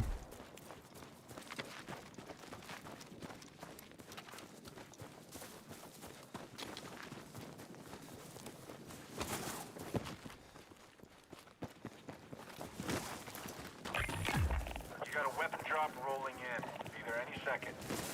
Kind of want to go get that for the sniper, I think.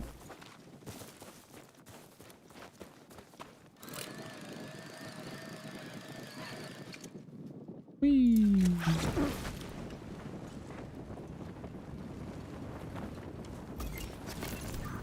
I think I get dominated if I land on top of it. Probably so. I don't see anyone. Let's see.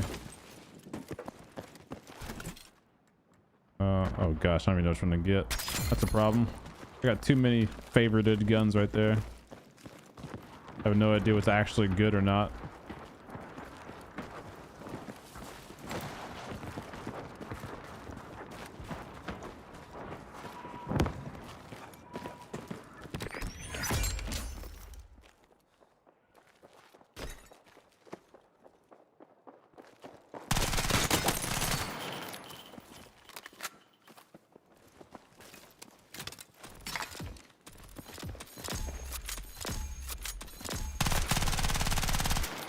None of those shots hit.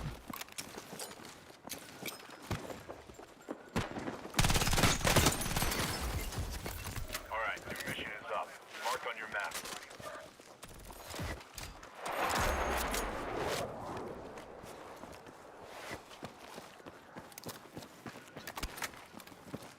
Whatever this scope is that I have is poo-poo. Overwatch requested on my grid. This thing's nasty looking. Roger that. Stand by.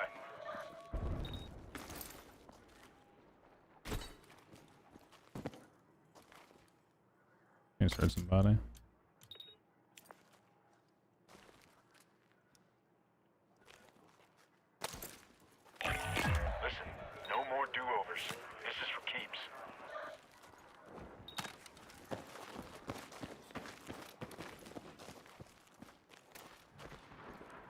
Little tripwire in there.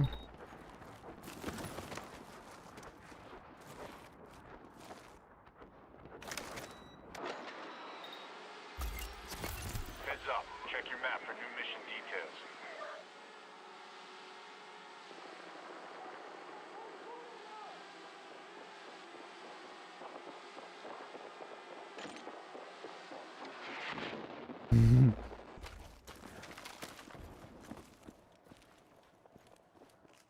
Dude, what if my claymore hits him?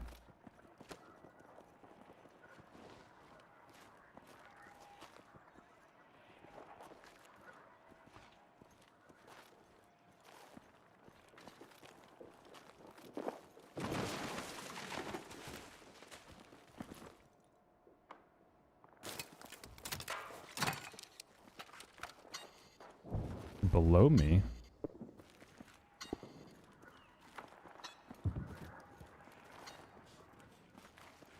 They're both below me. Oh, I don't know you can even get below me. I thought I was like on the first floor.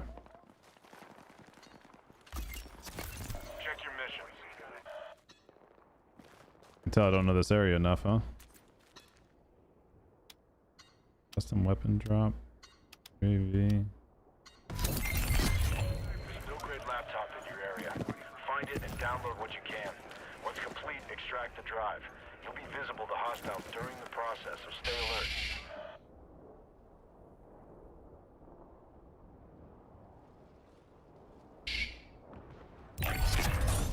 Looks like they're coming. I've been for you. targeted. Stay alert.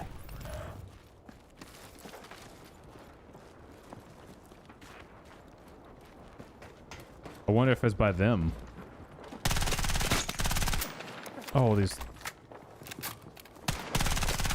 Not enough ammo on this thing.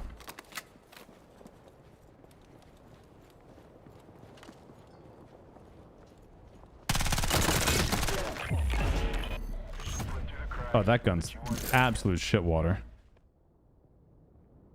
I mean, the guy's sitting still, my bullets just go all around him. Wow, what a terrible weapon. How's it not gonna have that many bullets and just like, actually suck? Like, that was a terrible gun. I just like shot like a complete circle around that guy. I should just sniped him. Note to self, don't use the vector again. KV9, yeah, that thing's poo poo magoo.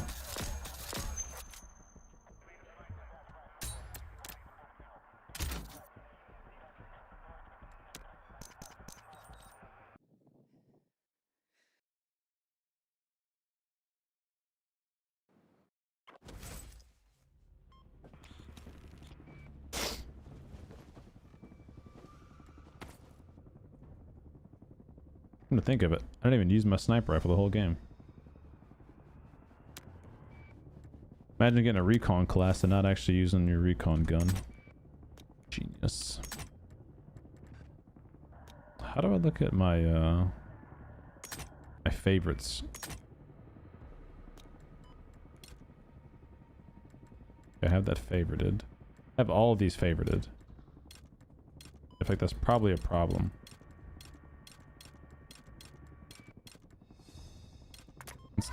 Unfavorite. Oh, cannon. Unfavorite. Unfavorite. Unfavorite.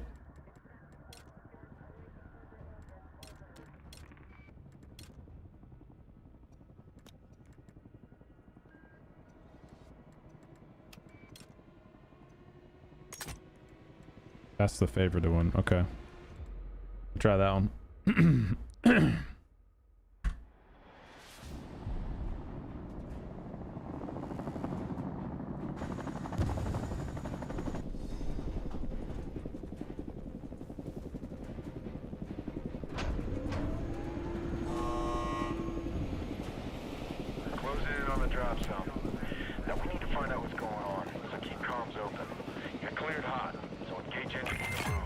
What's up, bud? You got a mic?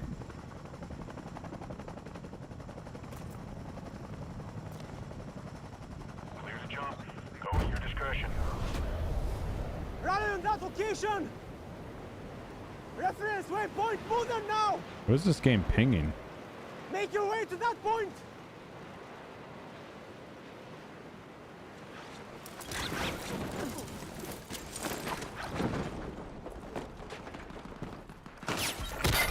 Bro.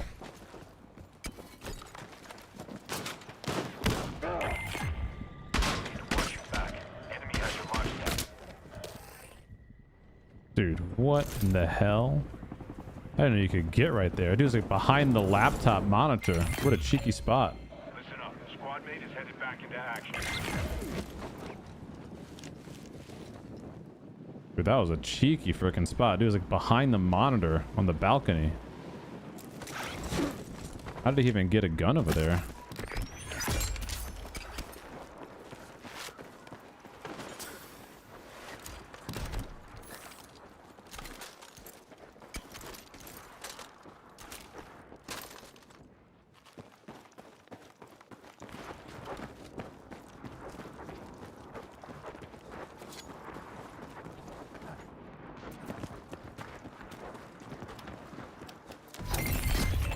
You've got a signal near you. Do what you can to isolate it and figure out what's going on.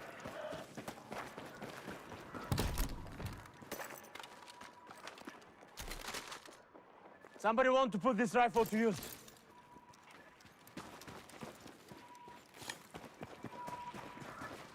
Above me or below me? That'd be above.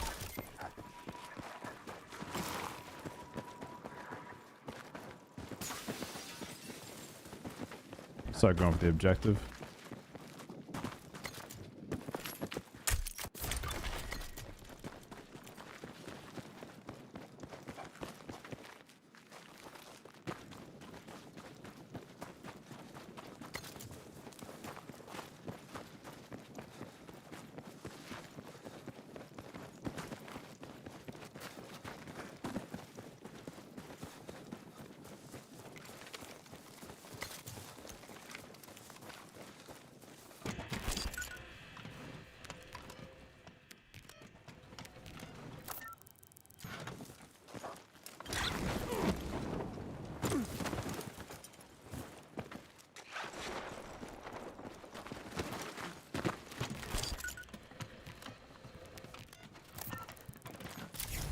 Aligned the antennas. Now go and decrypt the signal.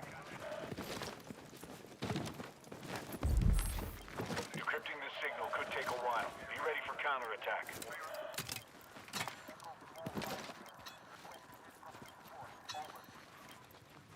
Blocked terrain, huh? PUBG?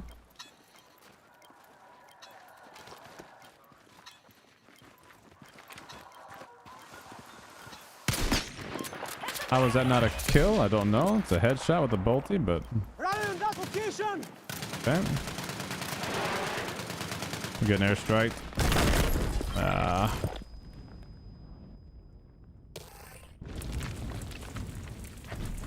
I didn't even hear the notification airstrike incoming. It's just like all of a sudden, or the airplane. It's like, oh, we're dead.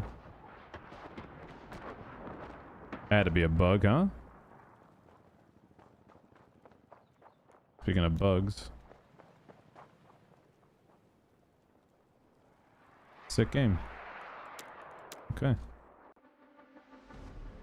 There's like no notification of an airstrike. I looked down, I was like, wait a minute, there's an airstrike coming. All of a sudden we're dead. Nice.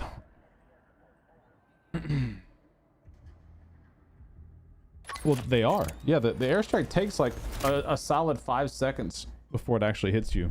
Like it'll say, it's supposed to say airstrike inbound on your location. So that way you're like, oh, okay, I need to potentially move. But the game's buggy. There's no notification. Which is unfortunate.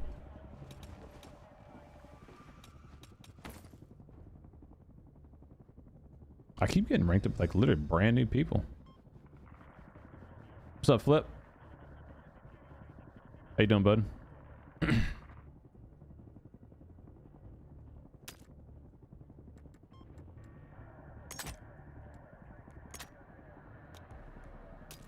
Excuse me.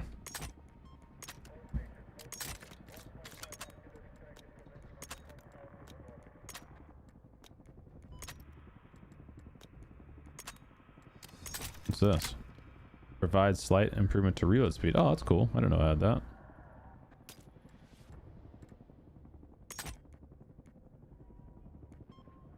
Do I have any other pistols I should be using?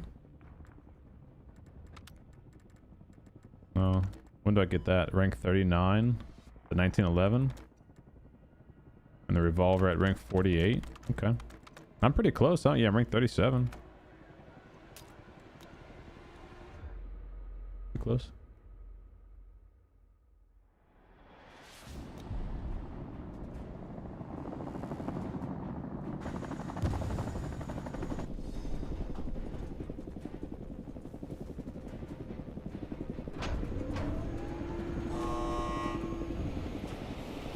Alright, get ready to jump.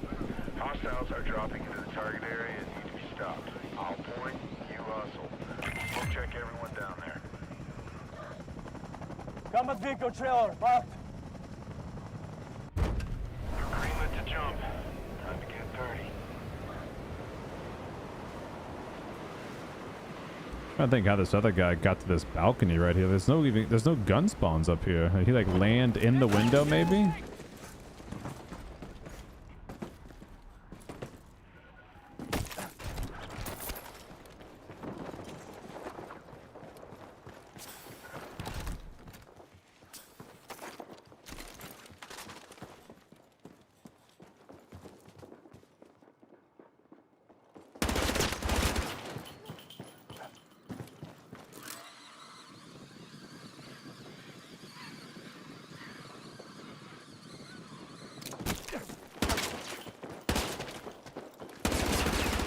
That's so annoying. I knew that was gonna happen.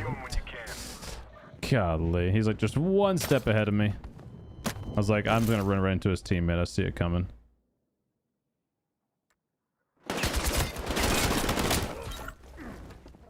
Try, buddy.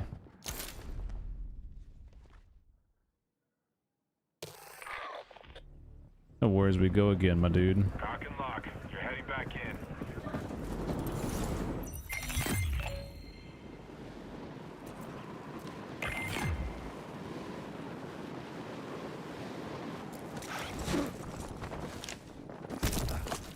Oh, that's unlucky. I looted.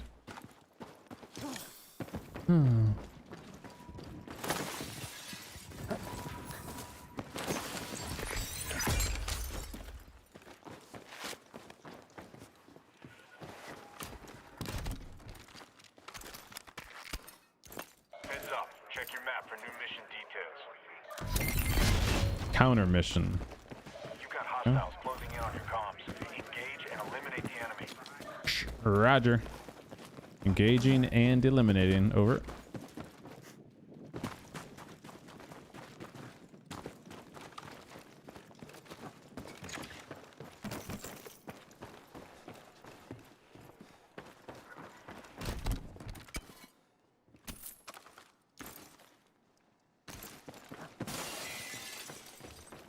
Way to hit pay dirt.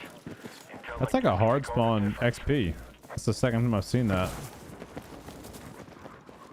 Is he in this house? Where's this guy at? Oh, he's doing the bomb thing. Okay.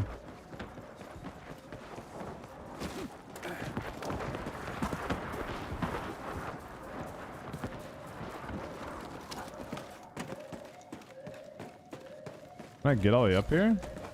Oh. The fuck? Bro, what's happening right now? Reference grid, need immediate fire support. Roger that. Stand by.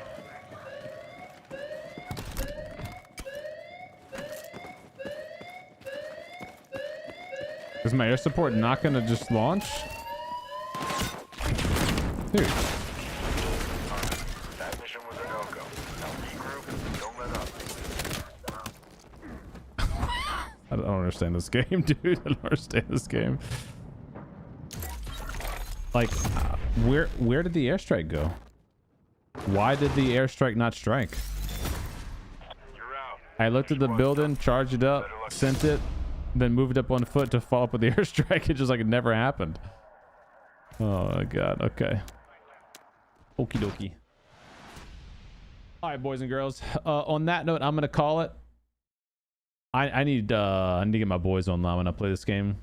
Either to make a solo mode where I can like just play me and focus on me, or get my team on for some duos and squads. Fun game otherwise, but playing with randoms is just, it's tough when they're just brand new, you know. All right, y'all have a good day though. Have a good start to your weekend. I will see you guys Sunday night. And hope you guys have a good Friday, good Saturday. Yeah, what's up, Molu? Oh, dude, that's...